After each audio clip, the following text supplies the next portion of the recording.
dele, no pezinho!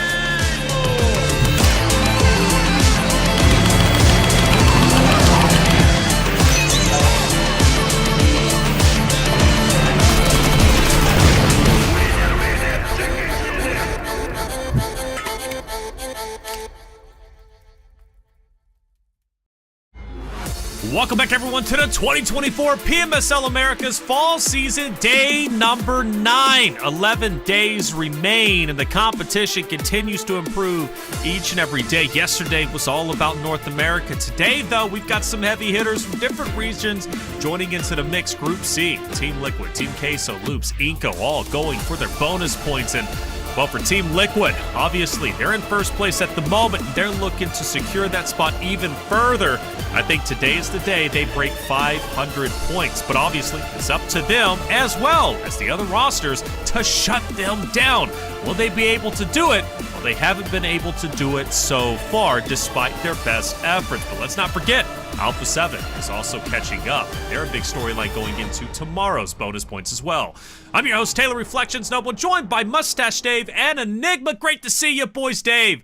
This time I'm not going to forget. I love your shirt, man. You wear the best shirts out there, bro. What do you got? Is it flowers or what? What's on the shirt today? Yeah, man, a little bit of this, a little bit of that. You know what? But talking about loving shirts, I love that jacket. I feel like I've seen that jacket somewhere. It was in like a movie, Ben Affleck, Tom Cruise. It looks That's very right. familiar, man. I mean, you got a nice jacket on today. I appreciate you. Yeah, it comes from a show called The Bear, which I know for a fact you haven't seen, Dave. But thank you for the compliment. I do appreciate you. And now you know it not as The Bear, but you know it as Reflections Jacket, okay? And that's what's important. By the way, liking the flowers, keeping in charge with 7. 7 said he wears flowers for NA. We got the candles for NA. We're hoping NA performs like they did yesterday. Enigma, great to see you, man. How's everything going? Going great, of course, and for the most part, that bear reference, I have no idea what you guys are talking about. Must be an age gap thing. But I mean, we got the flower shirts, we got the bear jacket, we got the candles. I mean, every week it seems like we're adding something. I'm kind of all for it for NA. Hey, NA, they can use all the help they can get. X Factor's currently in 8th place, but they're shooting for gold. They're going for top 5. No double points for them today, but yesterday was stellar. And I actually want to talk a little bit about them, right? Because we had X Factor and NRG who had this epic performance. In fact, it was all North America throughout 3 different games. X Factor securing maps 2 and 4. Meanwhile, NRG was able to get map 3. It was the best performance, I believe. Dave, correct me if I'm wrong, not only for the fall season, clearly, but even adding in the spring season last time. Like, NA, I don't think has ever got 3 in a row. Yeah, they've been popping off, man. Yesterday was the NA USA day. FS, we saw a couple highlightable plays yesterday. Quick flick of the wrist right there. Quick 360 swivel in the gaming chair to really get some points. And he wasn't the only one on the ball yesterday for North America. Fate as well. Multiple 1v2, 1v3 situations Fate found himself in. Coming out on top, of course, winning it. The only thing here today, Reflections, I want to see for these 2 North America teams is it can't just be one player popping off. It's got to be the whole squad coming together and really giving it their all here. Well, even if it's not one player, there was one player. It was Fate, right? You mentioned him. He had that beautiful 1v3 yesterday against Influence Rage. He ended up taking them all out. The way that he held down his position was powerful, and it gave me good faith. In fact, let's go ahead and rewatch it, right? NRG was absolutely blessed to have Fate in this moment, and the third one is picked up quickly. You shouldn't have jumped out that window, Brunson, but he did exactly that. Fate, hoping he performs like he did yesterday. We look at the head-to-head, and this is where I want you to pick it up for me, because Enigma, we look at X Factor, we look at NRG. Yeah. X Factor leads the charge in every stat category here. However, there's one that I want to see them improve, and that's their average placing. Yeah, the placements alone for the most part. Obviously, they had that 58 total points earned, but they didn't do that on their double points. Neither of these squads had their double points day yesterday, so this is just regular sort of leaderboard movement we're going to be seeing. But one thing I really got to give a shout out to is NRG having Fate so quickly change from this IGL role to more of this fragging role, that he's able to actually kind of come in and start putting up eliminations for the squad. And we saw there, NRG on average has a better placement compared to X Factor in these matches, and those points, like we've seen the most, you can't let those pass up.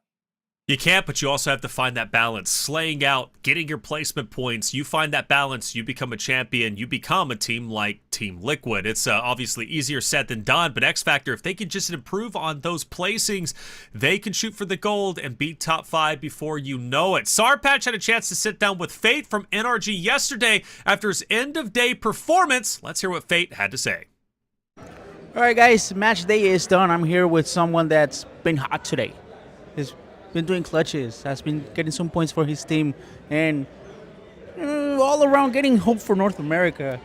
Yeah. Fate, brother, congratulations on the day. Let's talk about the whole day. How do you find it?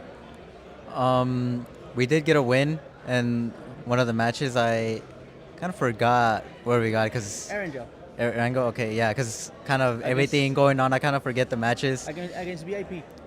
Oh yeah. They try to kill me, and I just dodged the cars. They couldn't get me, and honestly, usually we end the days pretty bad, and it kind of makes the mood a little bit sad. But this time we were able to clutch up, get some placement points, end the day off in a good match. So it was pretty nice seeing that. I liked it as well. Yeah. I agree with you. I like ending up in a good note. Yeah, exactly. From here on out, let's continue this. What's the plan? How are you feeling? Yeah, for sure. Definitely continuing. I'm not sure how many points we got today overall, but I think we did throw some matches, but it's okay. I think double points in 2 days with Group D, so we have to look forward to that. Absolutely. Looking forward to that, sir. Thank you. Good luck. And congratulations. It was a good day. It was a good day. Thank you. It was a good day for North America in general. So let's go. Yes, it was, Sarpatch. A great day for North America, and we're hoping today is just the same. Enigma, obviously hearing from Fate there was nice. We learned about a role change. Once IGL no longer the case, Spec moves in for that IGL position. Fate has been unchained, and the difference it's made seems to be significant. Yeah, I mean, for the most part, having someone like Fate have such a come up from getting those eliminations and stuff like that. Obviously, at the start of the week, I think it was Chooks or 7 had made the note of, he's at the bottom of the stats for his team, and they want to switch it up, kind of bring every single player into the mix for NRG. So hopefully, this is kind of the start of that snowball down the mountainside of Fate potentially being able to get his teams up in those placements, and hopefully more eliminations, especially coming into today. Well, coming into today, where do the teams stand? Well, let's look at it, right? Our standings right before you. 1 through 8, Team Liquid has managed to hold on tight to the first place position despite Influence Rage averaging about 6 to 4 eliminations per game. Now, where they struggle is the same issue with X Factor, is their placement points. They're just not living enough to get those placement points to benefit them, much like their eliminations have, which is a scary thing. Influence Rage can fall down this list, and I'm still feeling it in my gut that they might place outside of top 5 if they cannot figure out how to place well. But I get ahead of myself. They do have 80 bonus points, and they're the second most successful team when it comes to bonus points before Team Liquid plays today, Dave. Yeah, I mean, listen, they got what it takes. They have been consistently up at the top when we're looking at Influence Rage. They can, of course, improve, right? But regardless, they've been one of the most consistent teams here. Now, looking at this page, it's a Group C day. We're talking about teams trying to improve on their consistency. Yesterday, we saw some really good plays from Loops Esports, right? They were really starting to get it together. They had some beautiful team fights. So hopefully with their performance yesterday, they're a little more prepared coming to today with their bonus points, because I am all about looking for those consistent teams here, fellas. And Loops, they have been trending upwards, in my opinion. That's right. Yeah, I'm excited for Loops today. They had an incredible day number 1 this week on Wednesday, where they ended up securing 52 eliminations. They repeat that here today. They can easily jump up to, I don't even know, top 5 could be possible, because they would have earned about 100 bonus points if Wednesday was today, right, their bonus points. So here's Group C right before you. Team Liquid, Team Queso, Loops, and Inco Gaming. For Team Liquid specifically, they need to have a standout day, and the reason why is Alpha7 gets better and better each and every day. Their bonus points chances tomorrow, and they're looking to shoot up the first if they possibly can. So the more of a lead that Team Liquid can take today, all the better to hold on to first place. Those are your bonus points teams. Let us know in the chat what you're thinking about bonus points today. Who's going to have the most? Team Liquid's an easy answer. I challenge you. Maybe we get some Team Queso, Loops, or Inco's in the chat. And if Inco performs well today, things might get a little bit interesting, especially on that second page. But here it is, map number 1, Erangel. I'm ready to hop into it, so let's hop into it. Mustache Dave Enigma, take it away. Game number 1, we're talking 1 out of 6.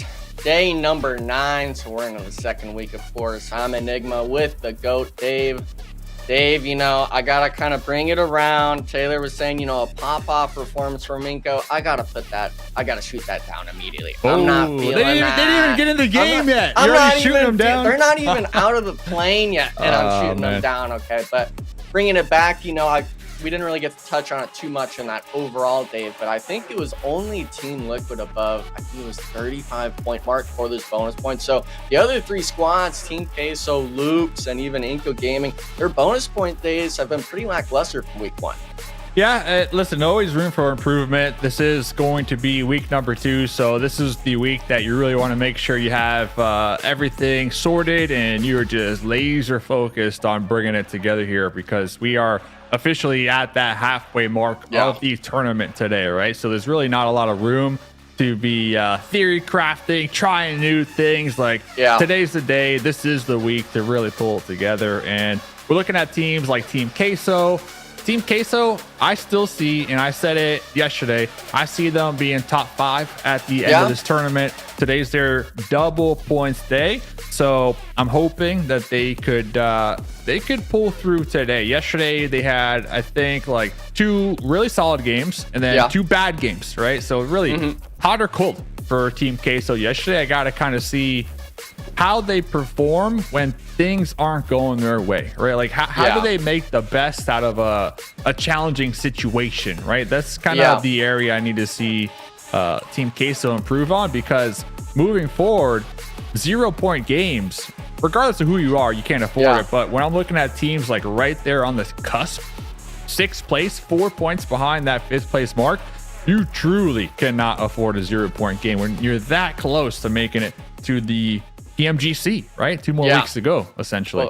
Well, that's the whole goal, especially for Team Queso, is making it to that PMGC slot, whether it's through PMGC points or whether it's through that top 5 placement. And one thing I kind of want to bring up is I feel for Team Queso, when they lose a player early on, it's really hard for them kind of to get into those late game spots. But when they're able to keep all 4 players alive, especially someone like Colgoat, who, by the way, sits 1st place right now in total eliminations in the lobby. 3 eliminations above Revo, 3 above Ayala. Team Liquid, of course, we had noted, has 3 out of 4 in their top 5. But Colgoat really being able to kind of keep this Team Queso roster up in this top 5 sort of area, that fight, I guess you could say. And a lot of these squads seem to have players like that, of just being able to kind of step up and perform in some matches. But if every single team has that sort of player, it's a matter of who's really going to be able to perform more consistently. Colgoat has been stepping up big time this season. I not gonna lie, under the radar for me coming into this season. I mean, I know they performed in the past, right? But if you ask me, Colgoat number 1 in the entire lobby, I mean, I'm not gonna lie to you. I would have said for sure. You know, I would put one of the A7 players up there, Team Liquid players. So just the fact that Colgoat has been performing so well, 79 total eliminations so far. Going to be ahead of Revo. Going to be ahead of Ayala, Chief, Mythic. Colgoat's been putting in the work, all right? But I got to see it from the other 3 squad mates. That's the difference with Team Queso, right? Yeah, they're all good players, but one player is doing most of the work. When we look at Team Liquid, they have 3 out of the top 5 elimination leaders in the lobby at the top leaderboard, right? So that, to me, shows me that the whole squad is putting in work, not just one individual player. Yeah, but we also got to take into account, it's Team Liquid, right? You know, we know that squad's able to perform. They did it last, but of course, finishing first. Obviously, their EWC run wasn't what they had basically hoped for the most part. But I really enjoy seeing a lot of these teams still in this sort of close grouping in the top 8. I'm looking at Influence Rage. I'm looking at Furia even. AGG in some parts has had their pop-off moments. These squads, I wish, we were saying more. Yeah, AGG. I'm seeing it right here, Dave, actually. Okay. 7 is 14th currently on overall eliminations. He's been someone that I know 7 Worlds and I were kind of hyping up when him and I had casted our days together because he was getting those 5 or 6 elimination matches for his team. But it's like he said, Dave, you got to be able to have more than just one player really being able to step up for the squad. Yeah, because going back to our example, Kogo gets taken out early, then what? Right? Yeah. Then what are we doing? So, of course, the whole team, they're putting in work, but one player, in my opinion, and the numbers prove it, is just putting in a lot more, essentially. So we'll see. Double points day. Big fan of Team Queso. Looking forward to seeing what they can accomplish here today. I saw Powerbang gonna get the Vicious jersey. I saw that on the socials. Yeah, should look pretty good. Especially with Powerbang wearing it as they get bumped out top 5 today. Yeah, and I'm pretty sure it was Taylor. Someone had said right yesterday that I think they've won like 3 or 4 matches out of like the 2 days. Far. Yeah, 3 wins so far. So 3 out of 12. Got a 25% win rate when PB's on the desk. So, in my mind, that's pretty good. The PB blessing. Pretty good. Yeah. PB blessing. The PB blessing, man. He was blessing everybody yesterday. He was blessing the Vicious. He was blessing North America. Heck, me and Reflections, we got the candles now, but it is not as strong as a PB blessing. My goodness, that guy's a legend. So we'll see what happens today with the Vicious. They're right there on the cusp with only 4 points. 4 points ahead of Team Queso on their double points day. So it's going to be a challenge for them to maintain that top 5.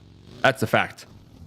Yeah, but we can kind of figure, Team Queso will pass that, no doubt. And that's really kind of the interesting thing, the mental struggle these teams have to be able to work over is when it comes to these double points, these bonus point days, is you can't let the leaderboard affect you too much if you're seeing a 40, 50 point gap, because that just means you have to perform well on your bonus day also. But like we had seen before, I believe Team Queso only had roughly 20 total bonus points from their week 1. So even though they had that pop-off start in those first 2 or 3 days, they really kind of stumbled it at the end when it mattered. And hopefully this week, they were able to pick it back up and bring themselves back into that sort of top 5, 6 range. But they got to be able to prove it today that they're able to get those points still. Exactly. Today's the day. They can't let another bonus points day slip through their fingers, without taking advantage of it. We've seen what happens to other teams and other groups who they just don't perform on bonus points days. And unfortunately, those are their teams at the bottom of the leaderboard. So it goes to show you how important it is to really come into your bonus points day and give it your all and try to maximize your point output. Yeah, one thing I'd like to see, Dave, I kind of want to get your opinion on it, is in this top 5 range, okay? We can even throw in Loops there, AGG, they're in that top 10 range. You love AGG. What are you talking about? I'm an AGG fan. Come on. They're 96 points, bro. You are the only one saying top 5 range. Just putting that out there. Top 5 range, come on. If they have the pop-off, anything's possible, Dave.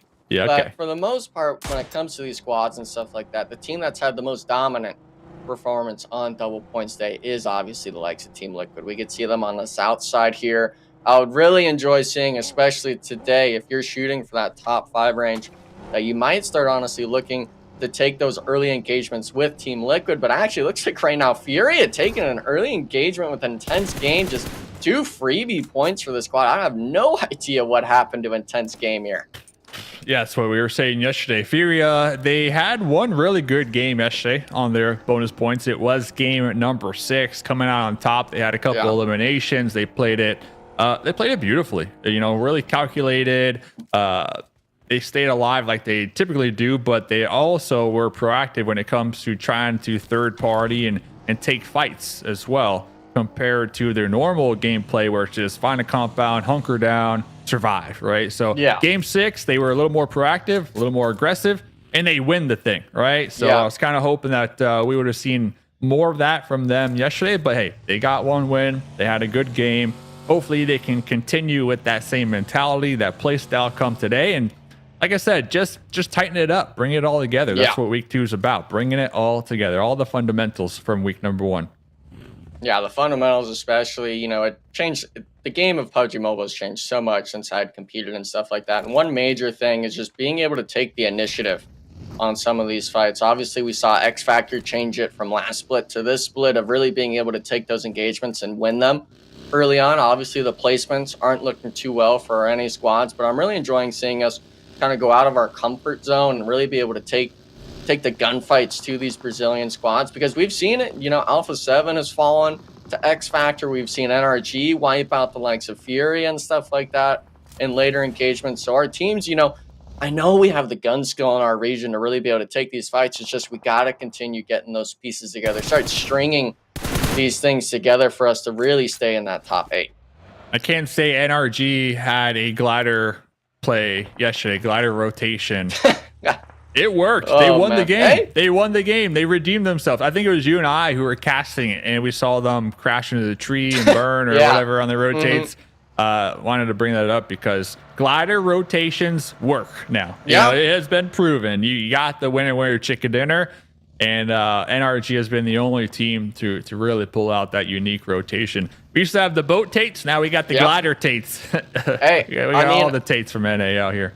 I'm all for it, but one thing I'm hoping PUBG Mobile could add is the horses. We gotta add a 4-seater Four-seater. glider. Okay, we gotta get the 4-seater in here because I want to see the whole squad rotation in there. Because the 2-seater, yeah, you know, it's kind of nice. It's really great when we see a 4-seater. Nothing bad will happen with that for sure. Just get the tank in the sky with it. Put some wings on it. We'll get it going. But like when NRG, you know, especially with the bridge changes and stuff like that as of the last year, it's really hard, especially with how good these players are in the lobby, of being able to cross that. So going in the air, going in a boat, I really like seeing that when it comes to those milli zones. It adds that sort of dynamic factor. But with this zone shift, I know a lot of these players are used to this sort of shift. This is going to be something that's going to have to be textbook from a lot of these squads if they're wanting to work into the zone. Let's see, looking around, we got Twisted Minds out there on the east side. We got X Factor, the Vicious, and Inco at school. So a couple teams on the east side of this new circle shift do need to make their approach into the new zone. We got the VIP talking about the east side. They're in a compound taking shots at these teams looking to rotate through this area. So far, 0 eliminations. Looks like they're going to be sharing some ammunition, maybe some scopes, just preparing for the future battle here. They recognize they're in a good spot with this new circle to potentially inflict some damage here on these teams looking to rotate. Yeah, this compound's pretty nice, especially when the zone shift closes. I think they'll be able to play that ridge just to their western side. They just have to wait for the zone to kind of close in more. Because that hillside, man, I mean, a lot of teams like playing it. It's just a matter of if you get focused or not. We're actually seeing Influence Rage forced to play those bunker spots in the middle of the field. Hopefully they won't be able to lose their vehicles. But this is still kind of the calm before the storm. A lot of these teams are trying to get a feeler out. Hopefully they don't overextend too far, going to the center of the circle looking for a spot. But it's like a lot of teams, man, they're already starting to make their drives, Dave. They're going real close to some of these squads. Yeah, talking about teams not going close. I saw right there for a second, Inco moving out of school, going for an ultra wide rotate in the north all the way to the west side of Pachinki. I mean, they are playing awfully safe, so we'll have to see how that goes, as we're going to be looking at the X Factor right now, taking some shots at the Vicious over here on Potato Hill. I do see 9Z downrange as well, possibly looking for the third party. But look at this, Baton rolling up with the Bucky, looking to get the initial knock with a run over. Going to be wrapping right behind some of the Vicious players, but was immediately spotted. Let's see if he can get some knocks going their way, because now here comes the X Factor support.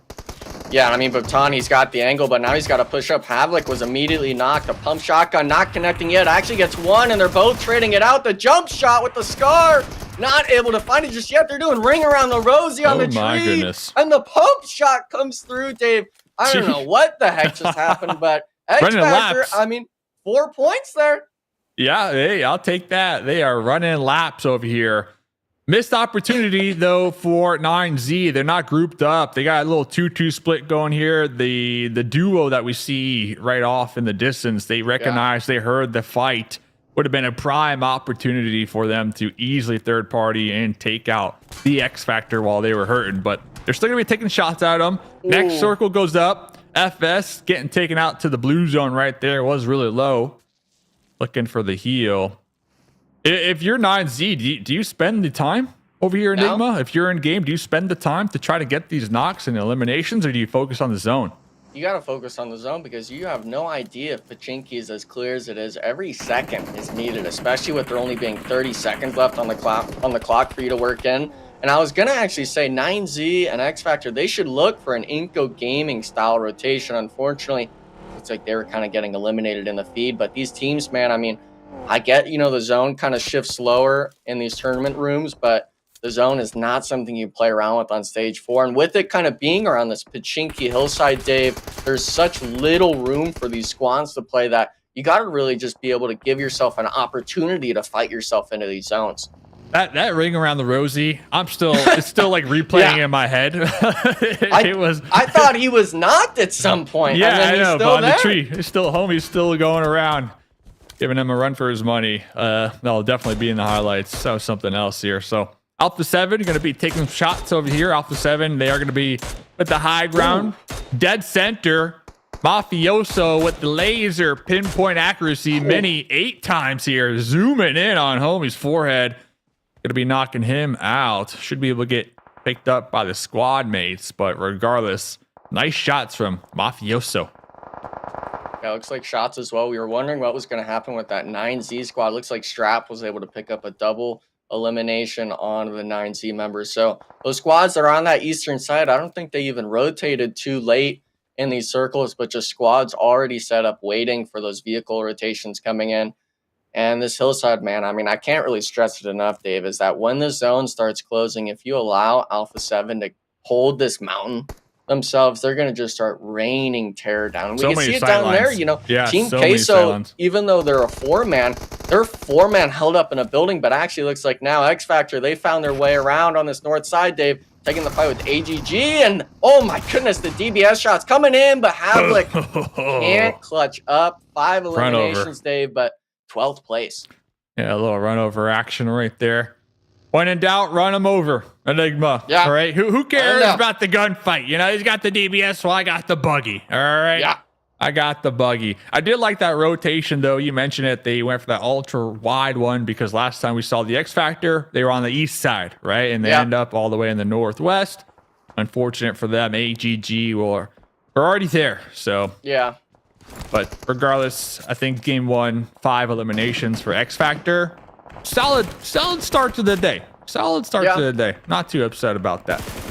Kind of a repeating thing for that squad is getting that early squad wipe and then just dying right before placement points. But one team that's just caught out in the open, Influence Rage completely wiped out by the likes of VIP and Team Liquid. Both these squads, I mean, they're really starting to put the pressure on this eastern side, but it's not just VIP having to work in still, Dave. I actually see, I think that's Twisted Minds up possibly on the hillside with them. So that eastern side is really going to start being a bloodbath. Yeah, it's getting pretty spicy over here. Twisted Minds pulling up. MG3 letting it rip here. VIP going to be bleeding out right behind their vehicles here, creating some cover for the time being. We also see some smokes. The soft cover is there, but Twisted Minds trying to get the runovers. M2W still alive, prone there in the blue. They don't see me, is what he's saying. Twisted Minds trying to get on out of harm's way because remember, Team Liquid, they were taking some shots uphill. So Twisted Minds need to be cautious not to overextend in this situation, but they are looking for this solo here from VIP. Can they find him in time? If they can clear this out, Twisted Minds, they're able to completely hold this eastern side because the zone shift shifted to them. This whole hillside is going to be free for the taking, but M2V, he went for the shots, unfortunately not able to connect. And Gazal, yeah, I mean, you might as well go out to the blue zone here. Don't give the point to him. 6 eliminations, at least though, Dave, for VIP. GG. A decent effort. Yeah. You know, I'll give them their flowers for game 1, I guess. But, oh, man. Oh, what a push. No way. Loops just piling in their vehicles right towards Team Liquid. Mythic mowing down the grass. Loops trying to toss out some grenades, really flush out Team Liquid from their cover in the pipes over here. Both teams going back and forth with the grenades. Team Liquid tossing the mini red zone here. But the added pressure from the blue zone really just getting the better half of Loose. But they're not done yet. We got one more left. We got the grenade. We're going for the toss fadeaway here. Oh, the third party from Furia. But look at the grenade. The grenade connected before they got taken out. Yeah, the thirst and a knock. And the scary thing, too, is Team Liquid here is that Twisted Minds has been watching this completely unfold. I'm surprised they haven't really pushed this bunker spot, because we could see on the map on the top right, Dave, there's no other teams left on this eastern side. They're all congested on the mountainside. That is Alpha7's home, and NRG, they're starting to work themselves up. Both of these teams, man, they're having to find these knocks, because you can't let any team under you, Dave, stay alive. You got to take this fight. That's a fact. AGG also going to be pushing the hill, so Alpha7, they're going to have to really keep their head on a swivel here. Make sure not to get too focused onto one particular team. NRG, they had a duo push the hillside. Now looking for the regroup. 24K, still going to be all the way out there. Okay, I see I'm moving now. Okay. So, okay, we got 3 squads up here playing King of the Hill right now, Enigma. Yeah, and I also think Furia is just down below, so I think it's really going to be a matter of Alpha7 can find these nade knocks onto the AGG members, maybe even Spec or 24K. I think those are the 2 players kind of spearheading it for NRG, and this is kind of the troubling part. If you're not able to recognize this third-party team here, if you go for this fight, you might just be digging yourself your own grave. These squads, man, I mean, we see it. The zone's already connected, but they've already worked themselves into it. Only 6 seconds left until the zone shift, and Alpha7, they're actually choosing to give up the doghouses. They're moving all the way back to that sort of hillside on it, and actually they get the zone shift, Dave. Yeah. Alpha7, I'm not sure if they really even like that zone shift here. Looks like NRG going to be pushing up the terrain just a little more, trying to get some more information, and now doubling back. They recognize there might be another team over there in the form of AGG. Yeah, they saw the smoke, so this is going to be a very challenging fight here to claim the top of this hill, Enigma. Yeah, but it looks like Team Liquid, they tried finding their spot on the mountain. Twisted Minds was able to clear out 1 player. So Team Liquid already down to a solo. Twisted Minds, 4 eliminations only to their name, with it being stage 6, but they've got all 4 players up. They have this eastern side kind of under their control, but oh no, please I know, don't get blown this up. is on fire. The vehicle, the coupe is on fire, and we are still driving it like everything is good and gravy. Hey, okay. All right, at least Brand we made new. it to the spot. I want to blow it up though. There we go. Yeah, there we go. Little cover action right there. Really wants to pop those buggy tires.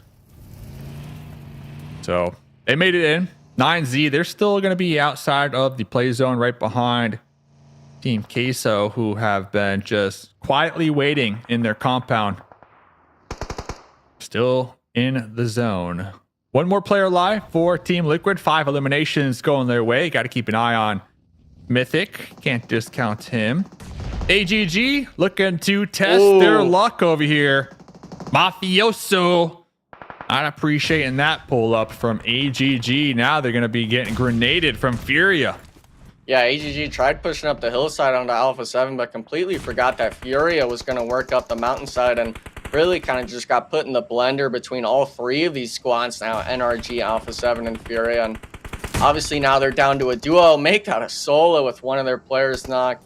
AGG, man, I mean, this is kind of just that little corner of hate that all these teams had, saying, hey, you shouldn't have thrown those frag grenades our way. We've got way more than you. 24K go for the run over. He recognizes the solo, but gets knocked. Saved. They got it still, but Furia might be able to capitalize on that. Oh, Furia actually going to be focusing on Alpha7 uphill, trying to open this up with the runovers, but Alpha7 got a couple DBSs, shotguns to put a stop to that one. Carrillo trying to go for the 1v2 right there at the end with the jump shot. Bukowski able to come out on top of that one. Meanwhile, NRG playing this one a little slow, Enigma, but here they are showing up. Sit down, Fate, Kowski said before getting taken out themselves, now on their knees. Yeah, but Specky's got the vehicle. He's got to recognize that the solo there, Furia is right there. Maybe go for the knock. I don't think you can really even go for the reset on Fate, but he looks like he was able to get out of the vehicle, Dave. Silence.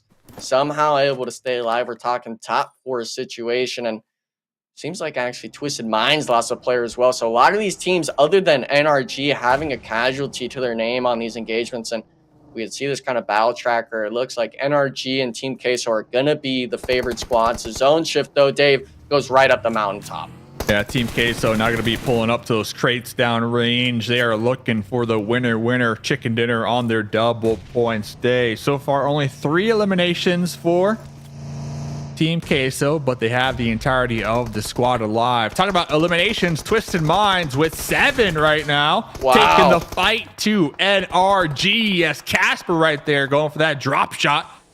Able to come out on top of that one. I am looking. There's Milo, big Milo in the elimination feed. Now Team Queso looking to third party this one. They recognize the potential to get this winner chicken dinner. They're going to be trying to toss some grenades towards NRG. NRG still with 4 up as well.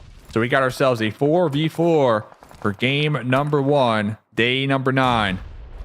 Yeah, but NRG, they're getting tagged up really hard from Team K, so they're able to split completely around the zone there. We could see not able to really get an idea of where they're at, but Spec, the player you wanted to step up the most, getting the first initial knock on a Poppy Poacher, that's actually going to be the closest player of Team Queso getting knocked. So Cold now having to be the player that saves the day, possibly, maybe get that 4th player up, maybe get a return knock, and looks like Spec was able to get the finish out. So 3v4 spot now, Dave, and Team Queso, they had a good opportunity at the top of the hillside, but now kind of conceding it to NRG. Yeah, looks like we're going to be tossing on some smokes to block those sight lines from above. That way they can focus on Fate's off angle. Kogo has a lot to handle right now. Is going to be prioritizing trying to take out Fate over here. Meanwhile, his squad mates, Milo, trying to provide that support, but NRG still on the high ground. The trio, they're going to continue to toss these grenades and really try to flush out Colgo here. Colgo is right there. Colgo is going to be spotted. Going to be pushing up the hill with the DBS, trying to land the shots. There's one. Can we get another? Going to go for the confirmation. Here's Milo with the buggy as well. Then you got Spec in the back line. Instantly lasered right there by Colgo. Now it's looking like a Team Queso winner chicken dinner, unless Fate can pull out the clutch card. Can Fate clutch this one out? 1v3 situation. Fate gonna be pulling the pin, tossing the grenade, looking to connect on the cold go, but it's only a matter of time before Fate is eliminated. And Team Queso winner chicken dinner, game number 1, Enigma. Yeah, the double points team that really wanted to start off strong last week wasn't it on their double bonus points day, but today they were able to show up early and in style.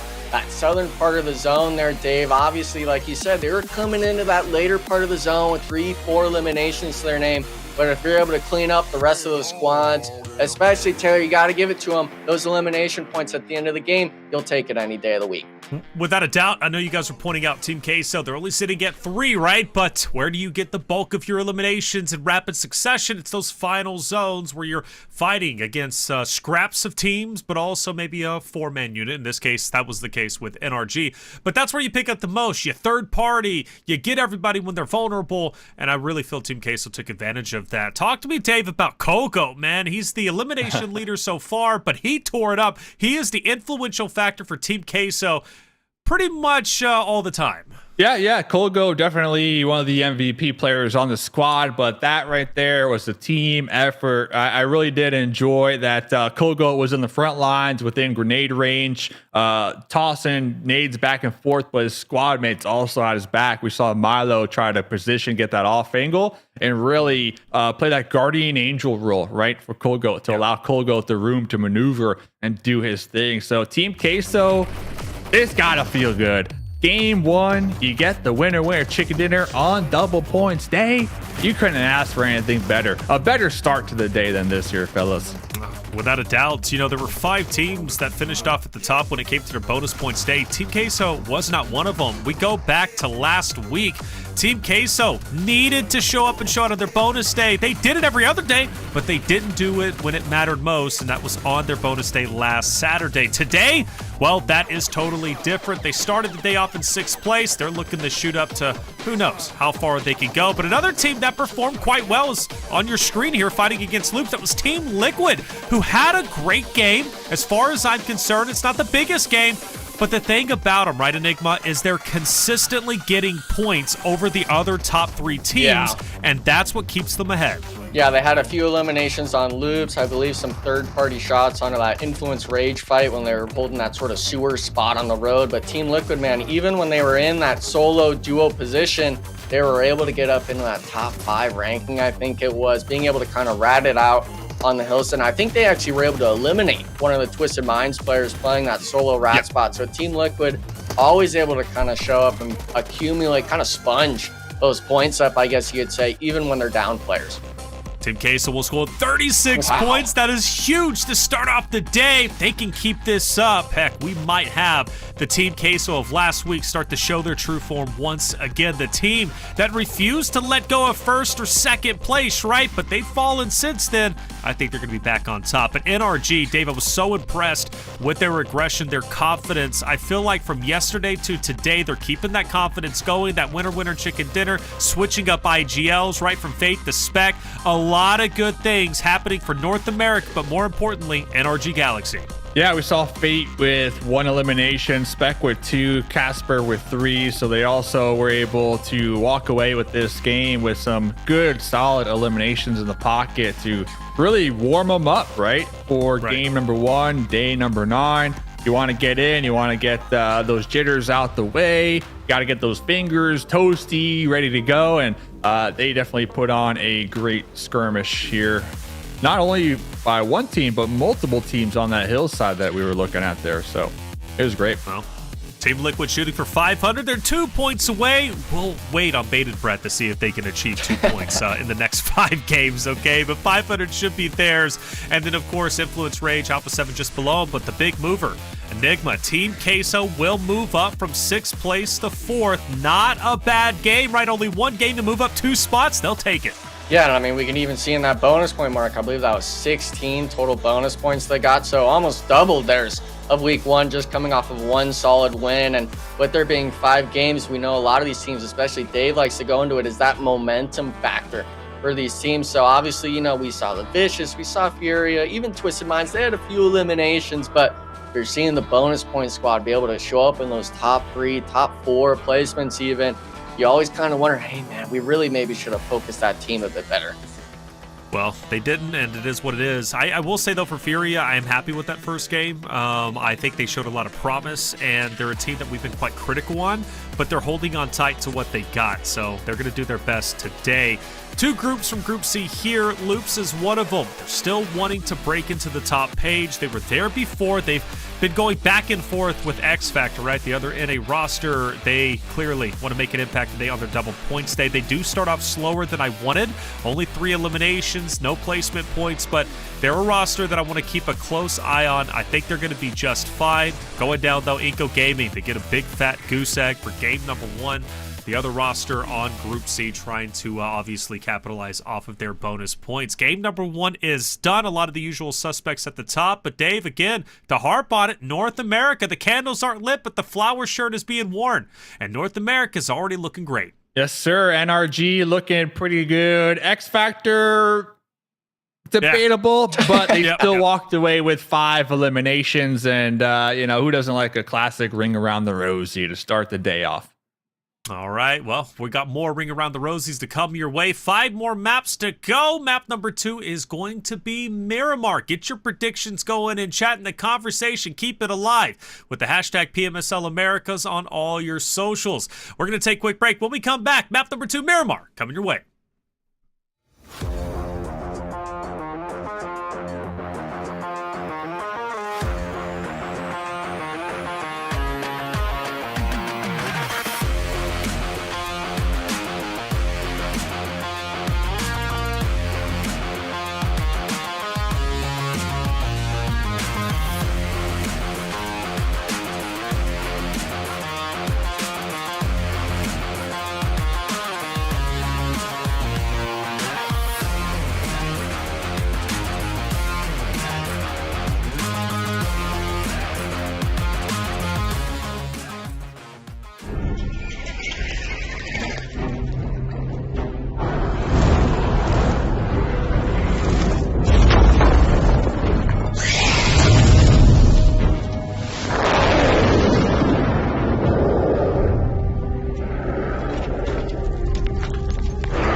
Welcome back, everyone, to the 2024 PMSL America's Fall Season Day number 9. I'm your host, Taylor Reflections, double joined by Mustache Dave and Enigma. Game number 1 is done, and a big victory for Team Queso to start off strong on their bonus points day is already underway, right? They jump up to 4th place from 6th. They cover 2 teams, and maybe they go even further. Team Queso, Dave, has been a roster that we've been waiting to step it up for a little bit now, at least for several days, right? Comparative to their week 1 performance.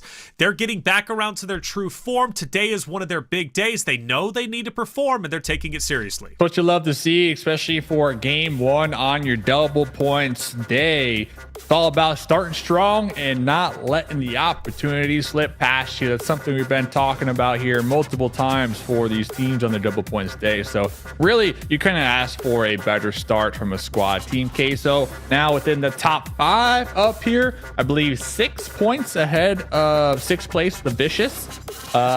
Listen, they're here and they're looking to stay here, fellas. Yes, they are, because of Kogoat, who's number 1 on the elimination list for the entirety of the fall season, 79. But Team Liquid, let's talk about them, Enigma. They've got 3 of their 4 players, Ayala, Mythic, Chief, all up here in the top 5 Elim leaderboard. And this is impressive. Team Liquid is a team that has managed to hold on to the 1st place position. And it makes sense, given that you got 2, 4, and 5 on that event leaderboard as a whole. Team Liquid looking great. Yeah, and I mean, that organization just loves the fact that they have 3 out of 5 up on there so early on in the tournament. And with their dominant performance already in the tournament, we saw it last split between them and Alpha7 going at it through the 3 weeks. This time around, it'll be 4 weeks to see who's kind of able to kind of keep stride with Team Liquid's total points. And, it's kind of this weird idea of, we're happy that Kogoat, Team Queso, they have 1 player up there. It's a new team, but we're not too surprised seeing, I think, 3 out of 4 Team Liquid players up there. It just seems like a regular day in the office for that squad. A regular day in the office indeed. Hey, they're your returning champs when it comes to PMSL Americas. They won last season. They're looking to win this season again. And everybody can say, well, Alpha7, they won EWC. Yes, they did, and they secured quite a bit of money. But Dave, $220,000 is still up for grab for Team Liquid. And yeah, that's a lot of money. That's a lot of money. Last season, Team Liquid won $44K. And then, of course, at the World Cup, they were able to win some money. But Alpha7 netting at least $500,000 this year so far, right? So, of course, Alpha7 looking to capitalize on the opportunity ahead of them. Alpha7, to me, they're like the bruisers, right? If you get in their way, they're going to mow you down. It's just an aggressive squad. All the players have insane gun skills. When we're looking at Team Liquid, they're more like methodical. They really plan out their next move. Their team fights are like a musical almost. So 2 different play styles from both of the top teams in the lobby, and both of those play styles have been working charms for these squads here, fellas. The Bruisers. I like that. Alpha7, the Bruisers. What is Team Liquid? What do we call them? I don't know the name, but they're methodical, whimsical. They really planned it out. They planned it out. You know what I'm saying? Every move is really planned out. Okay, well, let's get into game number 2 with the Bruisers of Alpha7 and the whimsical team of Team Liquid. Mustache Dave, Enigma, take it away.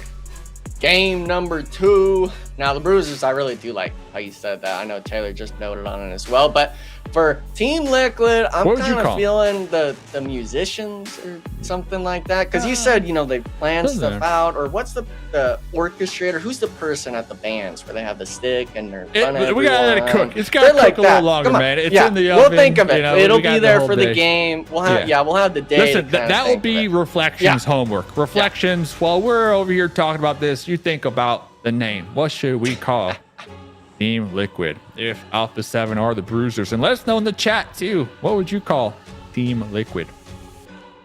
I could think of the goats, but hey, listen, that's not on us, right? We gotta focus on the game. All right, we're focusing on the game.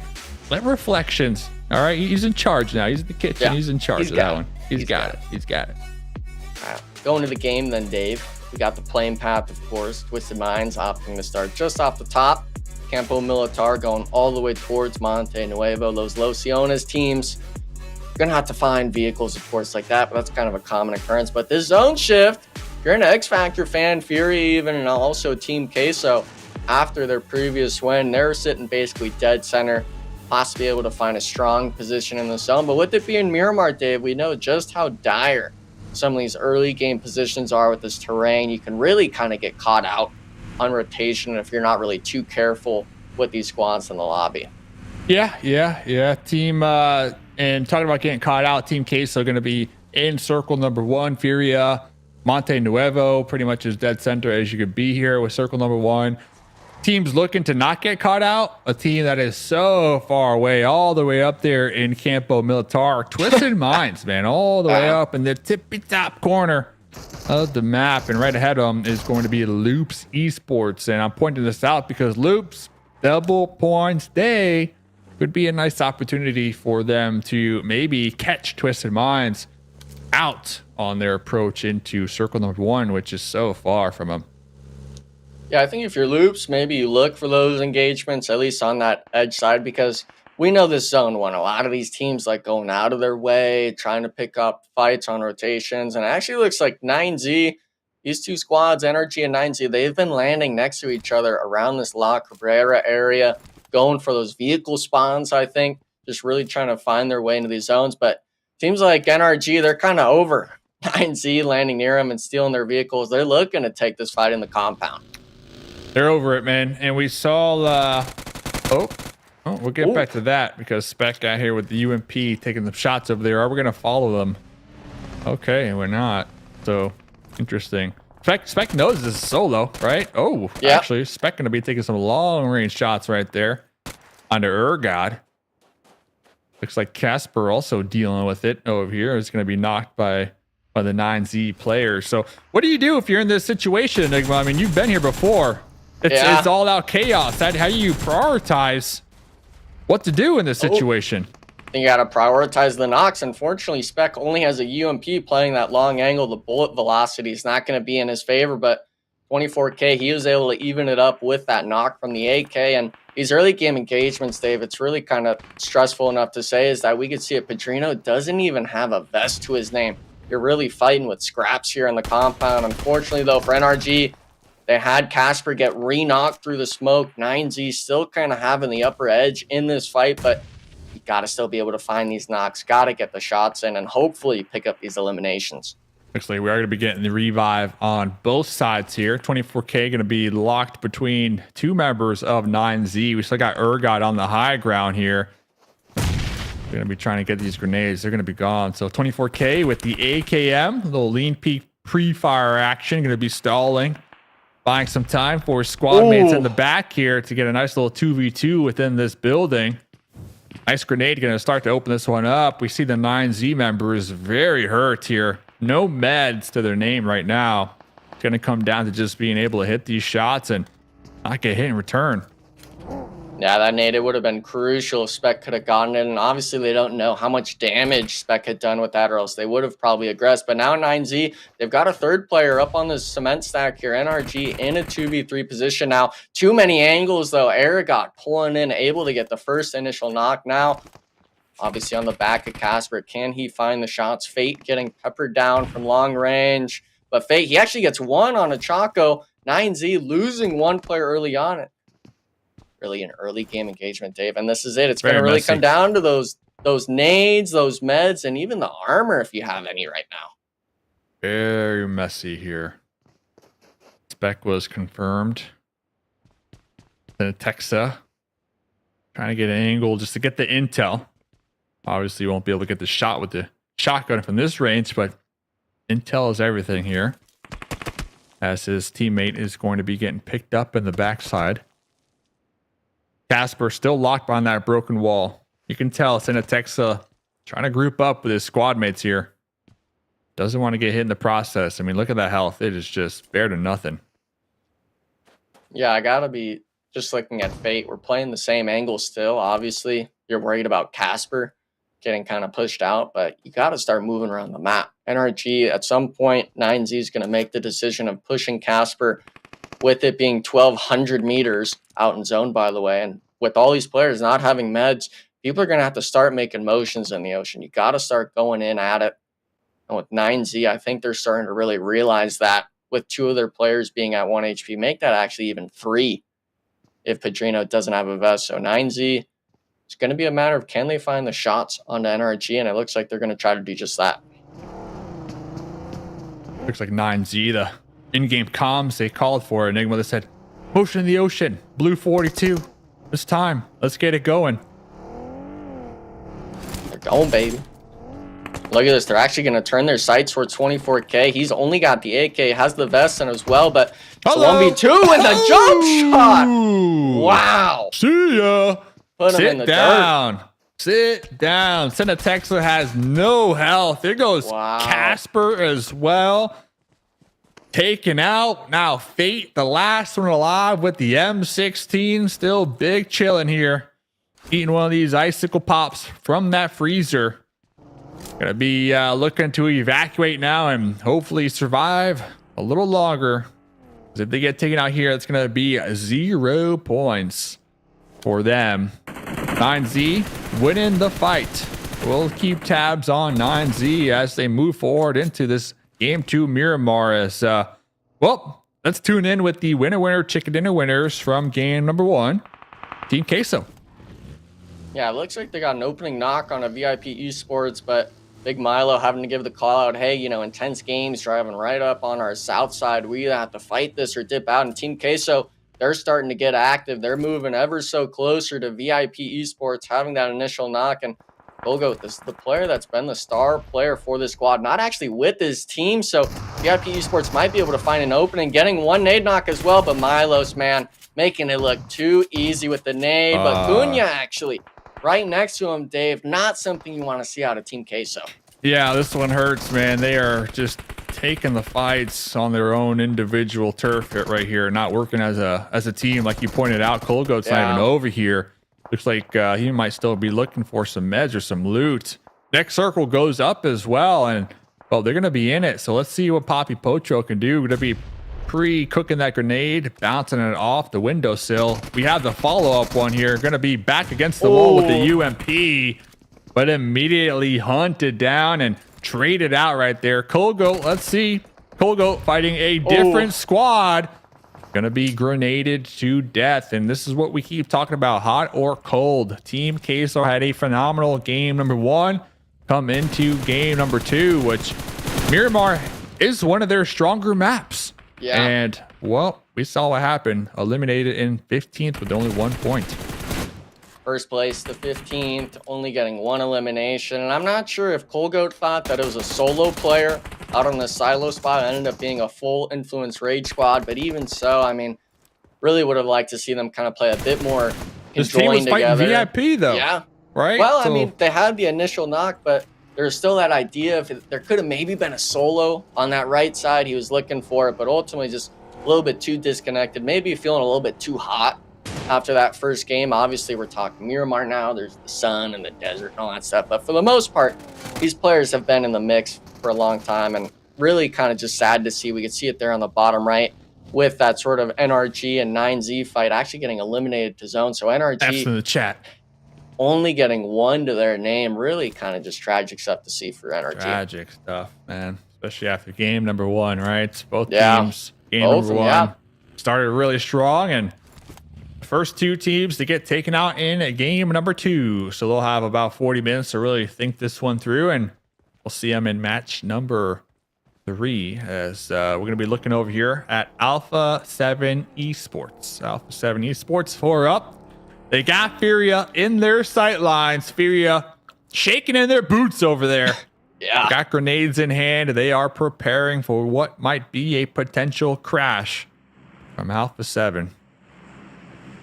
Yeah, it looks like Alpha7 was able to pick 1 player off of Furia, kind of really just pressuring him down into this one building. And it seems like Alpha7's not worrying too much just yet, maybe because they feel their position is too strong to take the fight. But we're going to have to switch off of that. Loops Esports finding an initial early knock on a Twisted Minds Gazelle, man. That's the star player for Twisted Minds, Dave. You don't want him eliminated so early on here. Yeah, it looks like he was doing a little bit of scouting, a little too far pushed up, and immediately punished for that. So Loops, they're going to be satisfied. They're going to be popping in the vehicles, trying to double back here just a little bit. Boy still doing some scouting, looking to see where Loops might be heading. Got some smokes right there, so we're starting to see the disengage from Loops.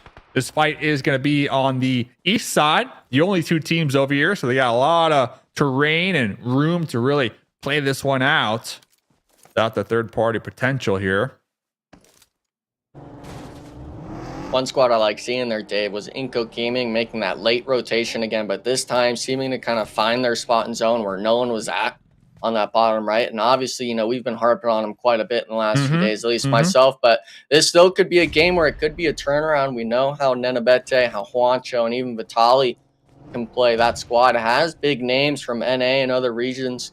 It's just a matter of can they find it together, because it's like you said, after today and tomorrow, that's half of the tournament. Halfway, that is crazy. We're already going to be done with it. And yeah, with how many matches you play, there's that whole mental fortitude side of it that really comes into play for a squad if you're down near the leaderboard, down near the bottom of that leaderboard like Inco Gaming is. It's got to be rough. Yeah, that mental fortitude. You need a reset, right? Yeah. Immediately. So just get through this week. Hope that you're not too far behind, because we are only halfway done, so I don't want to discount them yet. But 250 points for top 5, because remember, top 5's the goal, right? So just try to finish the week, do your best, but really take the 2 days off and really try to get that reset, so that way you can come into the second half of the tournament with a new perspective, a fresh mindset, and just loose, you know, feeling loose, feeling good, ready to go. Definitely do not want to let the leaderboards impact your play style through the second half of the tournament. What would you do? You're the coach for those teams. You're the coach for those teams. What would you do? How would you help them out of that? What I gotta look people would at, say a slump, but how would you make sure that they're focused on the second half of the tournament? Well, I got to really find out who on that team is struggling to keep a good mental, whether it's decision. It's all of them, dude. What do you mean? It's all of them. Yes, for sure. I feel like some players have a lot worse mental when they have poorer games, Dave, than others. Nah, and this bro, is we're 250 points. We are down there. Yeah, we are down in the slums, I guess you could say. Yes. Okay, so what would you do? What would you do? The whole team's down in the slums. What would you do? You're the coach. I got to say, listen, guys, we're starting at 0 after week 2, okay? Everyone's at 0. When it comes into week 3 and 4, we got to just see how we're able to perform on the last 2 weeks and kind of base ourselves off of that. Because as soon as you start factoring in your previous 2 weeks, that negative mental fortitude starts coming in. That reminder of, man, we just played so poorly, really just kind of starts weighing down. But one fight, Dave, I know we're seeing it right now. I'm surprised to see Furia somehow getting aggressive onto Alpha7 here. Okay, there's that off angle from Mafioso, though, playing a factor, as now we see Furia getting a little aggressive, crossing the road, trying to get thirsty to get these eliminations and immediately getting punished. But yeah, both these teams, they're going to be in the blue zone here. Looks like Revos are going to be alive. Going to be trying to group up with Mafioso. So the fight is not done yet. Mafioso, had to hit the heel. Could have got a nice little spray down right there, but unfortunately for both these teams, just the blue zone is going to be chunking them down a decent amount right now to force them outside of their positions. Ooh. Yeah, I mean, it was really unfortunate. I thought Mafioso would honestly cancel that heel and go for the shots, thinking that, hey, you know, all these players are going to be softened up by the blue zone, but doesn't seem to be the case. And now AGG, they're able to kind of chill on the southern side, wait for all these shots to kind of start coming towards them. And unfortunately for Alpha7, it's going to be down to just Revo here in a shack. I don't even believe he's in zone down there. So no, he's not. Could potentially be a possible 14th place finish for that squad. That's and Alpha7, crazy. With it being today, it's not their bonus points day, but if they have a poorer performance in these 6 games, it could affect them going into tomorrow's matches with that being their bonus points.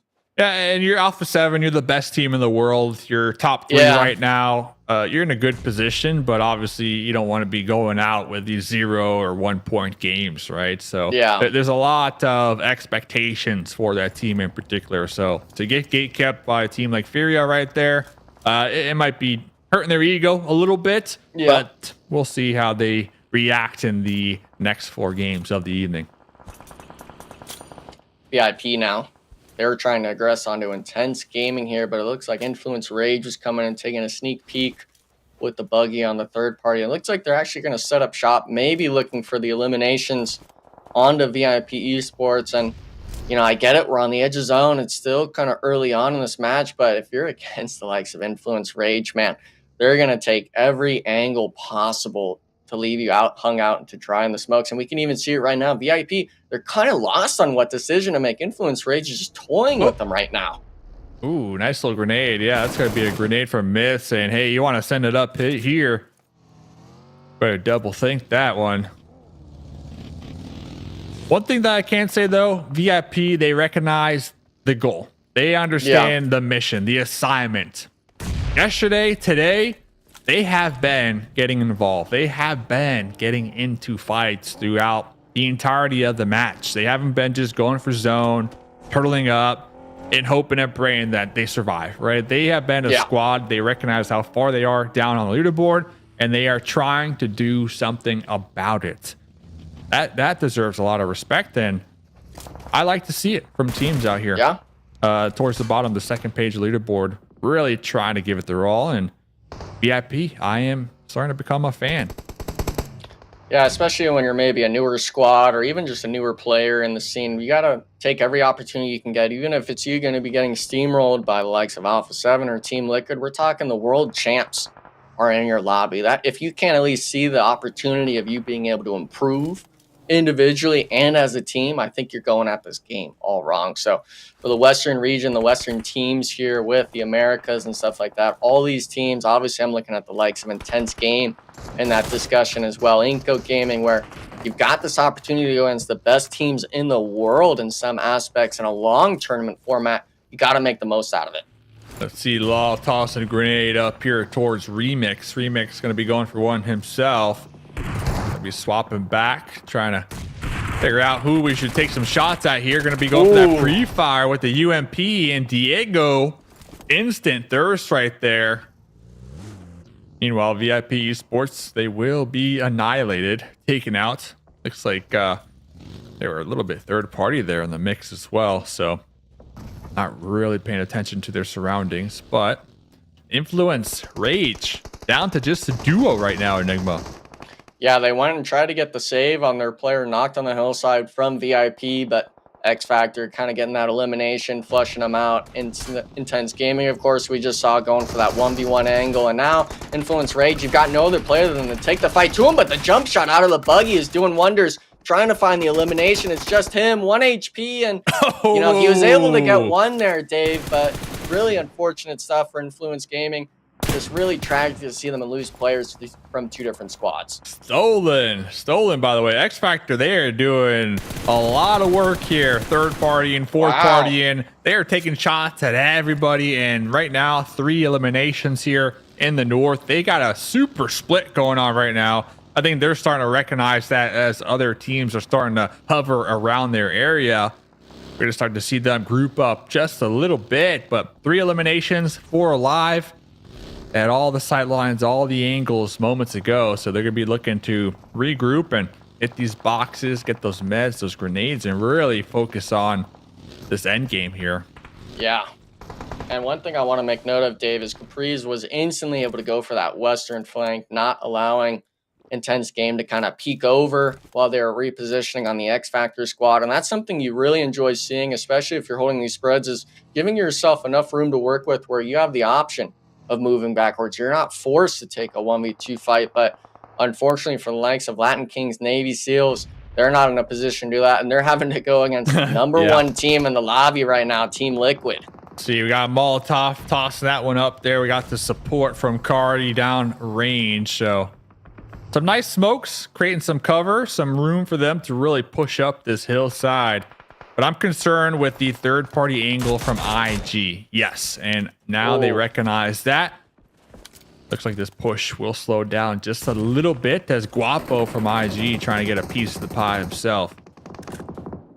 Yeah, it looks like Ayala wasn't able to get finished out in this fight with Team Liquid. Actually able to get the reset potentially. Latin Kings, I believe all their vehicles were shot out, which is why they were so slow at aggressing on this fight. But oh man, it looks like something just went down in the warehouse. X Factor getting free shots on a 4v4 fight here.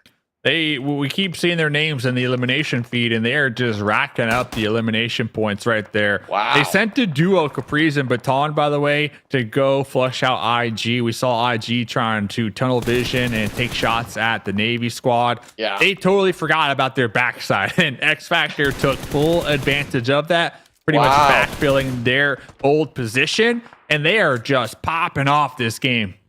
Yeah, and look at it. They're not even fully committed to any of these fights. They're just positioning themselves in a way where, hey, we're able to take these free pod shots at you. We're picking up one here. We're picking another one there. And now when you start doing this, you recognize, hey, this Latin King squad, we just eliminated one. That's a free 4v3 fight if you go on it.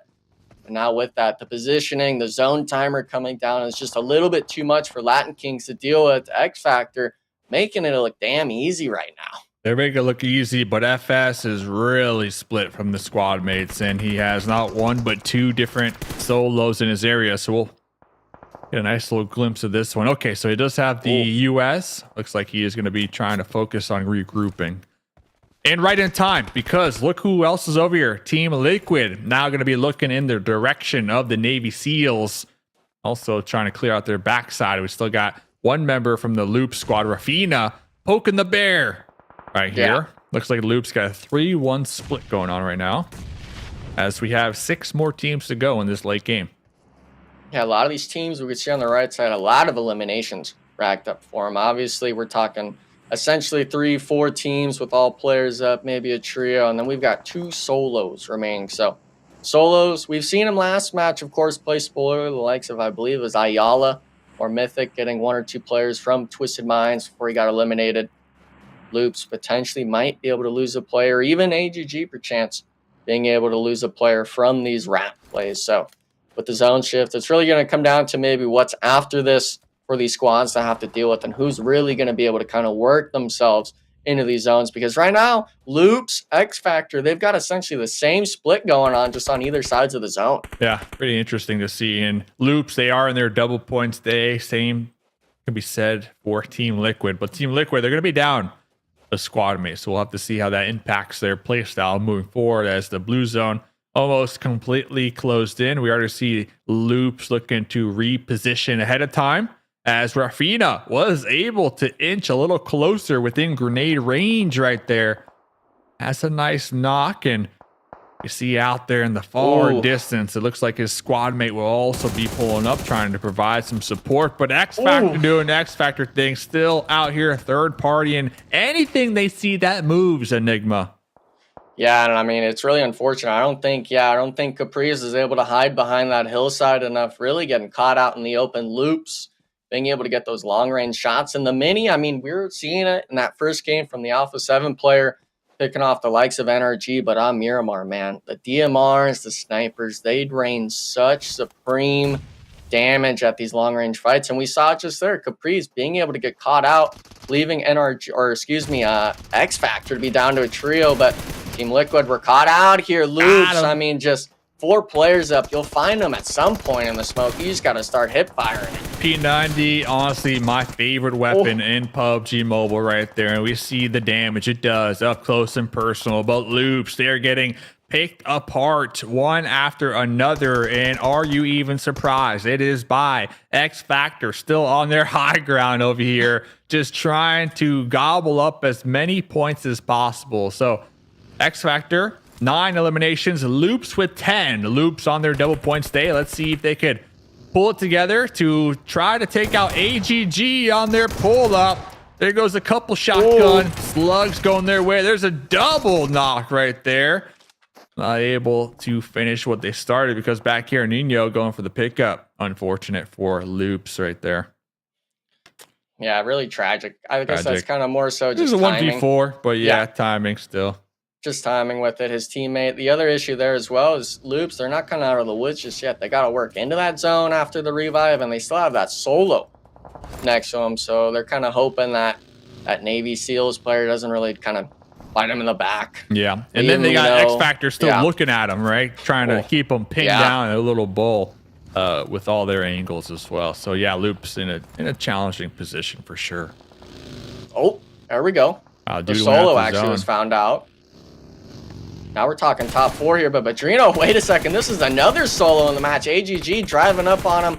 Might be able to lose one player. 7 not able to get thirsted out, but he's in the dead open. X Factor not in a spot to confirm that thirst.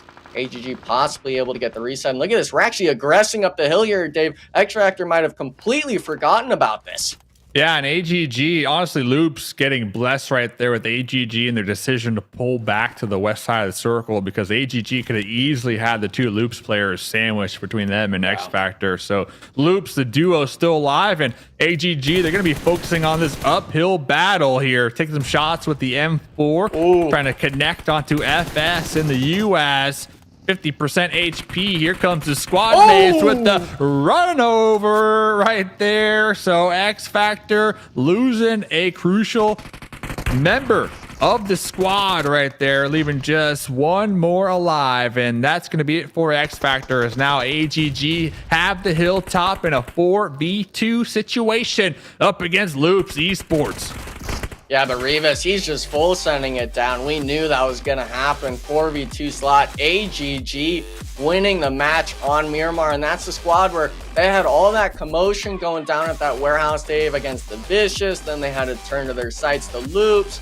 That squad seemed to be in the thick of it for the last 3 or 4 zones. But for them, being able to keep those 4 players up really succeeded them in that match. I got to ask you, Enigma. You talk about AGG like it's your little baby. AGG getting a win. All right. I'm not gonna lie, I'm shocked. But, I mean, we'll take it. I'm an AGG fan. You know, PB had the jersey question with the Vicious. AGG, we got to get me some merch here going on. I'll take it every day of the week. I'll wear it tomorrow. Listen, he is their number 1 fan, so he deserves the merch. Stamp of approval. I agree. Reflections. What about you? Yeah, I'm fine with it. Hey, free jerseys for everybody. Why not? Team Liquid send me a jersey, man. I love you guys. I really do. I've got one already hanging up in the closet. I'll take another one. I do have a question, though, Enigma. AGG, why couldn't they do this yesterday on the double points? Hey, I mean, they weren't feeling it. They didn't get the memo. They weren't feeling it on their double points? They didn't know it was double points. They didn't know. They thought today it was double points day. They didn't watch pre-show. They didn't. If they would have watched pre-show, we would have talked about it. That's okay. Hey, a win is a win, right? That's big for them. AGG, a team that is fighting tooth and nail to work their way up the leaderboard. AGG started the day off a little bit further down. In fact, as I do find them, they're number 10. So that's a good game for them. They've got about a 50-point gap before they even catch up to page number 1. But this is a great start. Now for Loops, though. Hey, Dave, let's talk about it. You know, I like this roster. This is my favorite roster. Outside of Team Liquid, of course, the Stallions, baby. The Team Loops, 11 eliminations, 2nd place, double points. They're on the come up. Bro, I gotta say, you didn't even put any thought into that, man. You saw their logo and you're like, the Stallions. Yeah, that's it. Okay, first off, that's rude. I did put thought into it, okay? You About put 5 thought into that. Okay, I respect it. But yeah, going to Loops here, they still got a lot of work to be done, honestly, when we're talking about top 5 overall leaderboards. But with it being their double points day, they had 11 eliminations, and all the eliminations were pretty much split amongst them. They all put in an equal amount of work, and if the zones would have favored the east side a little more, I could have easily seen them coming out on top. They had so much pressure on top of them, but they still managed to get the job done. So I respect it. It was a really solid game for Loops, and they should be holding their heads up real high after that match. I think so. You know, very happy that Team Liquid gets 6th place, 12 total points. They're staying above those for a top 3. Who am I talking about? Alpha7, talking about Influence Rage. They continue to gain on them, and also this should put them above 500. They were only 2 points away at 498, but one roster that I've got to highlight, they won map number 2 yesterday, Enigma on Miramar. This time they get 3rd place, but still an incredible performance. That's X Factor with 14 points. Yeah, a lot of that just came down to the way they worked that top left part of the map, right? Those hills, those buildings are really able to spread out and kind of span their wings out in the open to be able to pick up those eliminations, because it's the maps like Miramar where you're really able to kind of exploit people that rotate too early or maybe put themselves in poorer positions. But we got to really talk. We're talking about these teams that are near the top, I guess you could say, or even those bonus point squads. Team Queso and NRG, man. I mean, you came in strong for game 1, and then game 2, we went 16-15 in the lobby. Yeah. 6 and 15th, man. You can't be happy with that, especially after game number 1, right? Game number 1 for Team Queso, winner chicken dinner, 8 eliminations, big game, puts them up to 4th place. They will maintain that, but I know they would have been a lot happier passing up Alpha7 in 3rd place, Dave. 500 points, Team Liquid. Yeah, Alpha7, totally agree. Doing good work, but of course, if you are on your double points day, you want to avoid the goose eggs. We keep talking about it. Team Queso, we're talking to you, man. How do you go from the winner chicken dinner to that in game 2? Hopefully it doesn't impact you. Yeah. It's still your bonus points day. You still got a lot of matches, a lot of game time to be had. So just forget about it. Forget about it. Don't let that one. Don't let it get to the mental fortitude, as Enigma would put it. But fellas, real quick, we're taking requests. I'm requesting a Twisted Minds jersey. All right, send me the Twisted Minds jersey. I think they got one of the best designs, so I want that one. Enigma wants AGG. Our production, they want X Factor jerseys, so we need about 10 of those bad boys sending it our way. And then Reflections, you said you wanted like an IG one, right? Intense game one with the Dolphin? Yeah, Team Liquid. Definitely Team Liquid one. Intense Team game is Liquid. great.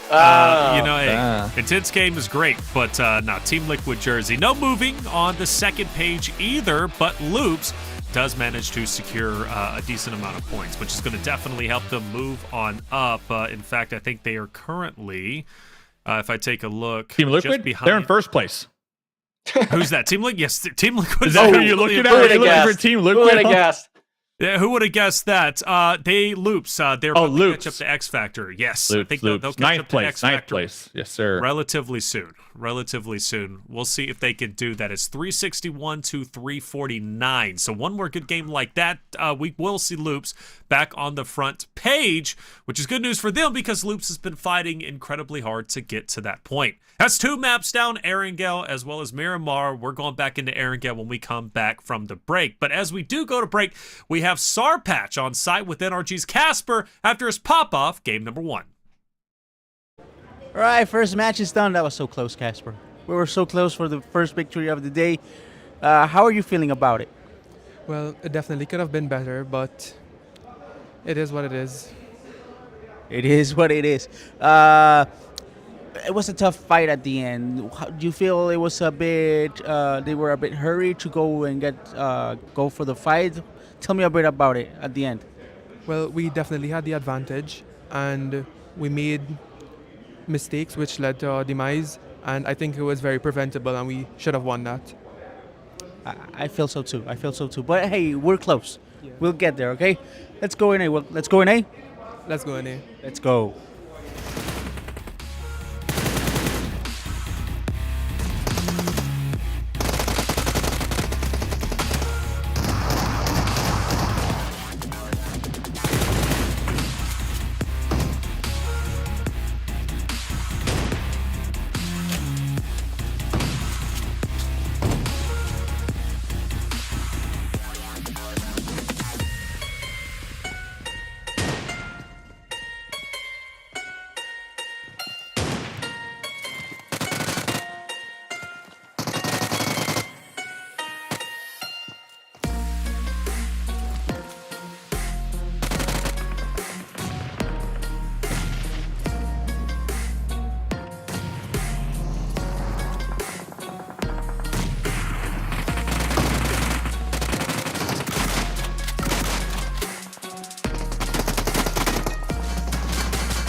Welcome back, everyone, to the 2024 PMSL Americas Fall Season Day number 9. I'm your host, Taylor Reflection Stopel, and 2 games are down, 4 more to go. We hop back into Erangel, which was exciting for Team Queso's perspective on their bonus points.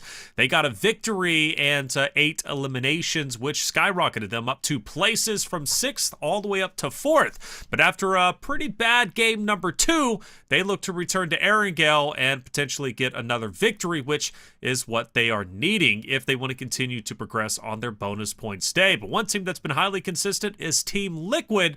They are absolutely tearing it up. We bring in our casters. Of course, I'm talking about Mustache Dave and Enigma. Welcome back, boys. Game number 3 is about to be underway. Now, from NA's perspective, we've seen 2 rosters do very well, right? We're talking to we're talking about NRG, we're talking about X Factor, but one team that is desperately needing to step it up on the double points day, Dave, that's Team Inco.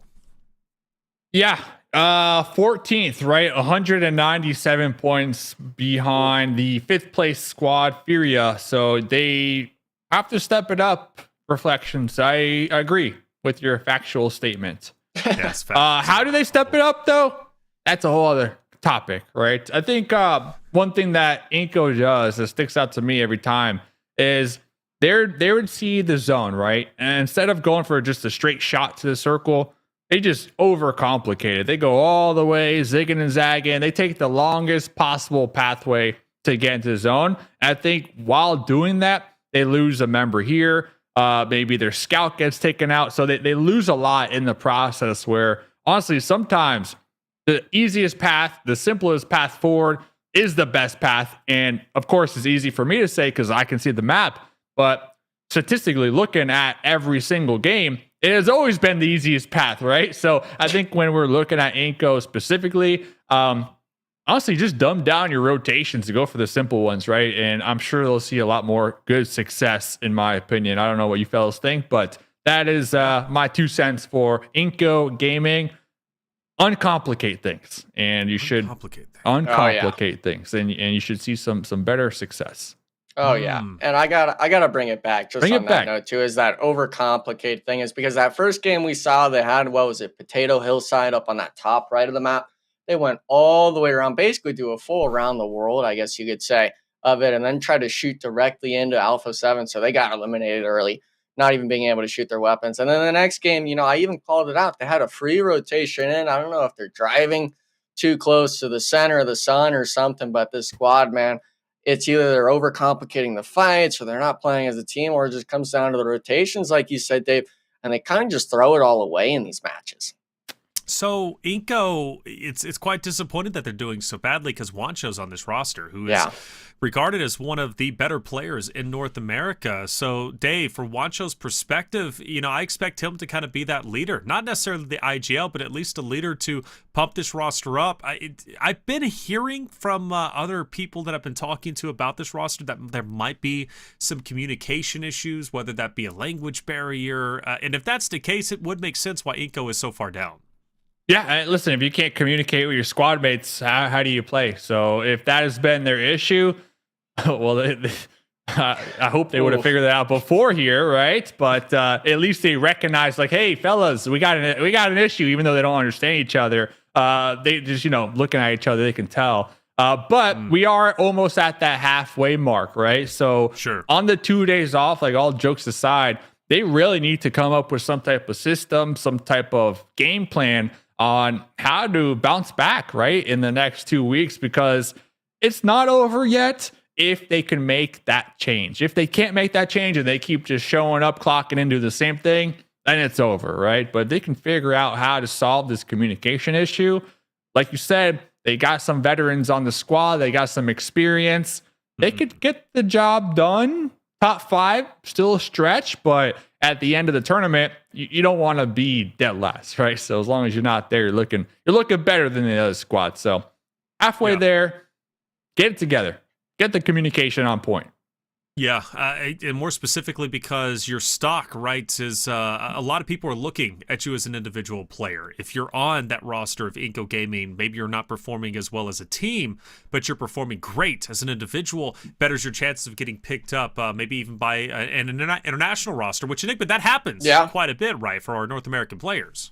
Yeah, and I mean, obviously, we got the likes of Spec, J7, even Starlight and Xenox. They went and played EMEA, if I recall correctly, all last year. They actually competed in that PMGC tournament. Obviously, there's the likes of Luke, who's now on the Twisted Minds roster. Not obviously this roster we're seeing here compete today, but NA talent is being able to be recognized as players that are level-headed. They have the gun skill, the teamwork. They're really able to come into play. But I got to bring it back to that idea of Inco Gaming. Obviously, their performance right now has not been the best, but they still need to be able to compete, because if they're not able to reach that top 5, we still get one NA team representative through PMGC points. So this squad, I believe it was roughly 180 points before the tournament start between them and X Factor. If X Factor is able to keep performing like they are while Inco is kind of dropping the ball, they're going to take that slot and pass them up. So if you're Inco Gaming, if you're able to kind of work through your struggles, like Dave mentioned, the first 2 weeks, you're going to be able to kind of, I guess you could say, secure your spot, even with it being on the bottom 8 of the leaderboard. And I love that. I love that topic, reflections, when your team is just dog water, hopefully you're not, right? So you get looked at, maybe picked up, you can continue your career. But there's also like a cutoff to that, right? Because if you're looking at picking up a potential player, you're not going to look at the teams at the bottom. You're going to look at the teams that almost qualified for that player. You're going to look at the 6th place team, the 7th place team. So if that's the case, like Furia right now, right there on the cutoff, they got silence up there at the top 10 when it comes to damage and elimination in the entirety of the tournament, right? So yes, it's true. We're looking for a new player to pick up. You want to look for a top gun, though, right? You're not going to look at the best player on the worst team.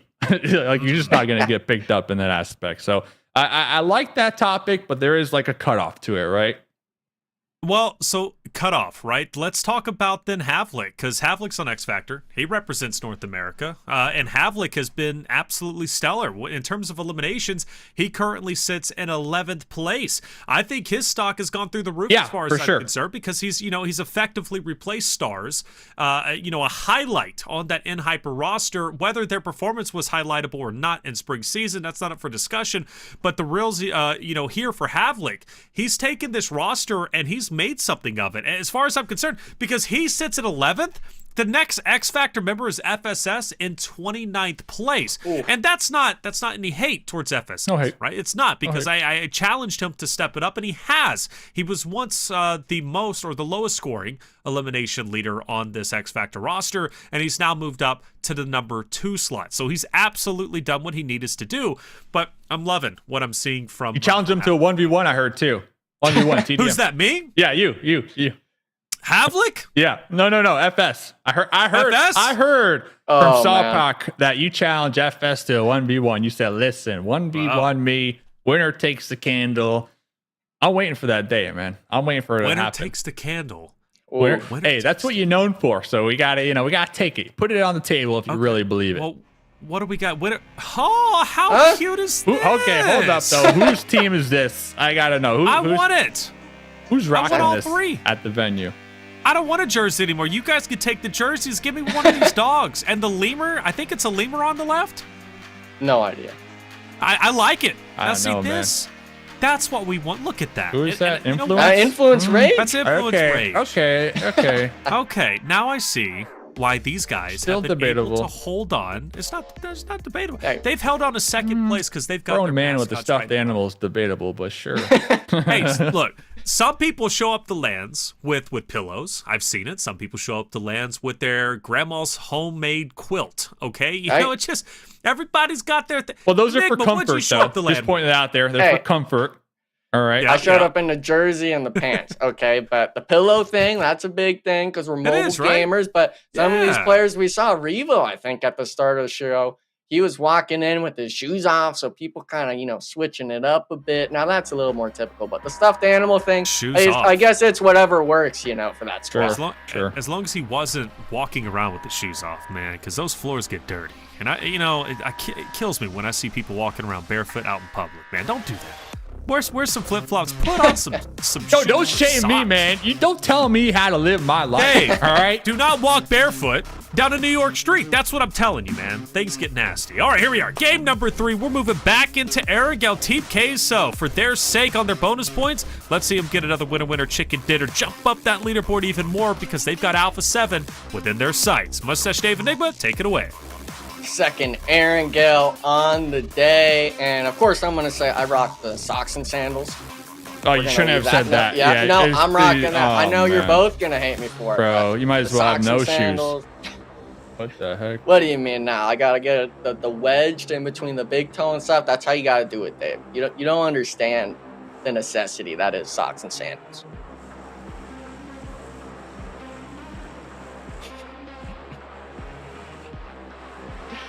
Oh man. All right, we'll get back to the game then, Dave.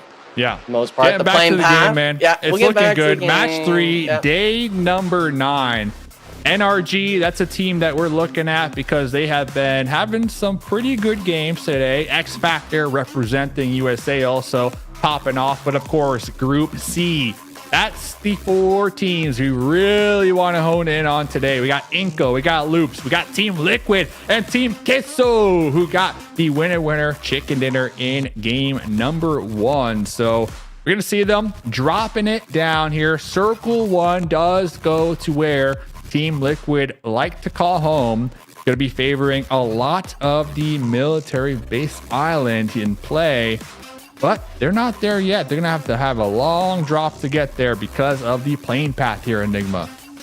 Yeah, the vehicles are going to come into play, and I'm hoping NRG finds another glider. You know, that's always a nice refresher to see. Listen, it works. I cannot say it doesn't because they took a glider from Kameshki all the way to a military base island, finished yesterday, and they won the game. So yeah. Glider rotates. I'm all for it, Enigma. Yeah, a lot of these teams, though, I'm actually kind of concerned looking at the zone shift. Team Liquid was choosing to drop on this eastern side of the map with that plane path, but with them not being able to see the zone till they're already out of the plane, they're maybe going to get stuck crossing this bridge depending how many squads move. And we already actually see there right before the shift, Team Queso was already coming into play, crossing the bridge, kind of just ignoring that ferry pier. That team actually really enjoys doing the split loot. They really hate being gate kept on that bridge, and I mean, can you really even blame them? You'd rather be the one gatekeeping teams. But Team Queso, man, they had that strong performance game 1, obviously, with the eliminations and stuff, but coming into that game 2, they really just dropped the ball as a team. I think really it was just an overheat factor, like I mentioned during that Miramar game, because Team Queso, the poor performance on that first week of bonus points, and they had the strong start to this one, but you got to get more if you want to be in that top 5. I love that we're starting to see teams really try to be proactive with this circle number 1. VIP, they found the vehicle and they just gassed it all the way down here. They're going to be going to Novo. They're going to have priority. They're going to be able to get some really sweet loot right there. And it looks like Team Liquid doing the same thing. Vehicles sending it to their drop position, 9Z right behind them. We got Influence Rage as well. Like, so many teams are, they're telling themselves, we don't want to get stuck on that bridge camp that you're talking about. We're going to try to avoid that. And honestly, it's working out so far. But over here, Law, Diego on the hunt right now. 2 9Z squad mates. They don't even got a weapon. They got a machete. And they're able to get into the compound because their teammates across the way with some shotguns, with some Uzis, spraying them down here. Influence Rage, they are just getting thrown in the blender early game. A little too slow as other teams, they're already clocked in. They are ready to go here with this early rotate to military base island. Yeah, I really just feel sad for Law. If he had anything, I think, other than a Vector, he could have possibly gotten both players when they slammed that wall by recognizing, hey, we've only got, 13 bullets in the Vector. You're not going to be getting any knocks with that. And then not only was it 9Z shooting back at them. There was obviously the likes of VIP Esports already across the bridge before both of these squads. So a lot of these teams, they made that proactive play, like you like to say, Dave. But if everyone's doing it, someone's going to get the guns before you. Yeah. And what are you going to do at that point? I'm telling you, though, VIP, I have been really impressed with this team this week. Week one, I wouldn't have said that, right? Week one, they were just one of the bottom feeder teams, but they recognize it. I'm going to keep harping on it because they recognize that they need to change something up. They have been doing just that in week number 2. Of course, they're Group A, so their bonus points day is long and gone. But every single day I get to see VIP play, they're just improving, right? And that's what you love to see as a competitive spectator. So VIP, they're still going to be down there 13th overall. But if we look at the bottom of the leaderboards, I feel like VIP have the most potential right now, just based on their progress so far. Yeah, the only thing I'd like to see from VIP Esports is when it comes to those 4v4 engagement fights, that they're able to really start getting the first initial knock their way instead of giving that up to the other squad, because they're really good at taking these engagements where they have the uphill advantage, or maybe they have positioning and don't really have to fully commit compared to other squads. But when it's an early game 4v4, man, I mean, they kind of get steamrolled in a lot of those engagements. And that's kind of the polar opposite of the team we're seeing here, NRG Galaxy. When NRG takes fights, they're usually pretty good about those 4v4s, but can never find themselves into that later stages of the match. And that's why I believe they're right next to X Factor in terms of placement points, which you could say is maybe a good thing, but off the top of my head, I believe they're around that 5th place in the bottom in terms of placement points. They are nowhere near the top in total placement points. And yeah, we're looking at eliminations. You got to be able to shoot your gun. But if you're only getting one squad wipe and getting 0 placements half these matches, I mean, you might as well be playing a death match at that point. Talking about 0 placements, IG on the boat Tate out there in the blue, going to be shipping a hoe over from Primorsk/Quarry, all piled in that one beautiful boat. Hopefully they survive, as 9C, they're already going to be down in the south, and that's probably the area that IG are heading towards. But looking at the bridge here, Twisted Minds doing a little scouting. Man. They see the Vicious downrange. The Vicious trying to get a good old bridge camp going, but does not look like Twisted Minds are taking the bait. A little too quiet here, Enigma. A little too suspicious. And they're gonna be pumping the brakes and making sure to clear every single angle. Yeah, Twisted Minds, I kind of like this. Just go nice and slow. I'm not sure if they really recognize this, but looking at my map feed, no team currently anywhere close to the back end of the bridge. So it's not like Twisted Minds is going to get sandwiched here. They will be able to just work up and take this 4v4 engagement, which really falls down on the likes of David and Reyes. Can they find the knocks when they need to? He's playing this kind of lip so he doesn't get ISO'd out down below from the Twisted Mind squad. But look at this. I mean, the aggression. Twisted Minds understands they need to go for the push here, but Reyes, he actually dropped down, goes for the shots, and he gets lasered 1 HP. And the Vicious, man, you had such a dominant performance on your bonus points for week 2. Now just crumbling to Twisted Minds, losing a player this early on, especially when you're the one bridge camping. That's not a sight to see. Holy cow. Holy cow. Intense game with the 500 IQ boat Tate. The Dolphins had the dolphin sense, as now they're going to be big chilling over there in the circle that is currently occupied by about 60% water. Going over here to the West Bridge. Looks like Team Queso set up a bridge camperino.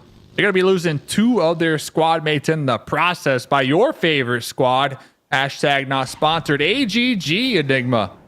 Yeah, I'm waiting on the jersey on this team. I think they're able to recognize that Team Queso does this 2-man split on the bridge virtually every single military zone. So if you're able to really dissect kind of how to get this push going, you could be like AGG, where you pick up that early elimination and ultimately get yourself a prime position in the zone, because we saw all those teams, Dave, rotate so early through that eastern bridge. But if it pulls all the way to the west, you still get your pickings of the zone. And look at this. They're actually looking maybe to hold a spread out here on the coastline. AGG, they are feeling it today. They are having a great day.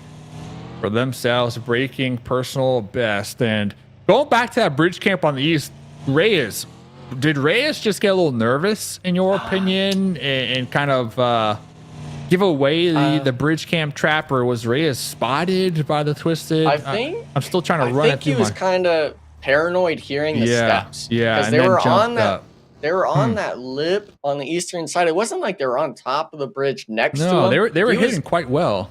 I think Yeah. he should have just played that rat play. a Yeah, little bit, and you let know? If he Twisted had that Minds lip, feel yep. safe, go across the bridge, and then once when they're all across, then pop up from behind with the support. That's what I thought was going to happen.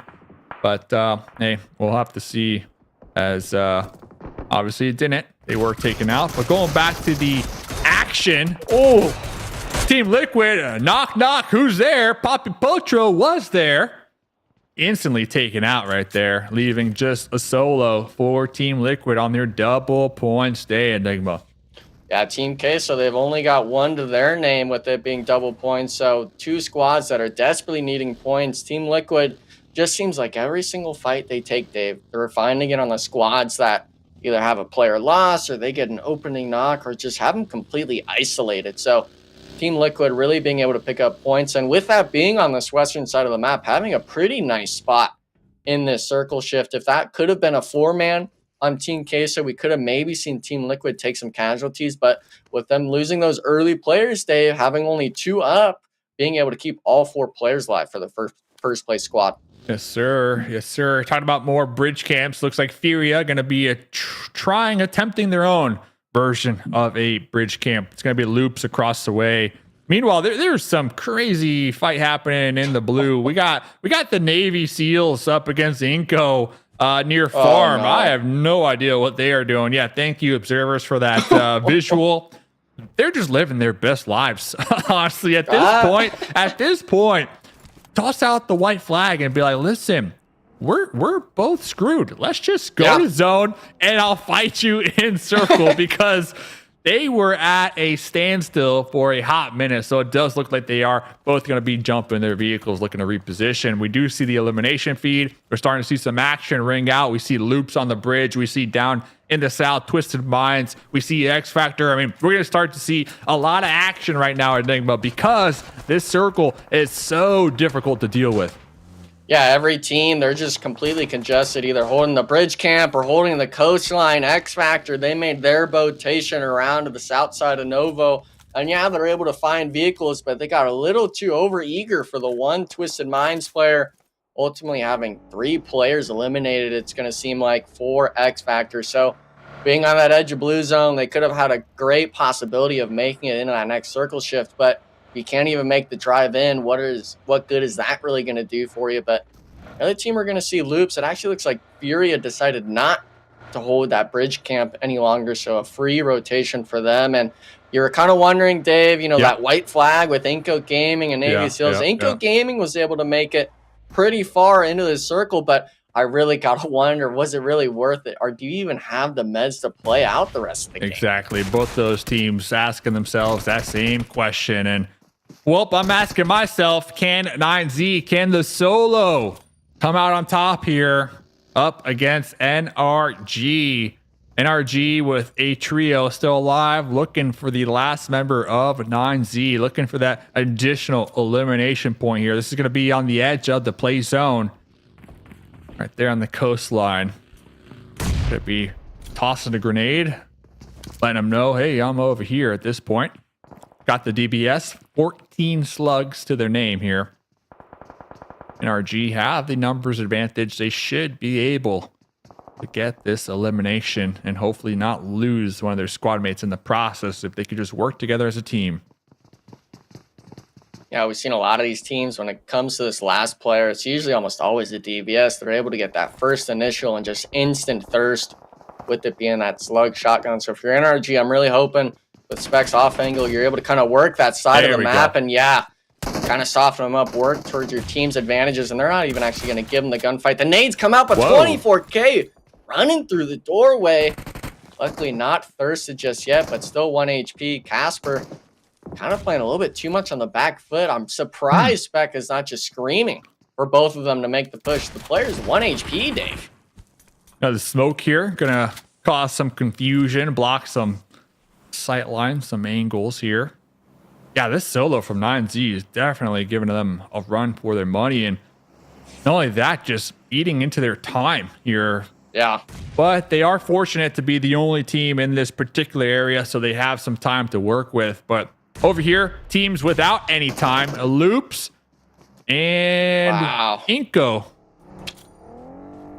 Well, that's how that cookie crumbles.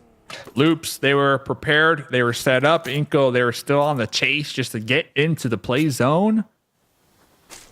They didn't even get a chance right there to really square up and take that fight. So Loops, double points day. 3 eliminations going their way so far, Enigma. Yeah, they only lost 1, and obviously the zone shift's not in their favor. It actually went south towards NRG. But Loops, man, I mean, 3 eliminations, that's double. We're talking 6 total. While that was going on as well, NRG was finally able to kind of clean up that 9Z solo that was plaguing their compound for a bit. And now we're kind of seeing it slow down a bit, Dave. A lot of these squads either losing 1 player in rotation or even 2. Oh. Look at this, Furia. Furia looking to double back outside of the play zone because they were in the zone. They heard the shots, and they are investigating here. Furia looking to be a little proactive, getting involved here. This is going to be on the edge in the north, Enigma. Yeah, you kind of love to see it. Yeah. Proactiveness. That's Furia. You were kind of calling them out about yesterday. Yeah, I love it. For them being they didn't really have a good performance to the last game when they got active. So even though you don't get anything out of it, you kind of put that fear into Loops of aggressing onto them. So Furia, hopefully we'll be able to keep seeing that in this Erangel. Yeah. But man, a team it's a point. I just want to note real quick. It's teamwork right there. We hear in these interviews how some teams they really, you could tell they get a little stressed out on their double points day. Yeah. And they almost change up their play styles, right? And I feel like Furia is 1000% one of those teams that they might be just letting those double points get in the way of their actual play style. Because right now, today, it's a different Furia squad, right? And, I like to see it, but I just hope that some of these teams recognize, like, don't be so stressed on your double points day. Just play it like a normal day and hope for the best. And at the end of the day, see how many points you got. Yeah. I mean, it's kind of the Team Liquid rhetoric. Another day in the office. Got to be able to shoot your guns straight still, be able to pick up those eliminations. But my favorite team, Dave, they're coming in, making it another day in the office, hopefully for them, pressuring Alpha7, who looks like they had to make the Navy SEAL swim across the ocean there. So having to work themselves up the mountain. They're actually not even going to be in play, but Melgar getting caught out, actually thirsted in the open. You're really not wanting to see that.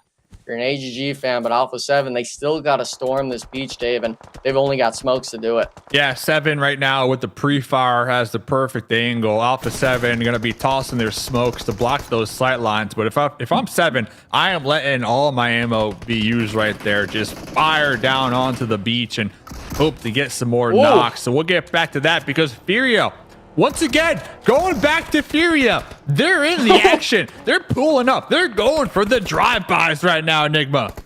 Yeah, unfortunately, they lose 1, but 2 players knocked on Loops. The solo is right on the edge of zone, kind of gate kept from him. Furia, they're needing to start getting these elimination points because if they can clear out the likes of Loops, they're able to work this whole northern side to themselves. And with this sort of circle shift, Dave, this is one of those prime positions in zone where, yeah, you don't have eliminations early on here, but this is definitely a spot in the next shift where you could start accumulating those elimination points your way. And we'll see it now. It actually looks like the vicious third-partying Loops. Rafina able to kind of get the angle for it. But, man, I mean, Loops, this is kind of a do-or-die situation. You either make that send or you just get 1 elimination point. But the Vicious, they're a team that you were kind of eyeing, Dave, but unfortunately they're losing someone on the Loop solo. Nice replay right there. So it does look like AGG got the better half of Alpha7 on the shoreline. Wow. Yes, AGG, All Glory Gaming, taking out Alpha7 right there and making it look easy. AGG, they just needed some Enigma blessings, but getting back to this, Rafina, the last one for Loops, going for their last stand. Not able to get a additional elimination because Furia, the numbers, the teamwork, just too strong, but the job is not done yet because Team Liquid on the high ground, They heard the shots, they see the players, and they're starting to let it rain grenades. Yeah, but they're just a little bit off the mark. They've thrown it just too far to that right side. Furia able to get the reset, and Kayowski actually immediately pulled up for the shots. Ayala getting caught out in the open, but Kayowski, you got to find your moment. But AGG, Dave, they pulled up from the shoreline, backstabbing Furia on this engagement with Team Liquid, and actually looks like 4 or 5 teams now are starting to storm the hill, Dave. It's becoming a huge cluster. I want this car to blow up. I cannot believe we are still alive here. Center zone, getting shot, picked apart to pieces, but still alive for the time being. That's going to be IG down there on the cliff side, taking some shots over here, not able to do so in time to get the vehicle explosion, but they know for a fact that there's going to be at least one opponent dead center behind that burning vehicle. So AGG in the north, they are looking to take the fight with Team Liquid. We have the hard cover for the time being. Mythic with the off angle on the hillside. Looks like 7 trying to open this one up with a grenade, maybe get the initial knock and then full on send it. AGG with 3 up against Team Liquid with 3, a 3v3. Yeah, the hard part is I know Team Liquid really wants to kind of pressure out onto that northern side, but VIP Esports is too big of a threat for a third party, so they're opting just to kind of stay in this building. And when you're in those buildings, it really comes down to if AGG kind of nades the rooms the right way, kind of finds you in a specific timing. We can see it kind of come through right now. Oh, here we go. Actually, AGG is pushing with the nades, Dave. They're looking for the fight. Pull up, tossing out some smokes to block those sight lines from any team in the south that might be looking for the third party. And now Rivas in the compound, trying to avoid the Molotov, has 2 more grenades to go. We hear the DBS shots, the pre-fires occurring through the windows right now. Team Liquid straight up focusing on this defend. VIP being proactive right behind, looking to sandwich Team Liquid actually. So we're going to have 3 teams in the general area, and AGG spent a little too much time to clear these rooms. Now they need to worry about the grenades getting tossed on from VIP. Yeah, it looks like one of the Team Liquid players is actually in that attic there, but AGG is so concerned with the nades and the utilities, especially with the smokes, not being able to see him come in. You do not want to give an opening and knock, especially to the likes of Team Liquid. And VIP Esports, I'm surprised, playing this really passive, but I mean, look at this Chief. He's the one absorbing all the pressure, and Mythic being able to support him. AGG losing 1 early on, but the third party comes in. Team Liquid down to just 2 now, 2v2 with the third party potential. Dave, both these squads, they got to start cleaning this up fast. They got to start cleaning it up because you got Twisted Minds looking in this area too, right? So everybody's looking up this hilltop. Well, let's see. Riva 7 still alive for AGG. They got the shotguns. It does look like Chief finally coming out the closet up at the roof. Going to be trying to get some eliminations, but was spotted instantly. Now it's up to Cardozen. See you later, Cardozen. You are out. AGG are on a steamroller right now. They're not done yet, Enigma. They're not done. It's going to be VIP trying to take them out right now. Yeah, we got 1v2 situation right now. Seven's got the second, and he's got the DBS. Oh, he's playing it cool, calm, and collective. He runs forward, but leaves him half HP, Dave. I thought they had it for a second, but VIP Esports cleaning it up, and oh, man, it's not done just yet, Dave. Twisted Minds, like you said, they were looking up a mountain, and they're here for it. Oh, that grenade was on point, but the US is going to be blocking that damage. Twisted Minds, a duo, trying to clean up VIP up on the high ground, doing a lot of damage with these grenades here. There goes the final nade, a little fade away. That's a point right there. I'll take that. Follow up Molotov, get that spread, try to get the knock here, but Strap able to crawl back to his squad mates, M2M. Myth in the front line with the Bison, making sure that his teammate has the support to get the pickup, and Twisted Minds don't push over that hill. But now here comes the blue zone right on their backside. They have some room to work with. They have some cover. Hopefully Straff can get some heals up right now, as it does look like Twisted Minds are going to be slowing down just a little bit, trying to regroup and assess the situation. Yeah, the scary thing is they were able to get the full 3-man reset going on, so making this that 3v2 spot. Obviously VIP's on the back, but they've got the extra angle. They've got the extra gun pointed your way. And if you're Twisted Minds, I think this is kind of a bit of a misplay. Not aggressing as much as they should have. And With that being said, VIP now, they're the one being tasked here. Igor actually being the first knock, so Gazal all on him for the 1v3, but the shots, the pre-fires come in. Not even going to make a difference today. That's going to be Twisted Minds, I believe, in 4th. Holy cow, 10 eliminations for VIP. I am loving this squad here this week. Yesterday, today, I mean, you can see with the player cams, they are just focused right here. They are focused. I love that player cam. VIP, they're looking for a win here, Enigma. Yeah. I don't know what happened in the zone, but we're talking top 3 now, Dave. All those squads on the coast kind of battled it out. NRG was able to hold the compound with all 3 players. Yes, sir. That Furia player earlier on actually was just eliminated, Dave. So this is a straight up 3v3 fight. Yeah, NRG, they were able to take out IG, intense game on the shorelines while this was all going down. So they're going to be down there in the south, trying to win as well. But Casper was knocked in the vehicle right there. VIP. This is the issue, though, Dave, is I'm not seeing one vehicle on VIP Esports. VIP, so if 24K, if he's able to find a player running down in the open like Strap, there's no way VIP will get the reset like NRG did just now. You have to look for these shots. And they don't know. Oh, man. They don't know 24K's position, I don't believe. Yeah, they're looking to follow up with Casper on the knock over here, and Casper was picked up. M2M within grenade range, going to be tossing one, looking to connect. Missing the mark and now pulling back off to group up with his squad mates. I like the call right there. I like that a lot. Yeah. I mean, you know, it's 2 players on that left side. This is the only vehicle as well that they were able to snag right as the zone was coming in, it seems. So M2M, he's going to be the one with the tall order of calling out where these players are. And it's like you said, I don't think they know where 24K is. Hopefully Spec doesn't give his position out too much. But, man, He did. Yeah. Beamed it. But no, I don't think they know still. He might be able to just bait Spec here for a trade. Oh, man, but they're not even going for it, Dave. They're looking at Casper now again. Yeah, if they take out Casper, that should be a done deal. Unless 24K has something to say from that off angle, that surprise angle like you mentioned. But they're focusing on Casper right now. Casper doing a good job to keep him at bay with these grenades, though. Got to give it to him behind this boulder. Best boulder NA. Oh, I do see some grenades getting tossed out there in the distance as well. Molotov trying to flush him out from behind that boulder. Casper cooking a grenade, looking to get the laser on the M2M. Taking out 50% of his health. Going to be popping the boulder with the M4 spray down, looking to mow down the grass. M2M. Yep, pushing back just a little bit here. Taking out the pin. Okay.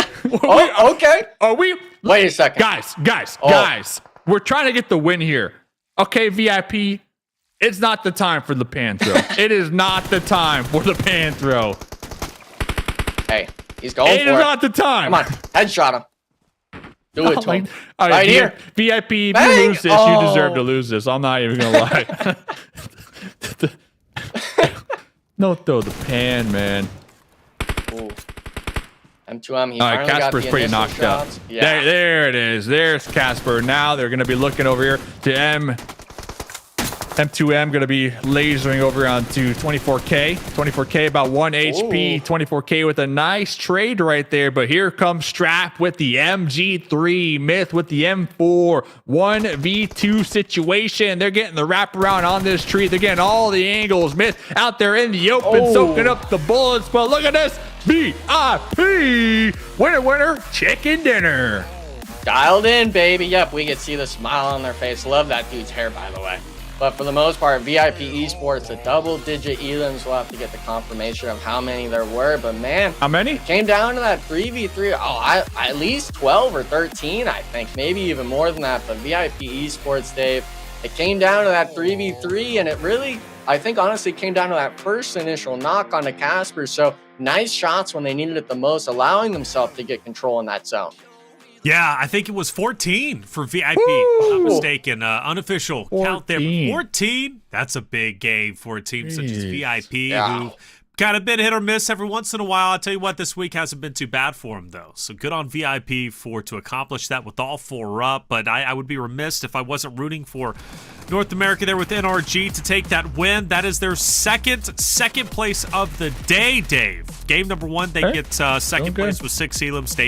Game number 3, they get it with 5 elims. Talk to me, though, about this zone. We go as far left as possible. What a zone, man. What is it? Not only the zone, but the plane path, first off, was all the way up in the north, little diagonal action going to Stalber, and then circle 1 was military base. So right there, you already knew we were in for a treat when it comes to the zones, just trolling the players. I mean, we saw early game how many teams, instead of looting right off the drop, they decided to look for vehicles and straight up send it to military base, right? Right. And then after that circle shift, like you mentioned, just yoinking. Oh, that was a nice grenade. Yoinking to the west, where we had like 60% water in play.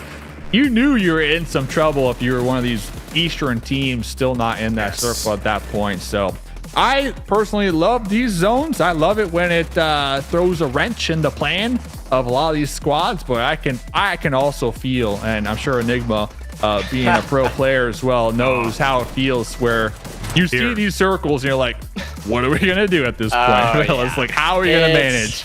It's bad. And I mean, even what was it, Thursday? There was that bridge Erangel game where if you were on the bridge or you're swimming in the water, not even being able to get that first place finish. So yeah, definitely as a competitor, you're not liking some of these zones, but if you're a viewer or even us, I mean, I know we damn sure love these. We definitely do, and obviously 24K feels bad, right? To just kind of be stuck behind that tree, getting bullied out, but that's just how it goes. When you're the last one standing, you got 3 wanting to take you down. VIP will net 24 total points. Ooh. Good on them for doing so. NRG, a wonderful game. Going back, though, that AGG VIP fight was just absolutely incredible, Enigma. We watched them fight it out. At one point, I thought AGG was going to be able to win it all, but ended up being VIP, right? That ended up taking them to the winner's circle, getting first place. Yeah, VIP really was able to just keep their eggs in one basket, play on that sort of eastern side of the ridge, not over-aggressing into the compound like AGG chose to do, and then it was the rights for VIP Esports to do that because we saw Twisted Minds came in with that third party afterwards, and ultimately that 2v3 really was a 1v2 in a situation. VIP had to get that full reset, so that crucial sort of idea of getting the reset, getting your players up, and ultimately winning that 3v2 was the reason why they won that game. Without a doubt, right? AGG wins that. Maybe AGG goes on to win. Loops, though, still continuing to gather points, trying to make it to the first page. I don't think they accomplish it just yet, but the good news for them anyways, and the bad news for X Factor, is X Factor only scored 1 point. Loops was managed to get 9 over top of them. So I believe going into next game, they're like 10 points or so away from breaking on to the top page. Aside from the other rosters, not a lot of movement here. The Vicious, I've been wanting to see them step it up today. They've had 3 spectacular days back to back to back, but today, just absolutely not their day. Even still, though, they stay in 6th place. Furia, though, will move up. Good stuff. We like to see that. Furia, a team that is fighting tooth and nail to accomplish a lot here. There's been a lot of criticism on the desk about them, but Dave, they continue to prove us wrong. They move up to 4th. Yeah, and it goes back to what we hear during those interviews that they're one of these teams that they change it up come their bonus points day, and this is solid proof not to do that, right? Bonus points day, who cares, right? Just don't even worry about the bonus points day. Continue to play what you're known for playing as, and that's what we're seeing today from Furia, and they're doing great, right? A team that I would like to see them kind of shake off their last 2 performances. Team Queso, back-to-back games on the bonus point day. 1 point. Back to back. Yeah, 1 point. Like, Team Queso started so strong today with the first winner chicken dinner as well. All right, fellas. I know we're going to Sandhawk next, which is an even more challenging map to look for those consistent placements and eliminations, but Team Queso, I gotta see what they can do here on the second half of the day to hopefully maintain their top 5 position. Yeah, really, right? Because, again, you have rosters that are looking to catch up to them. There's Loop. So, again, trying to make it the front page. They've had a decent day. We don't have any movement on the second page. which comes to show you, right, Enigma, the point gaps between some of the rosters. Oh, it may yeah. be close, like, from 11th to 12th, there's only 2 points separating the two, but we're now starting to see significant drop-offs. And there's levels to this, right? There's levels on the front page, right, Team Liquid compared to the other rosters, and then there's levels on the second page in terms of those trying to make it up, whether it be from 16th to 14th or 14th up to the top of the leaderboard, right, top 8. Yeah, and I mean, for Loops, even between them and that last place squad, we're talking, 150 point gap almost from 9 to 16th. So these teams, we like seeing it in the first week and a half, even 2 weeks of the tournament so far, where that top 8, 9, 10 range, it's still pretty close together. But I know we'd all really enjoy to see all 16 kind of be in that grasp of one good game shoots you up. But unfortunately, these teams aren't letting that be the case. All right, well, 3 games down, 3 more to go. We're hopping into Sandhawk when we come back from the break. But as we do go to break, I've got a favor to ask all of you out there in the chat. We want your feedback to make PMSL Americas even better. Check out the link below and fill out the quick survey. Share your thoughts on the broadcast, talent, and the event overall. It only takes a minute, but it makes a big difference. Help us bring you the best gaming experience possible. Once again, hit that link. Give us your feedback. What do you like? What do you don't like, so we can continue to improve each and every broadcast for PMSL Americas. All right, going into break, we've got Sarpatch who had a chance to sit down with X Factor's Baton on how today is going. All right, guys, match 2 is done. Another close one now with X Factor. Baton, tell me about that ending part, the last part. It was a bit complicated out there at the end. We just roll the match and make a gift for them. How so? Explain it to me, or explain it to everybody at home. What happened? We just lose one player and then second one. At the end of the match, very, no one should die there. I'm sorry to hear. It's fine. Next match, how are you guys doing? Good.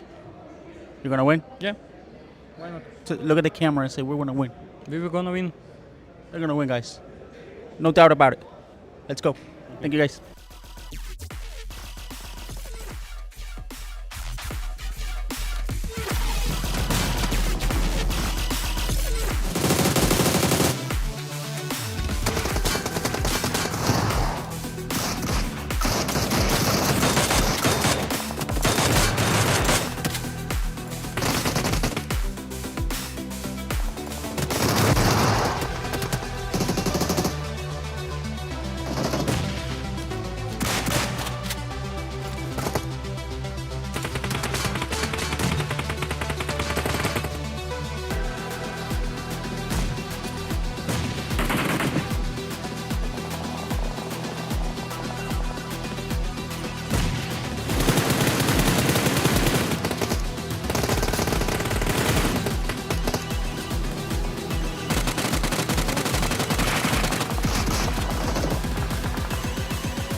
Welcome back, everyone, to the 2024 PMSL Americas Fall Season, day number 9. We're about to hop into map number 4, which is on Sandhawk. An exciting map, and the reason why you only see it once a day. However, it has made for some big points for some certain rosters. X Factor, for example, yesterday was able to get the victory with 15 total eliminations. It was a massive game for them. Hopefully we'll see them obviously return to that. And if they do, that'll be great. But also, there's another roster, which is called Loops, who have been very consistent on Sandhawk, with it being their bonus points day and them not playing too bad.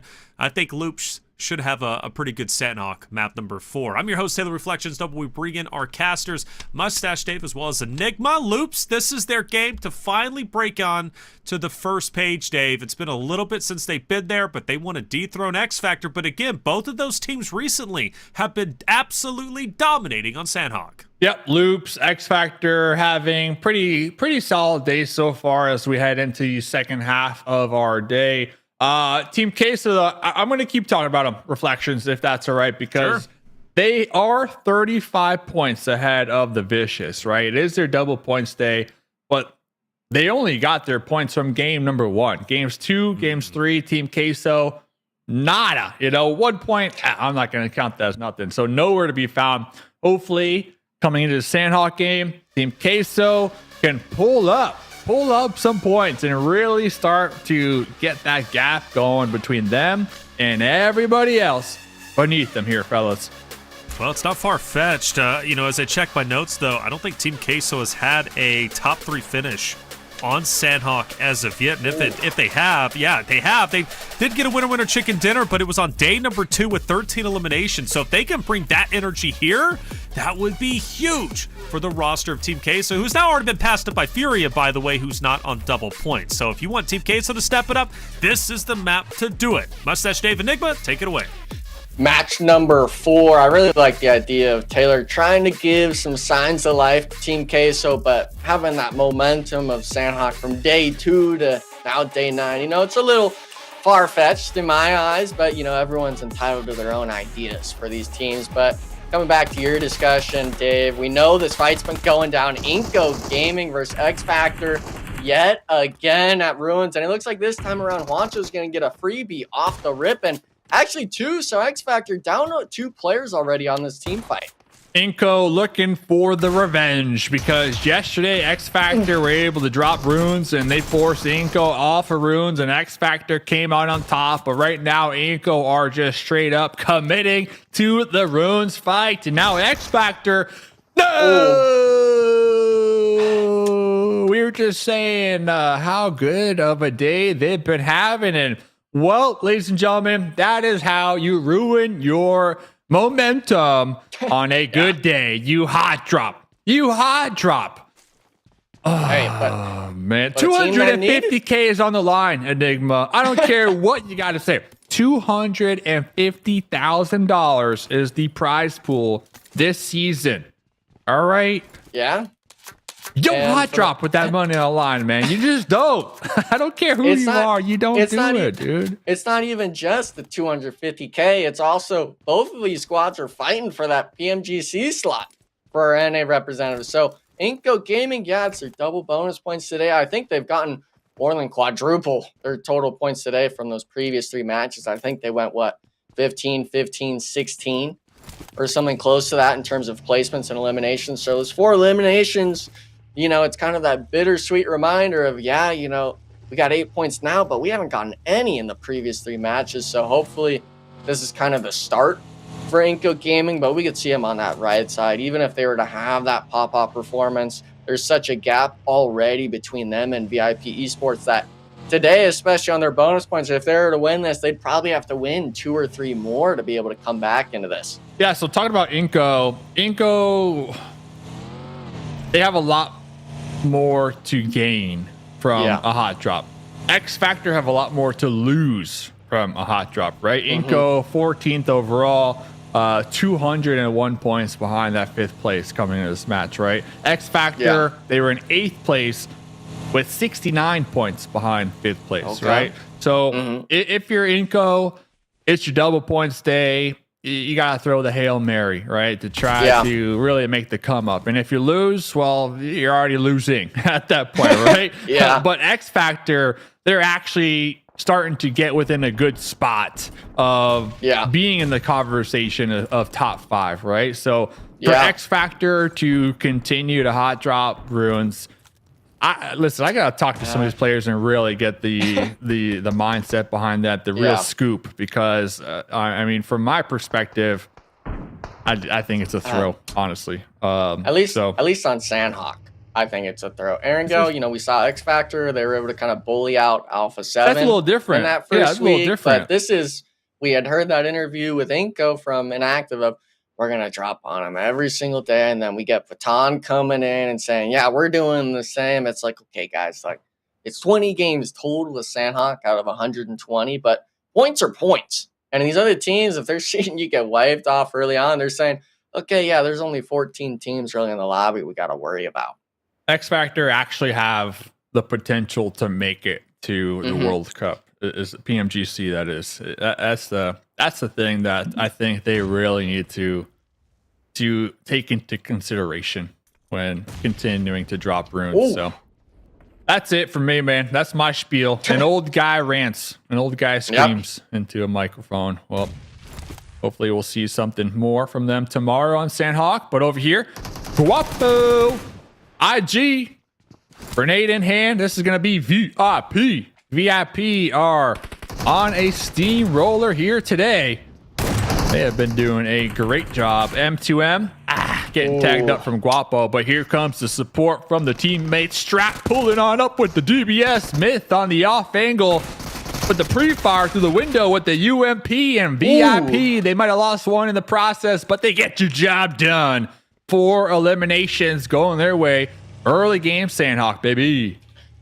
Yeah, unfortunately, that pull-up from Cunha was just a half second too late, I guess you could say, losing M2M on that sort of off angle on the building. But 4 eliminations, this is kind of a repeat of that last game, Dave, where they got those early eliminations. They have a pretty decent spot in the zone. It's just a matter of, can they continue to work together in these fights as a 3-man? Because it's like I've said a lot on this desk and stuff like that so far, is losing a player early on really changes a lot of these IGLs and players' mindsets on taking engagements, to the point where it's them not taking the initiative. And we always like to stress that, especially with the new point system of just, okay, you got to be looking for this. You cannot be scared, even as a duo. And when you compare them to the likes, of course, like Alpha7 or Team Liquid, or even we'll throw the likes of Influence Rage in there, when they have 2 or 3 players alive still, they're not afraid of taking those engagements. And that's why those 3 teams I mentioned are in 1st through 3rd. They know how to get the job done. They got the playbook. They know the appropriate time to take fights and when to disengage. They have been extremely consistent throughout the tournament so far. And that's why they're at the top. That's why they're at the top here. So talking about one of those top teams, Team Liquid, #1 in the lobby on their double points day. So you don't say. You don't say. They definitely have a great opportunity today to really take advantage and strengthen their gap, right, between them and everybody else. Right now, they have a 61 point gap, which is pretty strong, right? Yeah. Pretty solid. But you always want more, right? You always want more. You always want to feel a little more comfortable, a little more content, as we are only at the halfway mark of the event. So anything can happen. I mean, that's one bad day, right? If they have one bad day, that point gap will definitely be closed, especially with double points format. So if you're Team Liquid, you're feeling good, but you want more. You want to strengthen that gap between first place and the rest of the lobby. And today's the day, because it's double points day. Yeah, kind of that idea of feed the beast. You know, you're not you if you're not getting your points on double points, I guess you could say. And Team Liquid, man, I mean, we could even see it on the map, already kind of centered up in this spot in Painan. They like to drop here on this outside of zone. And it's really scary when this team really just starts getting this repetitive nature of, in these matches, zone 2 or 3, they're able to work themselves so quickly and fluidly into the center of zones where that's their bread and butter. when they're on the edge, when they're kind of forced, kind of like we saw in the last Erangel, to kind of have to fight between 2 or 3 teams, that's when the pressure really gets on them. And it's not like they don't win some of those engagements, Dave, but later on in these matches, you know, you're really wanting to start putting these teams out of their comfort zone, because it's like you said, top 5's the goal. If you're not able to start exploiting, That's a nice bush. yeah. They don't even know he's here. Oh no. Right on the dot. Wow. Boom, baby! Mafioso with a grenade for Rata Boy. And look at this. The rest of his squad just immediately pulling up in the vehicle. Twisted Minds has no idea where the heck Mafioso even is, so they're definitely going to cut the ties with him. But with this being Alpha7, they're not going to stop just here on the hillside on Cave. They're going to be looking for more action. Alpha7, the bruisers of the lobby. You do not want to get in their way. Mafioso with the DBS, the spearhead right now. Going for some pre-fires here. Looks like Twisted Minds were able to back up just a little bit. Nowhere near where Rata Boy was instantly flushed out, but now it looks like Obscure going to be hitting the dirt on the boulder. Looks like they're going to want to play this one out. They anticipate Alpha7 to continue to push in their direction here. So we'll see how this fight unfolds in a 4v3 situation. Twisted Minds, they only got 2 of their 3 up here, as the other squad mate down below in the docks. So it's going to be interesting to see how they support their teammates here in the grass. One thing I got to make note of, Dave, though, is Alpha7 is really focused on this cliffside right where Revo's at. They think that third player is right on the cliffside of the east. So if Twisted Minds, Obscure, and I believe it was Gazelle. Excuse me. Yeah. If they were able to kind of catch one off, I think it was Mafioso on Alpha7 on the top of the hill, Alpha7 would have been in a really disadvantageous spot. And look at this. I mean, this is kind of a discipline that you don't see from many teams. Is Alpha7 recognizing, hey, you know, we gave them a lot of time. There's too many question marks up in there. They're choosing to back up off the fight. They're saying, we'll take our one. We'll fight you later on in the zone when it starts closing in. And that's why this team's one of the championship squads in the lobby. Smart play right there. They're going to be in the blue zone, but it's just tickling them for the time being, as they're going to be doubling back around. They're going to reposition. They're going to see a couple of members of Loops, I believe, out there in the distance trying to surround 9Z.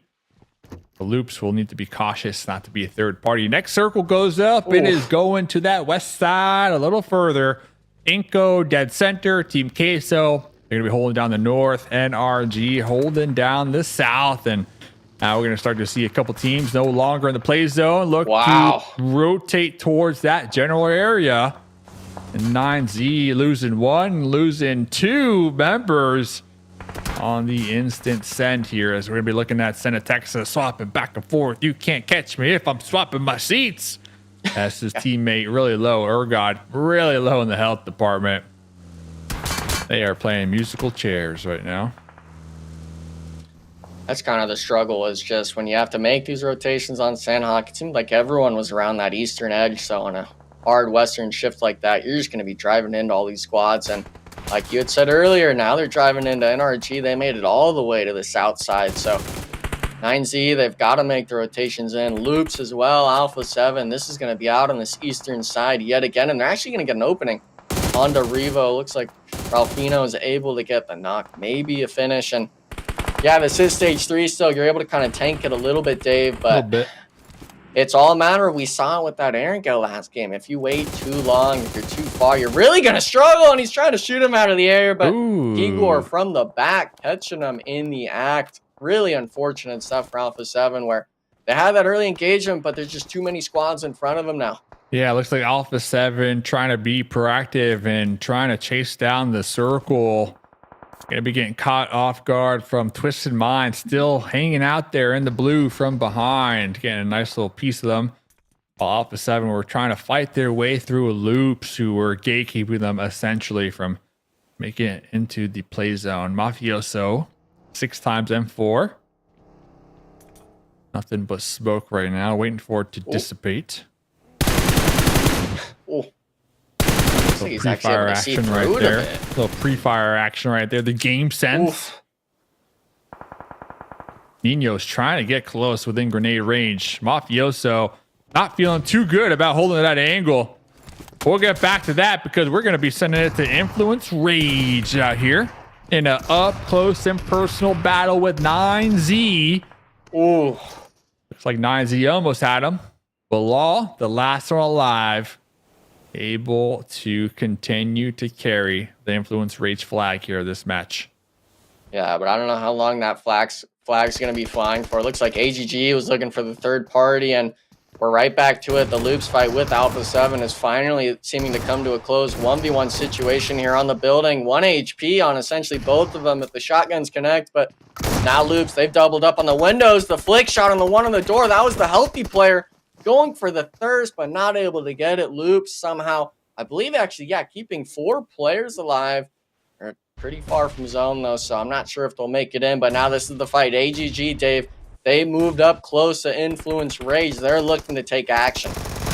AGG on the outskirts. Looks like Influence, they were able to get the pickups, the resets, they healed back up, so they're still going to be in the warehouse. A ton of smokes right there. AGG not able to get a initial knock. They're going to be pulling back, prioritizing the play zone right now. Interesting engagement right there from AGG. Timing is everything. But going back to Loop, so they did lose 2 in the process.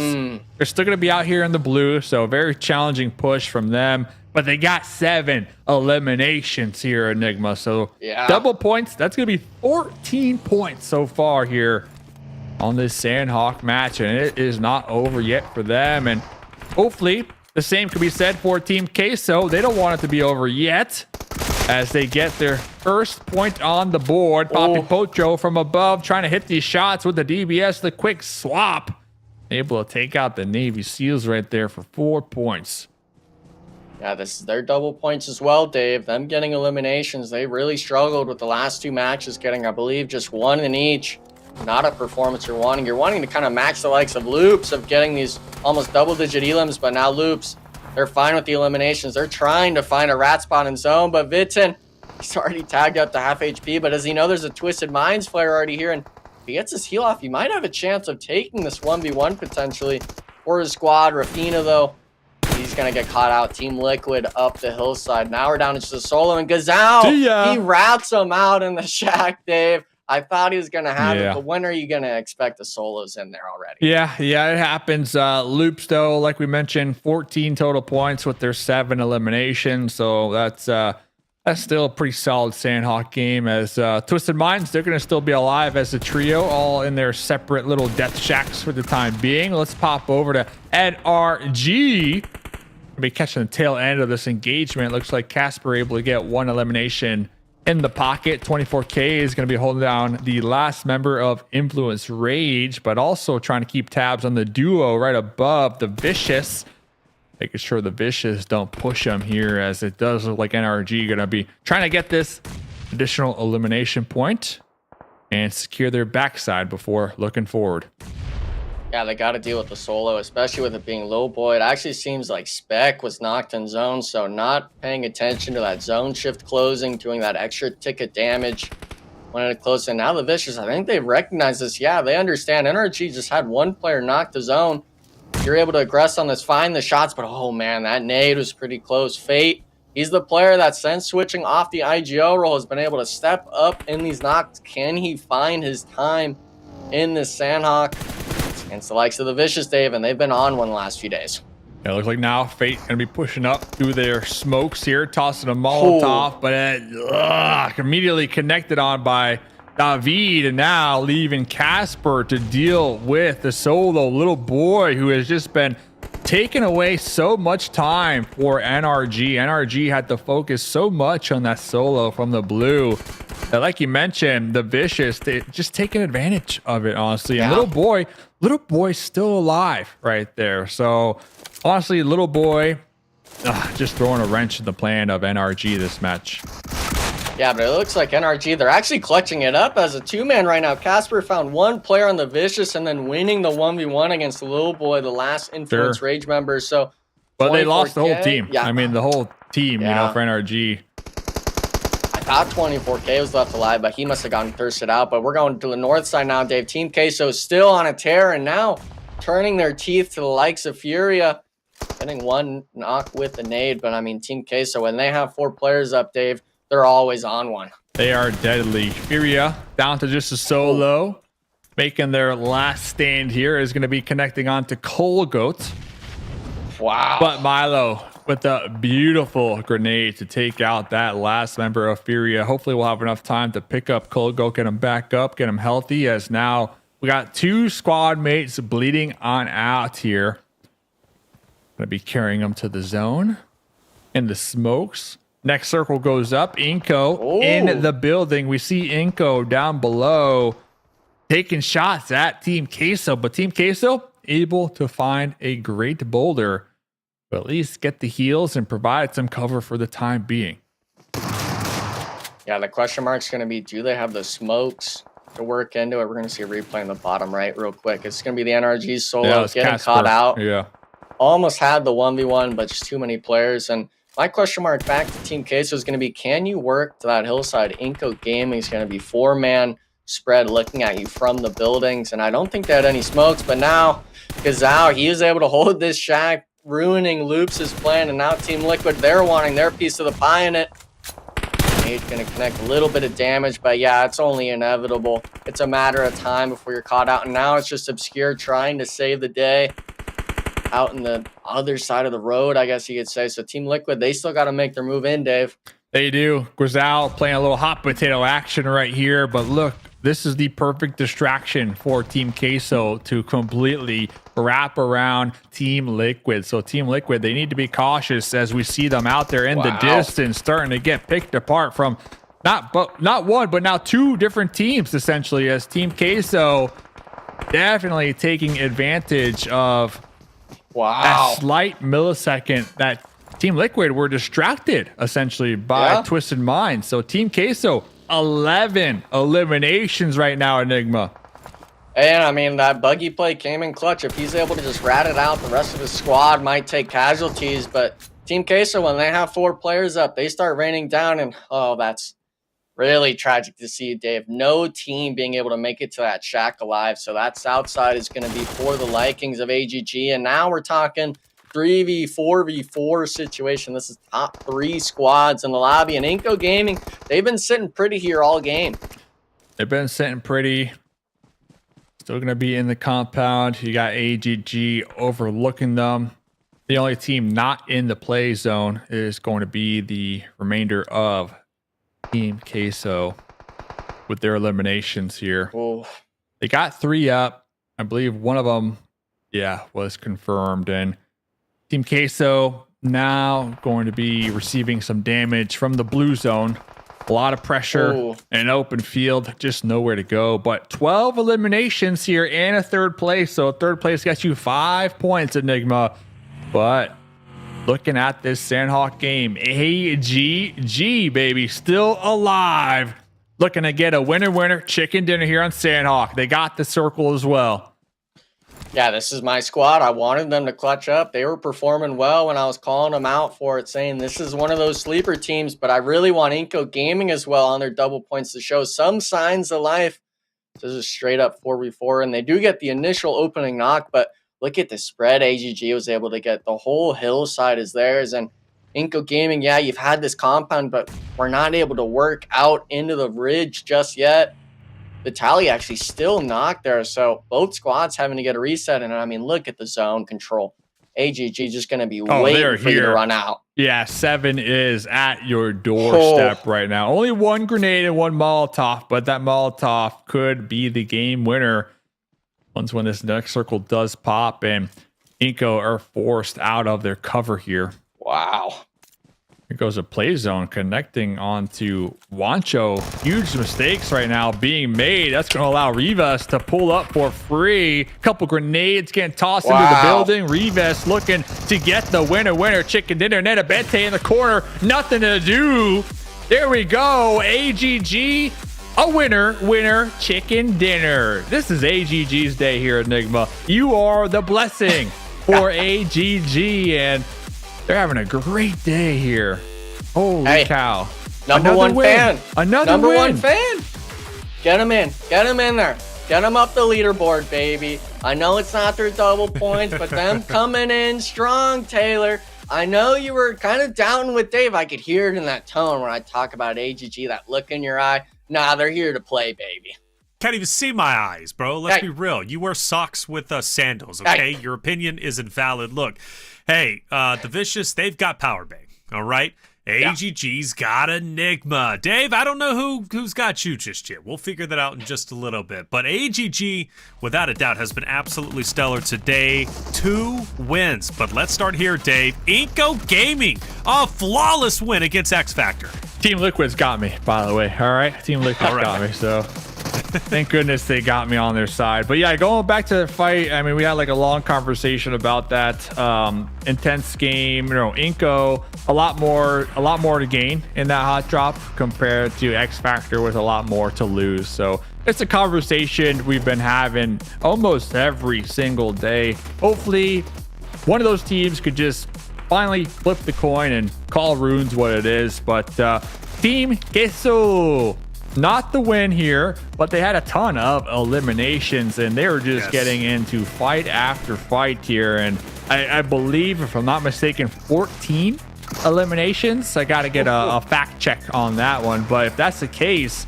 that's a ton of points for a bonus points day. Yeah, I think they finished on 13, but 13? they could have gotten 14 for sure, right? I mean, that's still a massive game for them on their bonus points. You called them out, Dave. You said, Team Queso, I want to see you perform well on Senhawk. And I said, well, they haven't done it since day number 2, but well, now they've done it on day number 9. They've done Good job, and it did it when it mattered most. We start looking at Team Liquid heating up. Chief's got everybody in front of him, but Team Queso sniffs it out. They take him down and proceed on to the rest of the TL members. I love this wall packing. Team Queso playing very confidently, Enigma. That's what you need, but look at this final push from AGG. The way they pushed into Inco was all gas, no brakes. Yeah, and I mean, for the most part, that's kind of on the back of Juancho getting knocked to the zone. Dave and I kind of had that question mark above our heads of just, you know, what kind of happened there. But at the end of it, when there's 2 players up, yeah, you should be going full throttle. And that's why AGG, at the end of it, they were able to secure 19 on that match.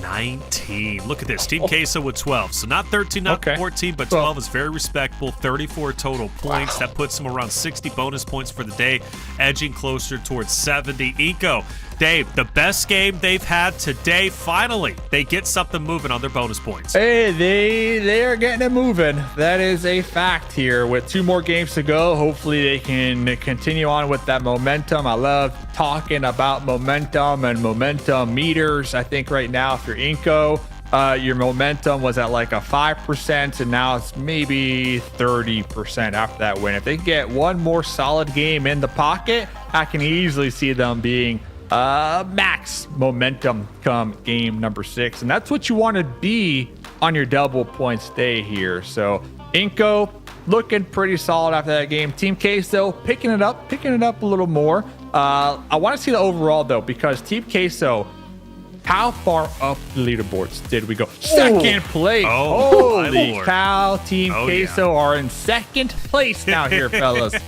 That's what we want. Hey, we question it. Team Queso, they were hot on the heels of Alpha7, and I'm about to point them out, but let me give the flowers to Team Queso before I do. TQ moves up to second. That is huge, and, well, 2 more games to go. They pull up another, back-to-back 30? They can catch up to Team Liquid. It's absolutely within their will factor. But Loops, off their back of their 14-point game, will move up to 8th. Rest in peace, X Factor. They move down.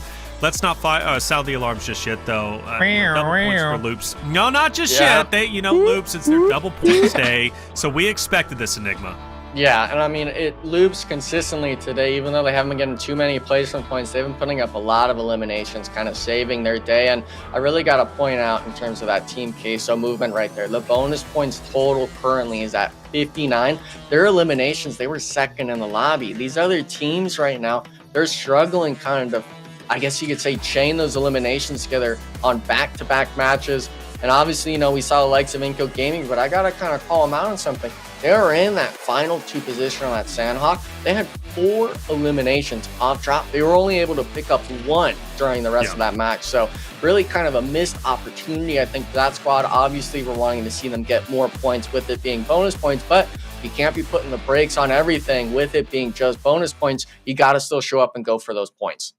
Comes to a point, I think it's just a lack of confidence. Inco hasn't found themselves just yet, whether it's a communication issue like we discussed earlier or just an overall lack of IGL leadership. Something isn't working for that roster, which is quite disappointing. They've got some star-studded NA players on Inco Gaming, but at least we can rest on the fact that they did have a great game number 4. Good on them for doing so. 2 more games remaining. Maybe they can clean up their act in the meantime. I just want to see them perform. That's it, right? Inco is a team that we hyped up in the very beginning, but they have just struggled and struggled and struggled. The next 2 games need to be theirs. But there it is. 4 games done. 2 more to go. Miramar coming your way after the break. Let us know in chat how you're enjoying the broadcast. And more importantly, make sure you use the hashtag PMSL Americas when tweeting out or on your Instagram post. We would love to hear what you have to say. We're taking a break. Coming back. Map number 5 coming your way.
Welcome back, everyone, to the 2024 PMSL America's Fall Season Day number 8. I'm your host, Taylor Reflections Noble, and today has been great for a number of different reasons. Most importantly, finally a shakeup in the top 3. Team Queso overtake Alpha7 and Influence Rage to secure a second place spot. But how high can they continue to go with 2 more games remaining? If they can really clean it up in the next 2 games, both on Miramar and Erangel, they might even be able to pass up Team Liquid.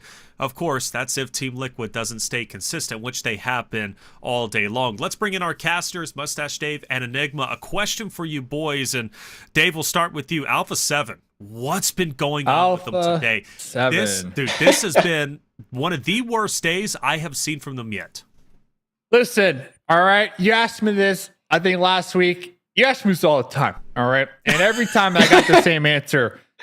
They're the best team in the world. All right, best team in the world. That's my answer. Alpha7, best team in the world. What's happening with them? They're in 4th place. You win some, you lose some. End of the day, though, they're looking to finish number 1, and they still got 2 more weeks to do it. Reflections, right? So you talked about sounding alarms. I'm not sounding any alarms yet for Alpha7. Just been a bad day. Well, it's an okay day, but these zones, okay, to answer your question, these zones have been really impacting them. We saw in this last game, the zone continued to shift out there to the west. They got sandwiched with Twisted Minds, I believe, and Loops on the high ground. So these zones have continued to be one of their main challenges, right? But I want to note, even though these zones aren't going their way, they're still getting eliminations every single game. I mean, that goes to show you how 3's, hey, I'll take 3 all day. 3's better than none, right? Reflections, I mean, Reflections, how many did you get that game? All right. Don't do that. How many did you get that game, man? I mean, I'll take my 3 all Here day. we go. All right. Enigma, what you got going on over there? Because all of a sudden, you got a rebrand. Yeah. Oh, yeah. We rebranded. We got goalie on it. We got the tag at the bottom. I just need the jersey now, baby. I'll get it all dialed in. Hopefully on that final week, if they're able to get it to me in time, I'll wrap it on the stream. I'm hoping they're able to get on that top 5. But the question you asked with Alpha7 is the other squad with the A in the name and the tag is AGG, and they're just stealing the points from Alpha7. Well, they are. They definitely are. Look, three a game is, okay. Someone who wears socks and sandals will say that, all right? Yeah. I'm just playing. Bro, AGG, come on, man. Come on. AGG, don't be fooled. Before we went live, Enigma had a Team Liquid hat on, okay? Yep. So as much as he's a fan, no. I want to, let's sit into this game, but I just wanted AGG to understand that. Game number 5, Miramar, let's do it. Dave, Enigma, take it away. Hey, the Team Liquid hat, it's on the side just because they're in 1st place, okay, Taylor? AGG, they're making wake in a lot of these moments. It's not like I can't be a fan of multiple teams here, guys. And, maybe you don't like it just because I wear socks and sandals, especially with Miramar, with the sand getting everywhere maybe. But come on, you guys are missing the opportunity here. And for the most part, these teams today, Dave, they're needing to get their opportunities in order because AGG, they're stealing a lot of points. Team Queso, though, even with 2 bad performances, I feel still performing pretty well today. Yeah, AGG, they are stealing points, right? But they weren't doing that yesterday. And then yesterday was their double points day. So AGG, of course, having a great day. All jokes aside, you love to see it. I was saying the same thing with VIP, right? They're doing a great job today with being proactive.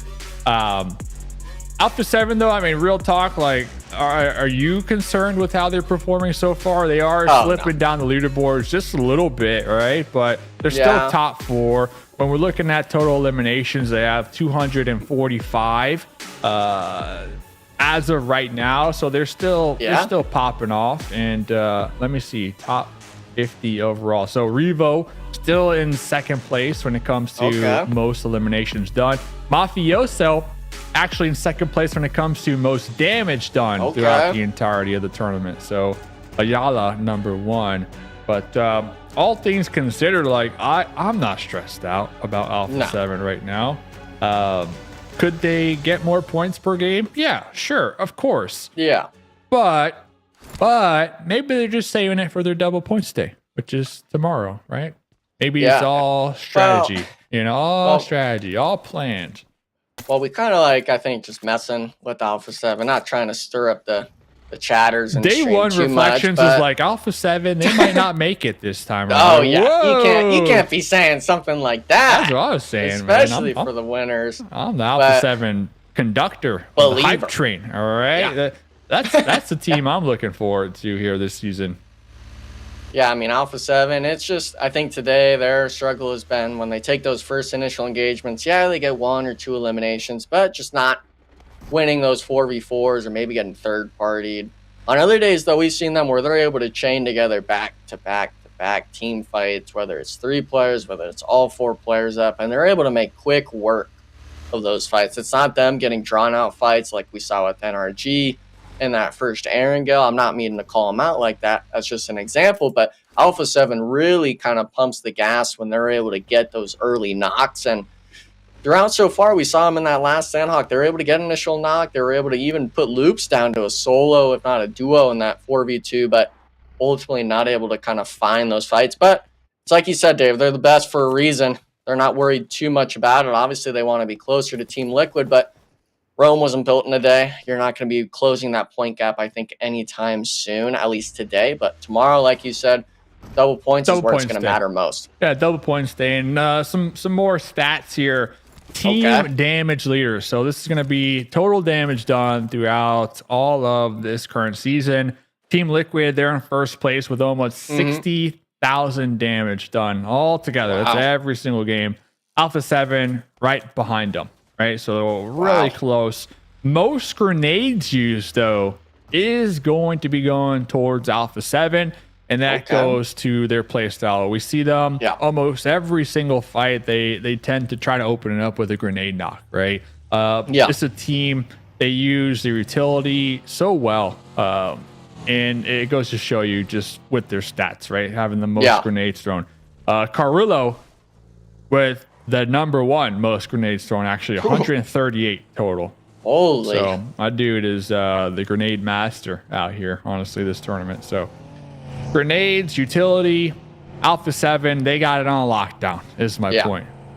Yeah, I mean, the nade utility, we see it especially when it's kind of those do or die moments. You got to hit it on the first one. Alpha7 seems to be one of those squads that is really able to kind of dial it in on a dime or landing those nades on certain portions. Obviously, with the Sandhawk, that opening knock onto the Twisted Minds team was that rat play on a Rataboy with the frag grenade. So Alpha7 really kind of being able to find their stride, but we still got to make note. Obviously, there's the likes of Furia. There's the likes of Influence, Rage. Obviously, Team Queso as well, right next to them on the leaderboard. And it's not saying, Alpha7 has fallen off, but I think it's just those squads this tournament around, especially compared to last season of Americas, they're here to try to accumulate more points. They're wanting to be one of those teams in that top 5. Yeah. I mean, other teams definitely have a lot more to prove, right? I mean, Alpha7, they already proved they're the best in the world, essentially. So it's these other teams that hopefully they are a little more hungry. Hopefully they are putting in that extra step, that extra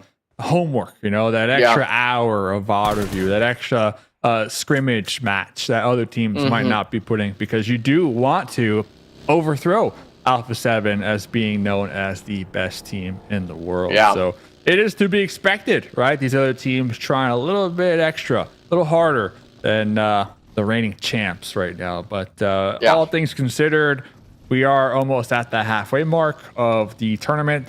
120 games. That is a lot of games. 120 games, almost at the halfway mark. Alpha7, 4th place. I think they're in the spot that they want to be, right? Within striking distance of first place. That's where I would want to be come last week, at least. I think it's easier to chase down, and I want to get your opinion on this, by the way, because you've been in this multiple times. I think it's easier to chase down first place and overthrow them compared to keeping first place come the last couple days of a tournament. Like, what are your thoughts on that one right there, that topic? Well, back when I had competed and stuff like that, one of the tournaments, we actually had that instance where we were the team up at the top. And as soon as we started seeing us kind of crumble on the last day, it really was just a huge mental blow. And with us being kind of one of our first tournaments, it was a huge struggle for us to overcome. And I know, especially for this tournament back then, you know, we're talking 24 games or so played. We're talking 120. And if you were to bring it back all the way at the end, kind of leave it up to that last match, if you're the team that starts struggling and you see a team really start to perform like Alpha7, kind of catch up to the tails of Team Liquid, that's a squad where the momentum, especially on the last day, is no joke. You have to kind of put the brakes to it. And last season, we honestly kind of saw the opposite of that, where Team Liquid had bonus points on the last day. They were able to pass up Alpha7 in their last 6 matches out of 90 total. So these squads, Dave, it's really kind of an interesting They flipped note the script how almost. yeah, from last season. It's always about who is able to kind of be in that position where if they're feeling good and they're saying, hey, you know, this is our double bonus points, we just have to perform well. While other teams, they're maybe going, oh my goodness, like we got to really overperform here. We got to like shoot. We got to win every game. You can't come into the mindset with that. You got to play your game still. And obviously that's why we always see the likes of Alpha7, even Team Liquid already in this week 2 of the tournament really start having their names repeated over and over. That's so true. I didn't even take that into consideration, that PMSL spring. And a Texa. Nice little spray down right there. In spring, Team Liquid, they were the last group to have bonus points. Now this time around, Alpha7 is in the last group with bonus points. So that is it's gonna be a spicy one. But talking about the spiciness out here, Ergod, 3 grenades here, trying to get the retaliation onto Influence Rage, who has been sliding down the overall leaderboards today. One of the most consistent teams in the lobby. They're getting picked apart right now from a 9Z. Let's see, it's up to Diego and his pump action shotgun to send 9Z a packing. But Diego is getting connected on by the bullets of 9Z, and that's going to be Influence Rage with another game taken out early here. Yeah, 9Z, they lose 1 player, but the nice 4 eliminations to their name. Unfortunate stuff for Influence Rage, just kind of in 2 obvious of spots with those frag grenades. Aragod kind of really clutching it up, getting those bounces off the windowsills, getting the damage in. And when you start moving around the buildings like that, that's when you're going to start seeing frag grenades really start to connect. Unfortunately, though, it looks like X Factor, when we saw that zone shift, Dave, they were centered up with a spread on Monty, so maybe just getting caught out. Team Queso recognizing that, getting another free point early on, and they're able to still keep 4 players up. Team Queso might be feeling themselves again this match. Yes, sir. Team Queso, 2nd place. So talk about really taking advantage of your double points day. Yeah, they had 2 games. They only got 1 point, but the other 2 games, they absolutely popped off, right? And this has been just the story of Team Queso. Almost every single day they have 2 bad games, 2 good games. Like, there's no in between, right, for this squad. Yeah. So I want them to find the in between, of course. But 2nd place right now overall is a beautiful position to hold down. The thing is, are they going to overtake Team Liquid? Yeah. I don't think so. Team Liquid, they've been a little slow today, but Team Liquid are also in their double points day, right? So Team Liquid, I believe, were like around 60 points ahead still of that 2nd place. So it would take a lot, essentially, from Team Queso to overtake them today. They do have 2 more games to go, so there's that potential. But the fact that Team Liquid are also in their double points, I don't see it happening. Not today, at least. It just takes 1 good performance from Team Liquid at least to hold that 1st place. But it's like you said, Team Liquid wants to keep that point spread or at least get it a bit bigger coming out of their bonus points. Maybe they had the idea of making it 80 or 100.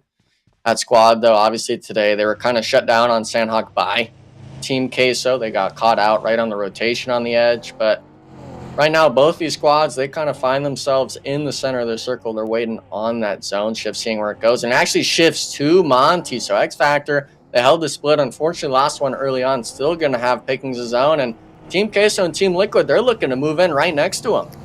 See what happens here. X Factor playing 3 corners. Looks like they're going to be in some vehicles trying to group up.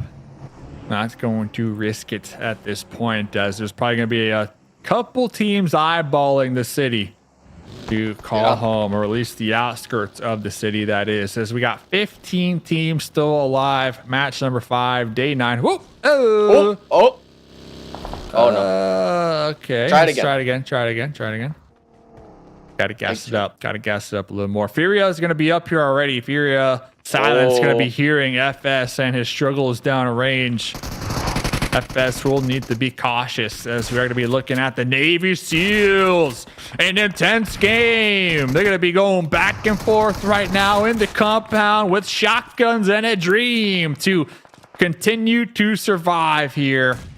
Looks like one of the Navy SEALs are going to be bleeding on out, knocked out, that is.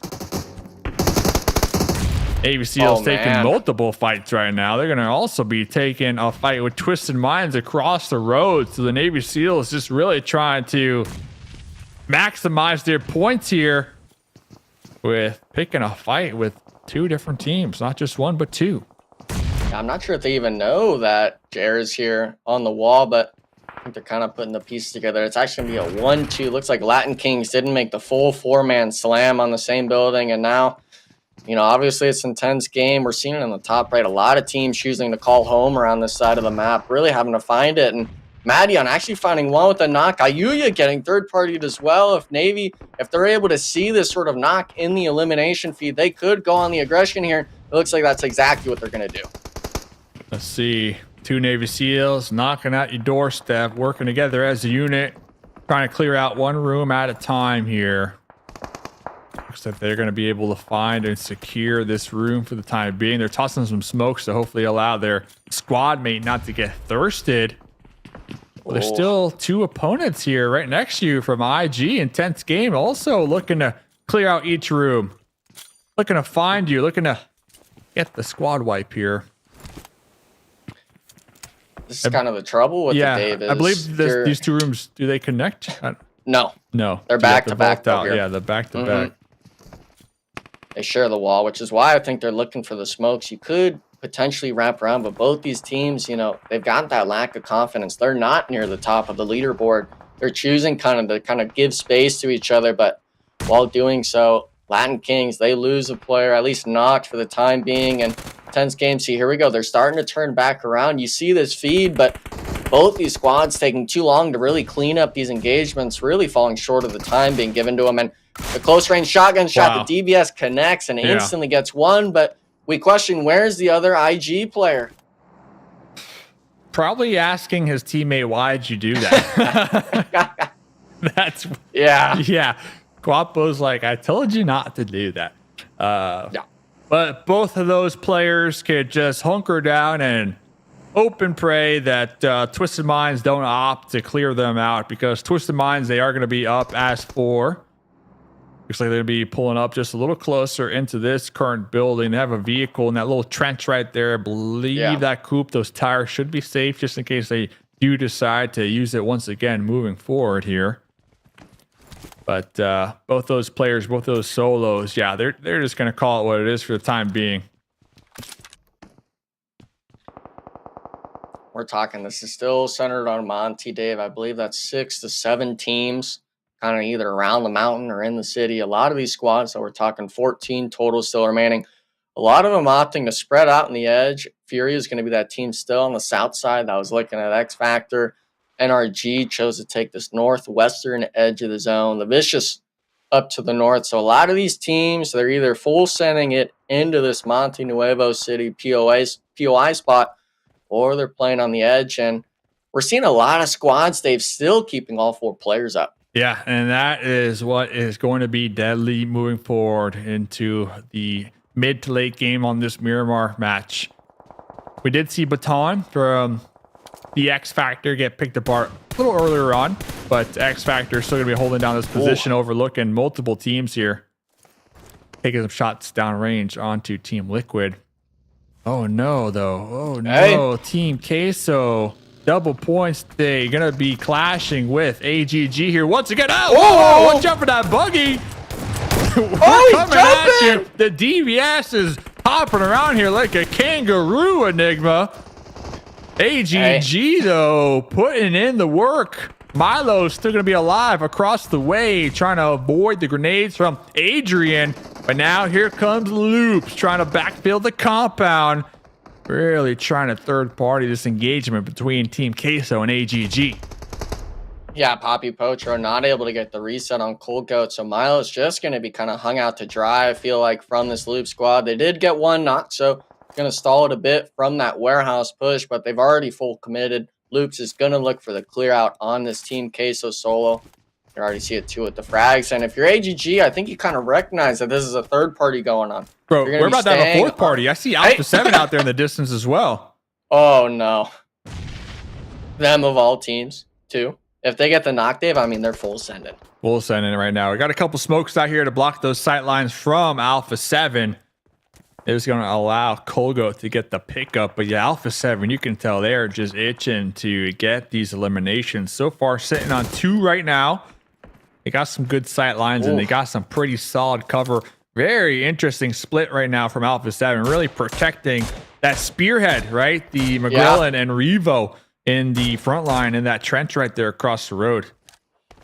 Yeah, it seems like Mafioso as well, holding that northern ridge. The Vicious is going to be able to kind of stay at that compound. And with this zone shift, there's a lot of open, flat terrain, especially with there being this 4-way split in the road. These teams are going to have to do their sort of practice pushing through all of these buildings because Monte Nuevo, that's one of those POIs where there's a lot of buildings, there's a lot of walls in play for you to kind of work through. So who's really going to be able to piece themselves into these zones is going to be the real tried and true test of getting into that top 8 placement. But it's not just this fight on the eastern edge, Dave, this western side of Monte, even though it's in zone. It actually looks like X Factor left that mountaintop, did get knocked coming in, but we're able to get the reset. So a lot of teams trying to find themselves a home here. Yeah, they're still going to be here for the time being. It's going to be 9Z right across the road here.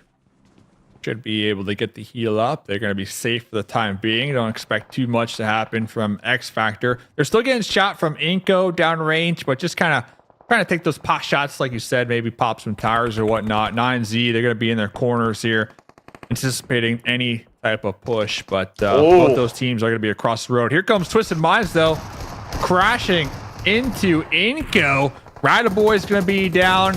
Queso, the last one alive right now for Twisted Minds, back against the wall. Going to be tossing a smoke. His teammates crawling towards him. Nenabete has the grenade on the first story. Also going to be picking up Wancho. Looks like Queso at least going to be able to pick up Federal. His teammate crawling right next to him saying, I'm next, pick me up, baby. Nenabete, though, does have that grenade. If Nenabete can get that cook, yes, he does. The bounce off the wall. Nenabete getting the nade knock onto Federal. And the confirm. Here comes Nenabete with the Molotov. Queso trying to jump up on the dresser to survive. But the fire just too strong. Nenabete coming on top. Yeah, he was able to get that reset on Juancho, and one key takeaway there with that sort of fight from Twisted Minds is he was going for the reset and actually got third-partied through the window. You can't forget Loops was still on that ridgeline, so that 1-2 shots from the Mini or the M4 making him a little bit too scared to go on the aggression for Nenabete, and ultimately that's why Inco was able to come out on top. But Inco, you know, they were able to pick up those eliminations, Dave, but unfortunately lost 2 players on that push. Lost 2, unfortunate, but fortunate. Double point stay, so they'll take any points they can. Right now, they got 4 total eliminations. They're going to be in the zone still. But yeah, it's going to be a tall ask for them to come out on top and get this win. Here comes Loop still. Knocking at the door of Team Queso. Whoa! Kogo jumping from behind the crate. Really trying to catch that member of Loops off guard, but they were prepared.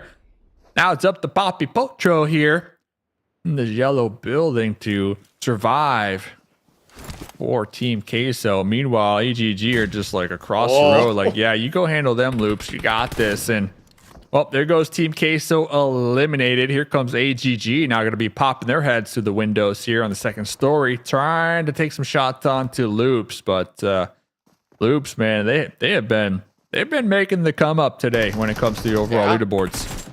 The main thing is just their consistency on the eliminations. They're only at 3 right now, but this could potentially be another 2 eliminations, making it 4 points for the squad. And he might have the read on 7, not finding. I thought that frag grenade was looking good. But AGG, man, the problem, Dave, is both these squads are going to have to work into the zone. Alpha7 obviously has their spot they're going to work into. Loops is able to disengage from the wall. But if you're AGG, you're in between these squads. You don't have the luxury of getting in your vehicle that easily and making the drive in. And with the zone shift, yeah, Loops is just going to set up for the zone camp.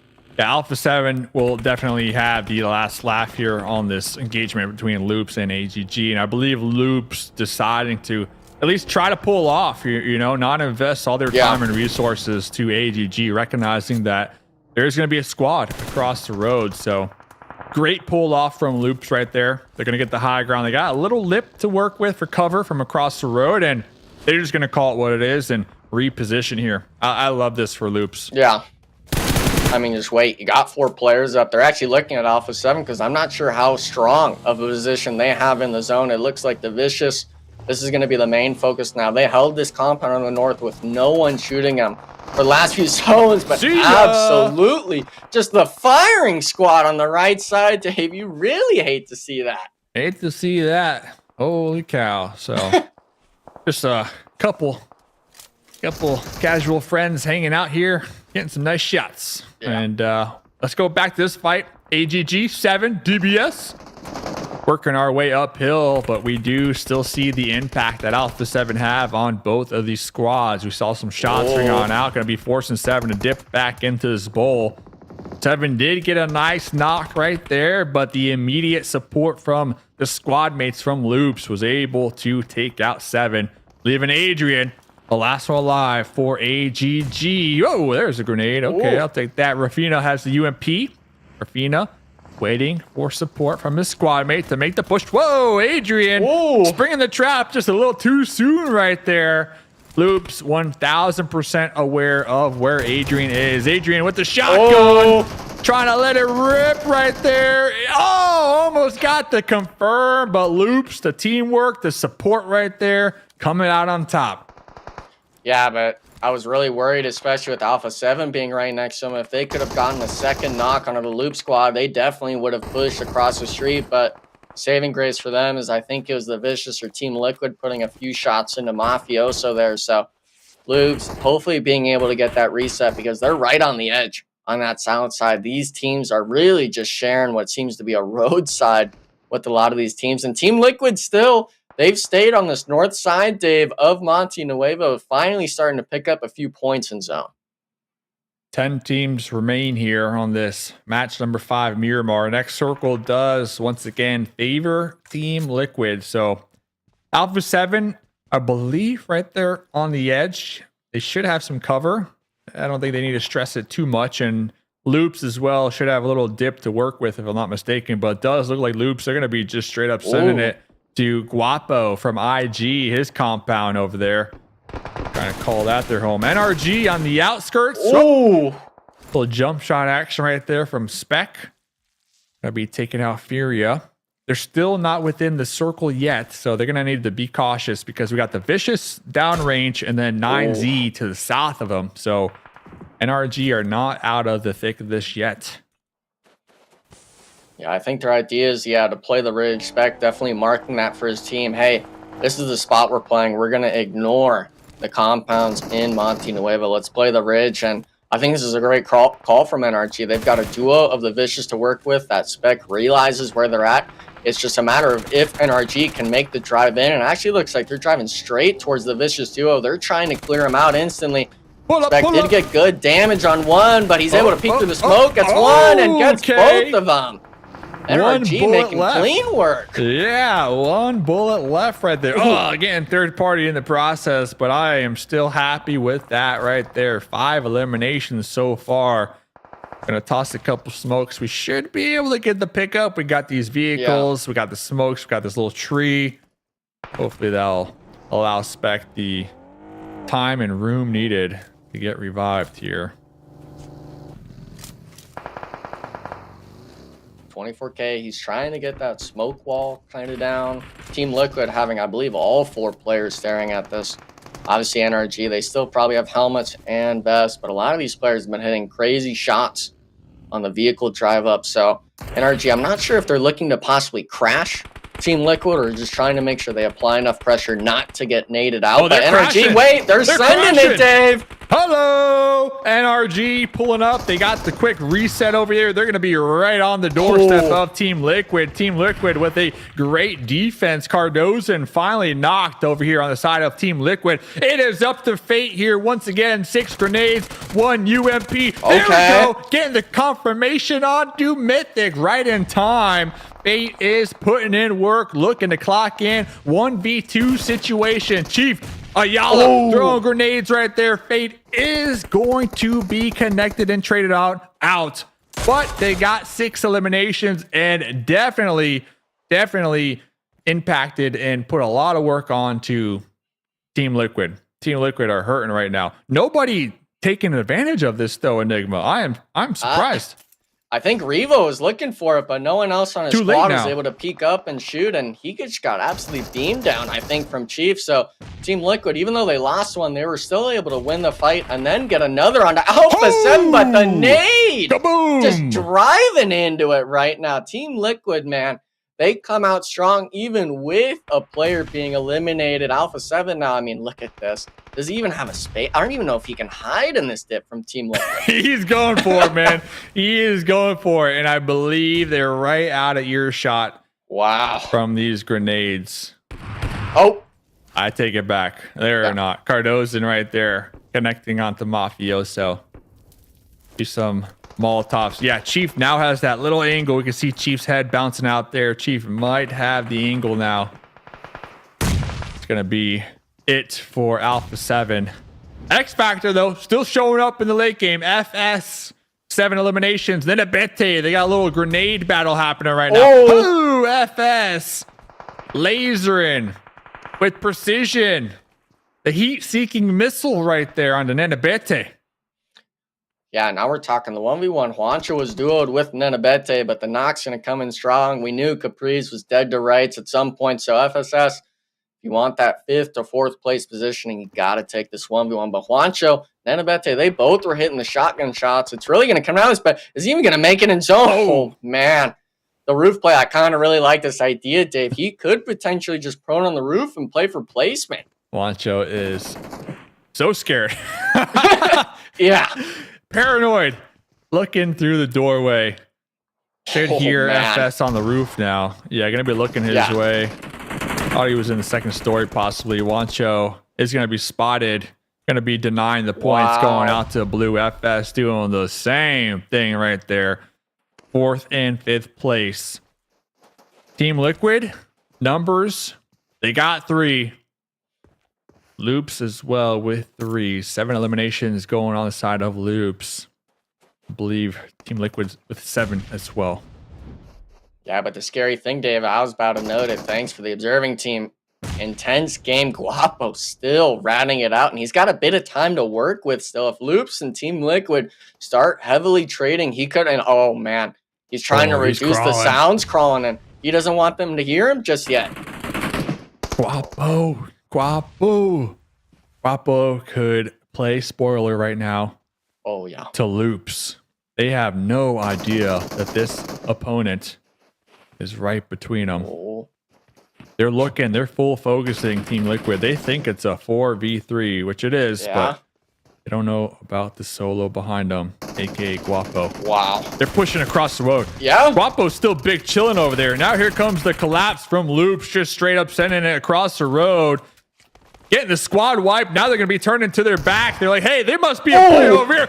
Boom, baby. A shot to the dome. Guapo, IG, 2nd place, but Loops. Winner, chicken dinner on Miramar. Yeah, and Loops was able to just clean up those last 2 or 3 zones, I believe, reaching that double-digit elim mark. Intense game, of course. You know, they got that 2nd place, but it was obviously off of that great play. Guapo could have maybe had a chance of stealing that 1st place away, but Loops ultimately getting all 3 players of Team Liquid for no knocks in return. That was but quick, there, man, dude. I mean, for Loops, you know, we kind of figured they were going to have one eventually. Eventually, right, Loops, they're on top, baby. They've had a great day coming into Group C. I was like, there's a lot of teams, obviously, that could do well. Team Liquid, naturally, no surprise, they've done stellar all day today. They're third place with 7 eliminations. That's great, keeping on par with pretty much their performance throughout the entirety of day number 9. But Loops was a team I wanted to see do well off the back of that 52 elimination day on Wednesday. Coming into today, I was very worried for them off of map 1. You know me, I like to sound the alarms early on about rosters. It's just what I do. Okay, because I make things tense. It's what I do. But I was like, okay, Loops, let's see what else you could do. Coming into game 2, Loops wakes up. Second place on Miramar with a total of 11 eliminations. This time, they will do even better, right? They'll get first place, 11 eliminations. They've already broke onto the top page. They've already knocked down X Factor down to 9th place. Now Loops is looking to make a run to top 5, really on the last game, which I think is absolutely possible. To what do we owe this success to Loops on map number 5, Dave? Reflections, real quick. I just want to make note. I just pinpointed who you were as a kid. You were the kid that pulled the fire alarm. I know you pulled the fire alarm a couple times, man. Never. What do you? Never. Nah. Okay, legal reasons you can't say it. I get it. You don't want to get in trouble. But going back to Loops here, one thing that I do respect is, and I think you mentioned it as well, is this late game push. You know, they didn't want to stall out. They recognized that their opponents were across the road. They tossed out some smokes, tossed out some grenades. We had one of the homies with the P90, and they just took the fight to Team Liquid, and it was beautiful. And once when they got the squad wipe, the elimination, they noticed that they were still missing a player, and they immediately turned to their backside where Guapo was, took him out just like that. I mean, that game sense was just impressive for Loops right here. And yeah, this is the fight I was talking about, the pre-fire through the smoke, like the communication between Loops right there. On point. I gotta say though, for Guapo, good job staying alive as long as he can, man. You know, as a solo, 0 eliminations, but still secures 6 points. Loops, 42. That is the biggest game I think we've seen today. It would have been VIP or AGG. Naturally, they're not on bonus points, however. So Loops, well done. This has been a very successful bonus points day and a day that they absolutely needed, given the fact that this is week 2, right? Only 2 more weeks to go after tomorrow. Not that many more games if you think about it. We've already been through half of the game. So for Loops, I'm excited to see this result. For Team Liquid, though, Enigma, I mean, this roster continues to excel at every single really every single game. I don't think we've seen too many games where Team Liquid has, fallen to the wayside early on. Yeah, they've really been able to get those placement points. Obviously, the Sandhawk game comes to mind now. They did lose that fight in Sandhawk to Team Queso. They weren't able to accumulate as many elimination points as they like, but it's Team Liquid. They're able to just collect themselves a few extra points later on in the match. That's why on their bad games, it looks better than most teams on their good days. So Team Liquid is congrats, but we got to bring it back to that first paycheck. Because you said, intense game, shout out to you. They got 6 flipping points, okay? They didn't get 1 elimination. I don't care what kind of placement you get. That's not something I like seeing. Not at all, and I don't like seeing Team Queso on the second page either, given the fact that they performed very well in Sandhawk with 12 eliminations, 3rd place, to go into Miramar and get nearly last place. No, that's not acceptable, but they've done enough damage today. They're in 2nd place for a reason. They've kept up the energy. Their bonus points day, as far as I'm concerned, has been incredibly successful, but Loops, though, continues to move up. 1 more game to go. There's a very real chance they finish in the top 5. That would be big progress for this Loops roster, who started in 9th place today, Dave. Yeah, I see it happening too, and the reason being is we saw those player cams. We saw how excited they were. We saw how pumped up they were. Just that feeling of getting that win. You kind of riding that high. You're feeling good. It's the last game of the evening. I could easily see Loops coming into game number 6 with that same momentum, that same confidence into this final map and finishing top 5 without a doubt. So I'm liking that our Group C here today, fellas, are actually taking advantage of their double points. It's a refresher from yesterday. Yeah, without a doubt. Inco Gaming still sitting in 14th place. They did have a decent game number 5, though. I wanted to point that out. We do see NRG Galaxy move up. NRG has been on fire today. I'm loving their confidence. The way that they're making pushes clearly shows that making those adjustments on the roster, getting a little bit loose, and maybe even having better guidance with spec is paying off because they're pushing aggressively. Even if they're faltering like they did in a Team Liquid push, you have to respect that full send. You do. And they took down one on TL. I like that. NRG moves up to 11th. The sad thing is, though, for NA, all four of our NA rosters are on page 2. But that's just the way of the world. Again, for Loops, it was only a matter of time before they moved up on their double point stay. For X Factor, I'm sure they'll be right back on the top page, given their double point stay coming up, I believe, on Thursday. But that's 5 games done. We've seen a lot of great results from our Group C. One more game to go. Let's see how this Group C roster can close out the day. Will Loops be able to secure a top 5 finish over top of Furia? We'll find out all that and more when we come back. As we do go into break, though, Sarpatch had a chance to sit down with Incos and Abete after their incredible Sandhawk run. All right, guys, here we are after the Sandhawk. It was a good map because we started well. We were able to eliminate X Factor at the beginning of the hot drop. Let's talk about that first. What do you think happened on that first fight? O que você acha que aconteceu e que deu de bom? Falar primeiro naquela primeira briga com X Factor. Ganaram no hot drop. O que aconteceu aí? Cara, a gente, diferente das outras vezes que a gente morreu, a gente conseguiu cair bem, porque eles sempre caíram melhor no paraquedas, então a gente acabava caindo sem arma e agora a gente caiu de igual para igual e na bala é diferente. The difference here is that we were able to drop well. We were able to drop at the same time that they did. So when we are able to have a gunfight at the same level without them having an advantage, things are different. And at the end, you were able to win that fight, get to the end game, and be able to get a second place spot, which is very important for the points. How do you feel about that one? E depois dessa briga, vocês avançaram, ficaram até o final do jogo, ENG Game, ficaram no segundo lugar, que é muito importante, né? Como acha disso?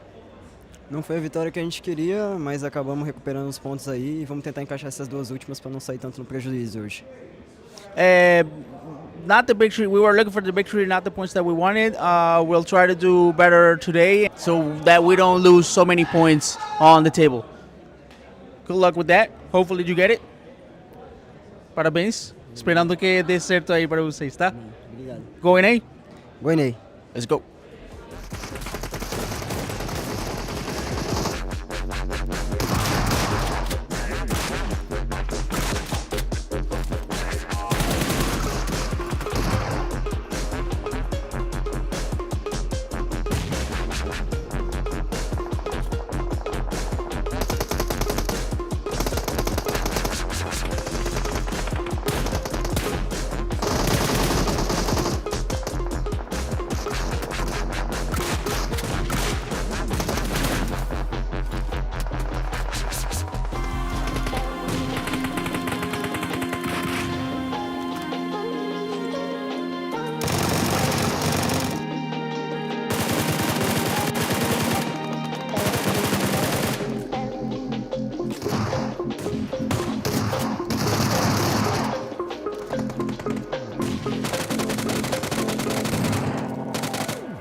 Hey, welcome back, everyone, to the 2024 PMSL America's Fall Season, day number 9. We're about to hop into our 6th and final game of the day. We're going into Erangel. I want to bring up a graphic real quick to discuss because our bonus points days have been a hot topic ever since we introduced them in the spring season.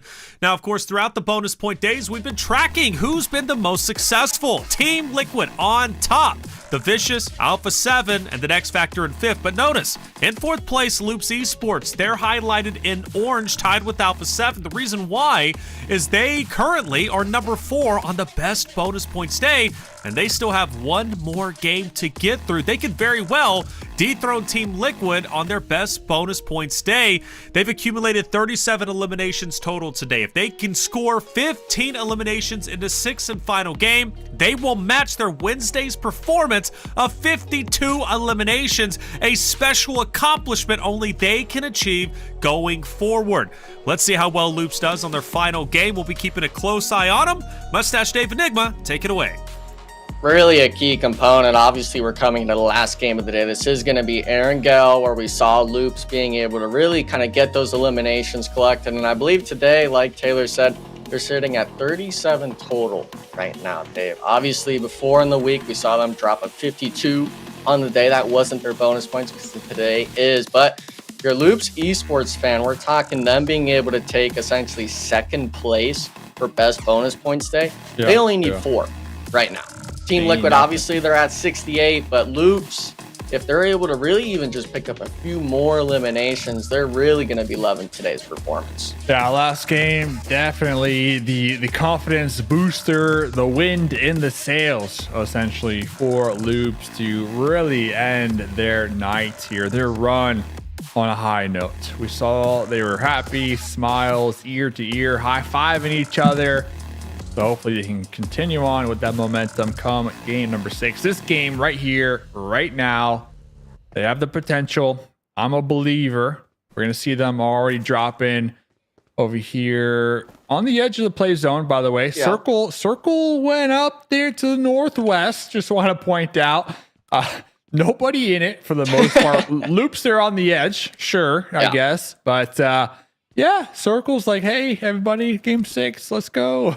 I don't care about you. We're going to go up there to Georgia Pool, Ospel, Shooting Range, Zarky. So that'd be crazy if we have Zarky. But let's get to this because right now, Furia and Inco going back and forth. Yeah, I mean, you're definitely a fan for Inco if they're able to pick up these shots. Kioski actually not taking a single lick of damage.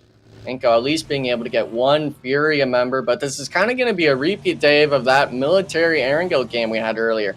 No one in zone. We're talking Hospital, Gatka, even George Pool is going to be free for the taking. So a lot of these teams, yeah, they're going to get ran down in the open like we saw in those military bridges. So these teams, especially Furia, losing a player early on in this is a team where we expect them to kind of have a high prowess in this lobby, kind of fumbling today.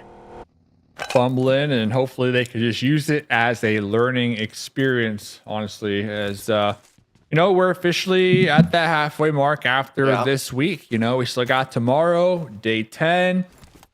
And then that is the halfway mark, the halftime of PUBG Mobile Super League America's Fall Split. $250,000 is the prize pool, to be exact. 120 games, 4 weeks. And of course, top 5 make it to PMGC. That is the goal here. So hopefully teams who didn't perform to the best of their abilities the first half of this tournament, they come back strong here next half. Enigma. Yeah, that's going to be always one of those mental hurdles teams are going to have to kind of get over. Now, I'm not too sure if that's really going to be a task for some of these squads. Obviously, we're seeing a lot of these teams. We're looking, 12th, 13th, all the way down. They've been struggling for the most part. Yeah. They've been struggling. We've seen some, pop-off games from them, but with there being 120 matches, Dave, you can't just have a pop-off game. You can't even just have one pop-off day. You got to be coming back again and again and again. And that's why competitive players, especially myself when I used to compete, having those short-end tournaments, it kind of left it up to some people maybe just having a good day. But with this style of format, Dave, you're really able to kind of nitpick and really see the common either mistakes or smart plays out of squads. And That's why we see the likes of Team Liquid and them being able to kind of perform so consistently, and that's why they're able to accumulate so many of those points. Mafioso up here on the crane tower.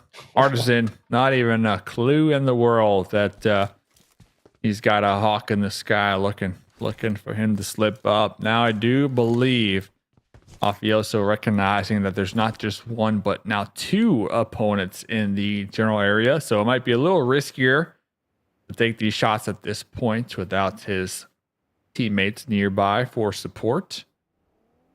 Mafioso has the scar, limited ammunition. Ooh, is going to have a good opportunity. Artisan's going to be up here on the top of these crates. See Mafioso trying to decide, do I take these shots? Will Kowalski really be able to spot me? Okay, here we go. Iron sights. If you're going to take him, now's the time. Now's the time. Oh, he's going to get... Oh, he jumped right down. 50% HP position. Now compromised. My homie right here is like, holy cow, there's somebody up there. Gonna be in the crate healing on up. And to make matters worse, you talked about it, Furia already losing two squad mates very early on here. And now look at that. The support and the back line. Two additional members of Alpha7 know exactly where Kowalski is in these crates. So it's only a matter of time before Alpha7 flush him out.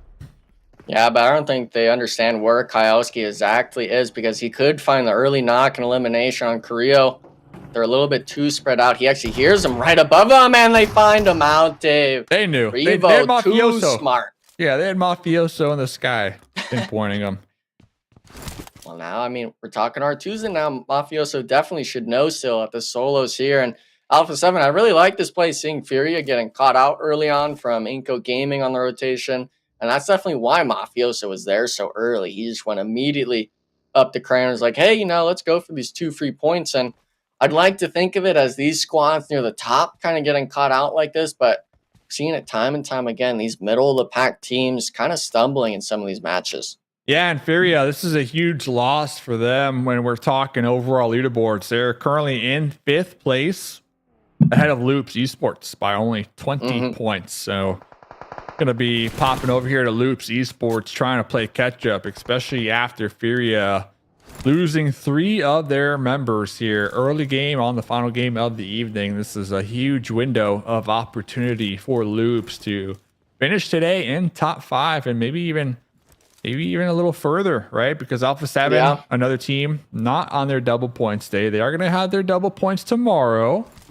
I'm not going to sound the alarm, pull the fire alarm, but if I'm Furia, yeah, you kind of seeing your lead, your top 5 kind of slip through your fingers right now. Yeah. Especially with Loops still alive as a 4-man team. They're going to be here on that West Coast. They have a lot of potential this game to carry on that momentum from game number 5. Yeah, this western side is, I think, a little bit slept on by some teams. We're talking a whole coastline. You can kind of really scout down that roadside or that open field that goes more towards that sniper tower just up above Gatka. So Loops maybe being able to pick an opportunity for some elimination points. Unfortunately for them, for Loops, with the playing path, NRG, who usually likes taking that western side, is going to be all the way up in Severny, making their rotation in. We can see just on the edge of the screen there. So his team, and with the zone shift, Dave, of course, right as I'm saying that western side being kind of a missed opportunity for teams, it's not even going to be in the zone, and all these teams are going to have to make their way in. VIP, though, dead center. VIP, big chilling here. Big chilling. I see Twisted Minds trying to find their way towards Gattaca. Team Liquid as well. Looking at Team Queso right now, still all alive. Doing pretty good. They're going to be a little south of VIP. They're going to be pretty close to Team Liquid, but there is still a lot of room, a lot of terrain between all these squads looking for a centralized position here in this new circle shift, like you mentioned. NRG, they're going to be rotating past shooting range right behind Influence Rage, so we might see them clash here very shortly. Intense game, they're going to be near Hospital. Potential gatekeeping opportunity for them up against Loops, AGG, or Alpha7. So right now, a lot of teams just trying to get to where they want to go, set up Oh, and be prepared for any potential crash here, as that was a run over in the elimination feed. Yeah, that happened. Yeah. That did happen. Not sure if he had his vehicle blown up or what, but It happens. yeah. Hey, whatever works for 9Z, okay? If the guns aren't working, the buggy maybe is working. But that's not even actually going to be the end of it, Dave. X Factor, Capri's being knocked by Inco Gaming, holding the spread on this ridge side, I believe, splitting the one stack. But if you're Inco Gaming, you've been kind of lackluster on the eliminations department. You got to go for the push here, and it looks like they're doing exactly that. Inco Gaming, last game of the evening. Gonna be over here at these boulders, trying to get within grenade range onto the X Factor, who did lose 2 early on. 0 points going their way so far. They'll have their double point stay next weekend, as they are in Group A. Tomorrow, 9Z, Alpha7, NRG, and Twisted Minds are going to be looking to end the week with their double points and end it strong here. As X Factor today, we've seen some plays, Enigma. We have seen some plays from this team. We've seen some really good plays from North America in general the last 2 days, as a lot of improvements coming out this week for X Factor and NRG more specifically, as you love to see it. You know, you love to see that constant improvement day after day.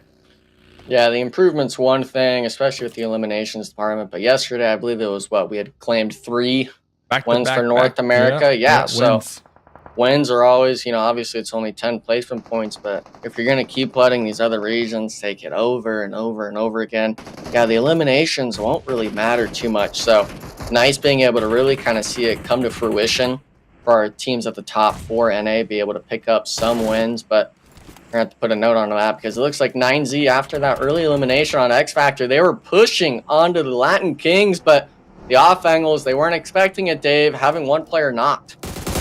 Latin Kings pulling up with the coupe right there. Ooh. Pulling up with the driveway. Choco with the spray down. Going to be following up with the DBS to get the confirmations. There's only one more King in the runes on the shoreline.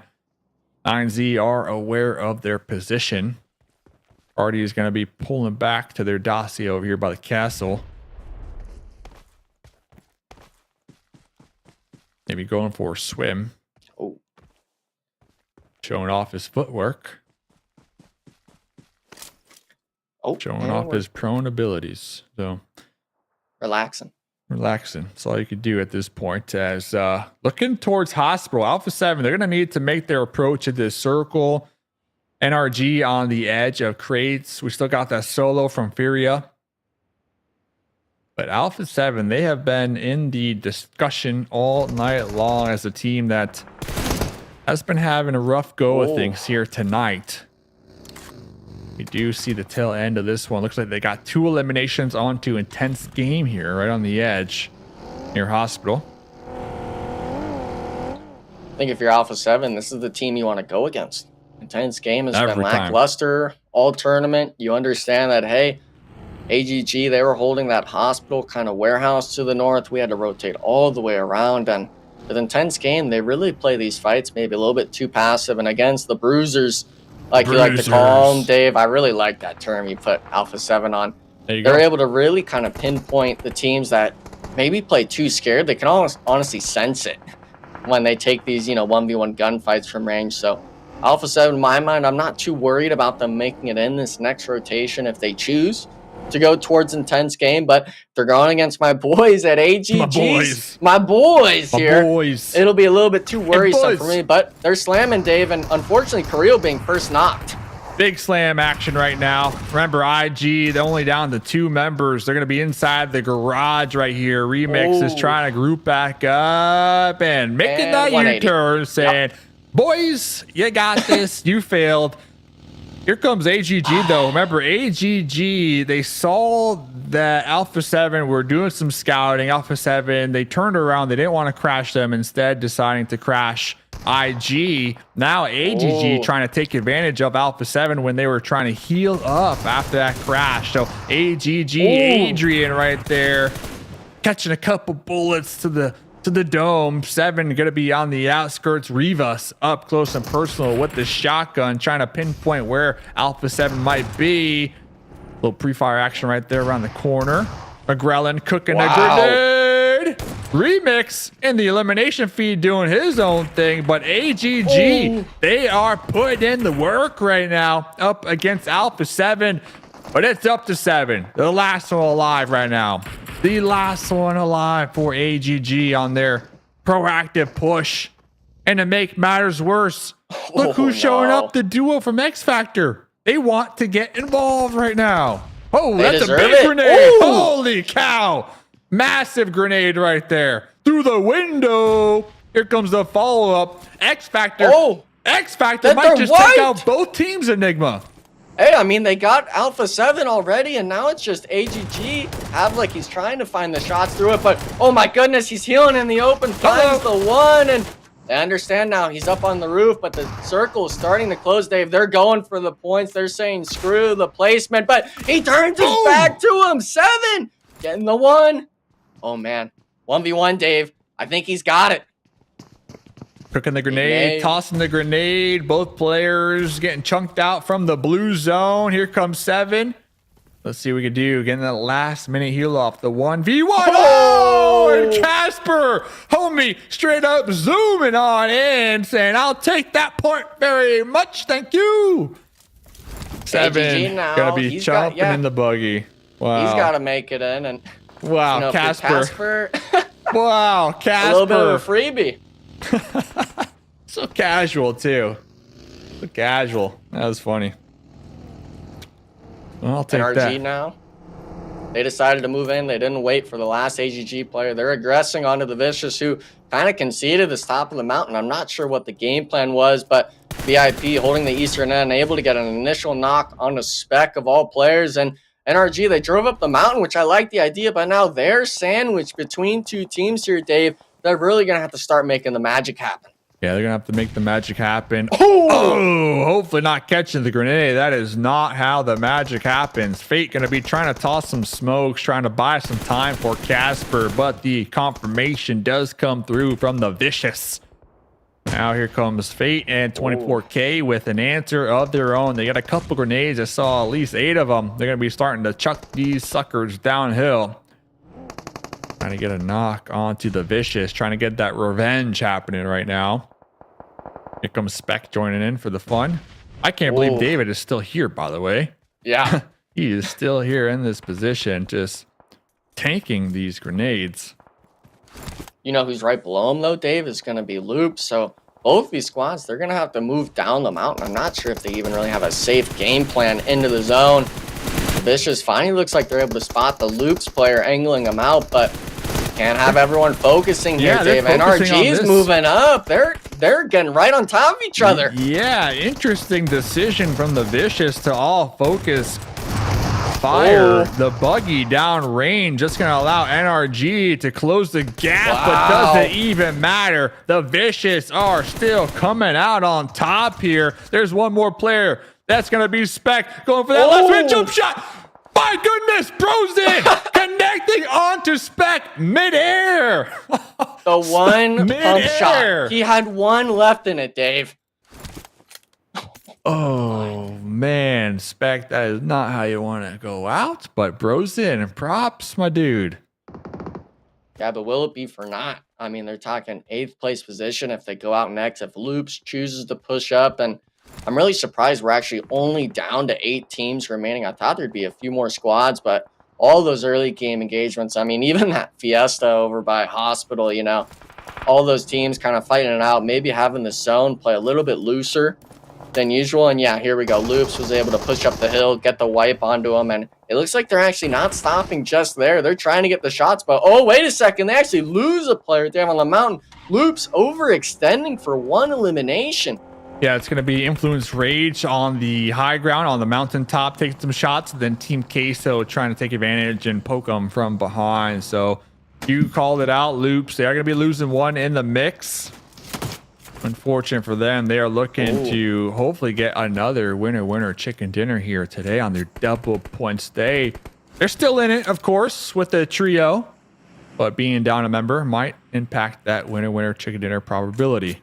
Going over here, Influence Rage still trying to put in as much work as possible as a duo. That's going to be them overlooking VIP and Twisted Minds down here.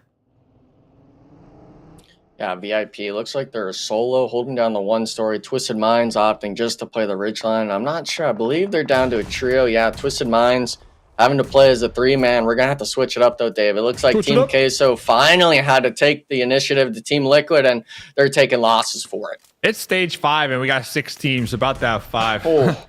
It is... it's been one chaotic game. Number 6 here is now Loops. They're going to be pulling up just a little bit. But Team Queso, they have to worry about not one, but 2 different teams trying to get a piece of the cheese here. As now it's going to be Team Liquid trying to get within grenade range. Really toss these nades into those smokes over here. Poppy Pocho trying to get Milo up. Meanwhile, his squad mate trying to keep Loops at bay from crashing across that open terrain. This is 3 of our bonus point teams. 3 bonus point teams. All these teams are wanting to win these fights. And they're all fighting each other right now. Yeah. Oh, man. Oh, was that one nade? I think they got one. Team Queso. See ya. Chief. See ya. Downtown, baby. See ya. That's good. That's good. That's good. Well, you're a Team Liquid fan, Dave, if I remember. Yeah, hey, You love I'm seeing their that, good luck right? charm. I am their good luck charm. Like your AGG's spirit animal, I'm the spirit animal of Team Liquid. What can I say? Yeah. Ask me anything. Ask you anything? The mustache? Of course, that's it. That's the spirit. Oh, there's the zone. There it goes. Oh. Hey, Team Hey. Liquid. They're down to 3, Dave, but they're kind of vibing down there. But Loops, though, man, they've been feeling it, but they're actually only having 1 elimination so far here. And against Influence Rage, this is a squad that definitely could turn this 2v3 their way. Little boy up here. Throws in 2 players for Influence Rage here on the high ground. Now, trying to defend over here. Now just 1. Loops should be able to win this one. Little boy going for that heal. Gonna be cooking a couple grenades, but the third party from downtown, Federal with the lean peak M4 gonna be overlooking this hillside engagement. Wait, Really Federal's got 6 eliminations, Dave. Okay, he's feeling He's got 6 of 7 right now for the squad. He's feeling it. Right aboard, catching it off angle here, anticipating the downward push of Loops. This should be it for Loops because they don't only have Twisted Minds, but also Team Liquid looking uphill, looking to take them out right now. Loops really getting put in a tricky situation, trying to make the best of it, trying to go for those last minute eliminations onto Influence Rage, but not looking too good for him right now. Yeah, Twisted Minds, they're choosing to kind of spread out on this roadside, hold Loops outside of zone, and try to keep Team Liquid at bay in the compound, but seems like they're having a bit of trouble doing so. Team Liquid starting to kind of drive around, try to get across the road a little bit, have an off angle, because we both know Loops, yeah, they're going to be in a disaster at some point. I don't see them really getting second place here, but he could actually play spoiler. He just full sent on a Team Liquid. Now Zada just said, okay, I'm going to park right here. Come fight me in the building. I got my shotgun, going to be making your way through, but it is no match for Cardozen's double barrel shotgun. But I do see Twisted Minds now making the pull up. 8 eliminations on to Team Liquid. Twisted Minds with the whole squad alive. Chief, though, with the grenade. Go for the toss. Trying to get a knock here. Trying to at least make this an even 3v3. But Twisted Minds, they are supposed to take this one. Obscure with a great grenade onto Chief here. Now it's time for Twisted Minds to definitely use their numbers to their advantage. More grenades getting tossed over here onto Cardozo. Meanwhile, Federal in the back line is really playing oversight. Gonna be seeing Cardozo peek around the corner, making this a 3v1 situation. Ayala, last one alive right now. Team Liquid, double points day. Can Ayala get the job done? Obscure pushing forward. DBS in here. There's one. There's 2. Ayala getting 2 right now. Enigma making this a 1v1. Yeah, it's all down to Federal. He's the clutch player for Twisted Minds right now, but Ayala just putting your teammates in the dirt. The nade battle, though, it's all about which one can really connect, and he goes for one over the top. Federall just barely being missed. And for Twisted Minds, you really could not have let this happen any worse than it has. Is out trying to find it, but look at the Team Liquid knocked player on the right. He's actually calling out Federal Ayala, trying to get the nade, and he's got the second shooter, and it's right on him. Ayala, what is that? A 1v3 clutch to win out the last match of the day. Team Liquid on the bonus points day coming in hot. Team Liquid, what a intense fight right there at the end. There we go. Yes, sir. Boom. Kisses to the fans right now. What a crazy end. Game number 6. What zone was that? Was that zone 7? It was. That had to have been the fastest game of the entire tournament, by the way, so far. But yeah, Team Liquid, talk about clutch 1v3s. That had to have been the clutchest of them all here to get the win here. Reflections. Yeah, it was nasty, dude. You know, the competitors don't care, but sometimes they mess up my notes. You know, I get carried away. I start writing in Twisted Minds, first place, right? And then I'm like, hold up a second. He just took it down to a 1v1. And well, I scratched it out and said, okay, let's just wait until this is fully over with. And the fact that he clutches it is just chef's kiss. Team Liquid, again, I say it almost every single time, and I think for the most part, right, Dave, Enigma, like we all view Team Liquid as one of our favorite teams, even though we have other rosters we very much so support. Team Liquid is resilient. They're a roster that is great on positioning. Their eliminations have been incredible. All season long, they have refused to back down, and ever since they took over first place, Enigma, which was, I want to say like day 3, day 4, right? Obviously not stat checking that at the moment, but they refused to let it go. And today's bonus points was just spectacular.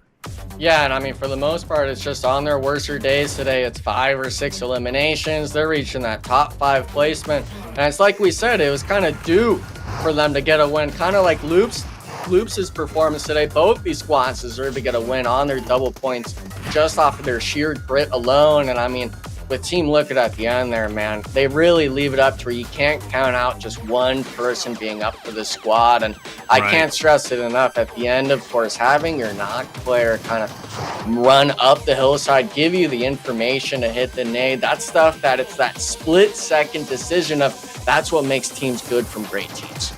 Man, incredible. And what a way to end your bonus points day. Gotta shout him out once again. Team Liquid was just great. But Dave, what do we owe this fast game to? I think it was like stage 4. You mentioned like, man, there are so many rosters with 5 eliminations, for sure 4 eliminations. I mean, it was lightning fast, and sometimes we get that, but you know, last game of the day, I guess everybody's ready to go home. Dude, Spec, that homie got sent to the lobby right there, man, midair. I think what contributed to the quick game is just how many teams opted to take fights on Mount Everest. We don't normally see 5-6 different teams really competing for the high ground here. I mean, this mountain was such a focal point, and we continue to see it in these highlights. There were so many fights over there. But going back to this, man, Twisted Minds, they were hungry, dude. They were antsy. They had some ants in their pants right there, kind of cresting that ledge one at a time. That split second was the game losing play for them. You know, if they would have crested at the same time, they would have had a nice little cover fire right there onto the last member from Team Liquid. But Team Liquid, man, talk about looking for some respect, as if they needed more respect out here. Look at the point lead for a Team Liquid. We talk about cushions all day long, like I'm a couch salesman. Well, Team Liquid, they got the fluffiest cushions of all Americas right now. And you know, this isn't the first time they've had a lead like that. This is the second time this season over the 9 days they've had over a 100-point lead. They regained that, and I believe it was last time Group D played. That's when it was Group B, excuse me, when we had that replay on Monday due to the power outage. That's when the gap was closed. But before that, Team Liquid did have a 100-point lead, and they do so again. 500 was the goal today, Enigma. They managed to almost hit 600. Yeah, I was going to point that out. We're talking 6 points short. That was just maybe 3 eliminations more if they got it today to be able to breach that. And the next team, Team Queso, who has got the second highest eliminations in the lobby at 264. We're talking almost 100-point difference. Team Liquid's the only team breaking into that triple-digit mark on the bonus points. Obviously, Loops today, you know, they had their performance, but man, Team Liquid really starting to run away with it. Running away indeed, but I do want to make note. Second, third, and fourth are very close in the overall points. There's a bit of a drop off to Furia, but still relatively close, 8th through 5th. I do expect as we get towards our final weeks, entering week number 3 and then 4, that is going to be even closer, and therefore top 5 is going to be quite volatile, even up to the final day. Take a look at the second page. X Factor, again, story from them. They dropped down, but they didn't do too bad, right? Maintaining in 9th place. They don't let AGG pass them up, despite their performance earlier. So NA staying relatively strong. NZ, though, will jump up. Good on them for doing so. Second page, not as exciting as you would expect it to be. However, again, X Factor looking to bring it up to the first page once again, which I do have confidence they're going to be able to do so come their double points day. Dave, I know I've harped on it. I'm just going to say it for consistency's sake. Alpha7. Today was not the day that they were looking for. They got double points going into tomorrow, which is a huge plus. But this is the first day, and this is actually a testament to how good they've been over the past 9 days. This is the first day they have not placed top 3 in any map. Outside of that, all the rest of the days, they managed to get a winner chicken dinner 7 out of the 9 days. Outside of today, which they don't get any type of top 3. But that's okay, Dave, because you know why? Hey, they're still consistent. They're still looking good. And they got double points tomorrow. But I just want for consistency. Where do I get to chime in here? All right. Yeah, I take back my compliment. I don't like your jacket, by the way. Going back to Alpha7, though, listen, they're saving it for tomorrow. Double points day, all day long. Alpha7 are going to be coming out strong, swinging, and they're going to be doing it for you, Reflections, because you know what? They're tired. Are you not believing in them? But they're tired. Since day one, you've been talking about this squad. You've been concerned about this squad. All right, listen, tomorrow's the day, double points day. They're coming out strong. Who's here tomorrow? You're here. Enigma, you here tomorrow? I'm here tomorrow. So that means AGG is going to be doing good. 7's here tomorrow as well. So which means NA is going to do Wild factor. So I'll be watching. All right, and that's all Alpha7 need. I'll be in the chat like, listen, A7 Reflections was wrong, right? Haha, look at me. I'll be in the chat getting everybody riled up. But yeah, man, tomorrow, okay? Today's the day. It's okay. They're allowed to have it. Whatever, man. That's it. Look, like I said, for consistency's sake, we shout out a whole bunch of other rosters who don't perform well. I've got to shout at A7 when they don't perform well, too, all right? I'm just going to keep it consistent. I look the other way. Champions. But there it is. You know, they are the champions right now, best in the world. Will they finish number 1? I don't know. I mean, they got to step it up because right now they're looking like a top 5 team, but not a number 1 team. Great day, though. It was a good 6 games. Happy to see Loops perform as well as they did. I mean, just I wanted them out of all the 4 rosters competing today. Again, I wanted Loops to be the outlier, the one who really showed up and showed out, and I think they did exactly that. Very, very proud of that roster and their improvements that they've been making. And another one that I want to see in the future is the Vicious. I want to see how far they can continue to improve because they've been just lights out and stellar. But Team Liquid, just without a doubt, the best team currently, and will continue to be, I think, all the way until the very end. Good day, though. Final words before we get out of here. Enigma, let's start with you. Well, for the most part, I'll be here tomorrow, so I'm going to give my thoughts of what I'm kind of thinking of going in tomorrow. We're talking Group D, and obviously in terms of my NA bias, I'm looking at an NRG. I'm hoping with that IGL swap, they've had a few days, kind of get the gears moving a bit, get it oiled up a bit in the machine, and hopefully tomorrow they're able to kind of show up like they did in Game 1, Game 2, but be able to finish that in all 6 games. Pull them up, baby. Mustache Dave, always great to work with you. I don't know when I'm working with you again. I'll check the schedule. But had a lot of fun today. Love the shirt once again. We didn't light a candle for NA, but I think they did just fine regardless. Final thoughts. Tomorrow, Alpha7 might not get first place, but second place, I guarantee it. The Mustache Dave of approval. Ooh. Boom. Okay. All right, Mustache Dave, Alpha7 getting second. Hey, he's backing you up. What a day it was. Thank you all for being here. Make sure you hit that subscribe button if you haven't already. We keep the PUBG Mobile action going each and every day. And speaking of which, tomorrow is the final day of week number 2. Day number 10, our halfway point of the fall season. Who will step it up? What will the standings look like by the end of day 10? Well, you're going to have to wait and find out. We go live tomorrow at 5 Eastern time as we typically do. For myself, Taylor Reflections, Noble, Mustache Dave, Enigma, our production crew, and you in chat, thank you for being here. Join us again for day number 10 tomorrow at 5 Eastern. Hey, clutch this one out. 1v3. situation. Fate gonna be pulling the pin, tossing the grenade, looking to connect on the cold go, but it's only a matter of time before Fate is eliminated. And Team Queso, winner, chicken dinner, game number 1, Enigma of the squad right there, leaving just one more alive. And that's going to be it for X Factor, as now AGG have the hilltop in a 4v2 situation up against Loops Esports. Yeah, but Rivas, he's just full sending it down. We knew that was going to happen. 4v2 slot, AGG. M2M going to be lasering over onto 24K. 24K about 1 HP. 24K with a nice trade right there. But here comes Straff with the MG3. Myth with the M4. 1v2 situation. They're getting the wraparound on this tree. They're getting all the angles. Myth out there in the open, soaking up the bullets. But look at this. VIP. Winner, chicken dinner. Here goes a play zone connecting onto Wancho. Huge mistakes right now being made. That's going to allow Rivas to pull up for free. Couple grenades getting tossed into the building. Rivas looking to get the winner, chicken dinner. Netabete in the corner. Nothing to do. They're pushing across the road. Yeah. Guapo's still big chilling over there. Now here comes the collapse from Loops, just straight up sending it across the road. Getting the squad wipe. Now they're going to be turning to their back. They're like, hey, there must be a play over here. Boom, baby. A shot to the dome. Guapo, IG second place, but Loops, Liquid double points day. Can Ayala get the job done? Obscure pushing forward. DBS in here. There's one. There's two. Ayala getting 2 right now, Enigma. Making this a 1v1.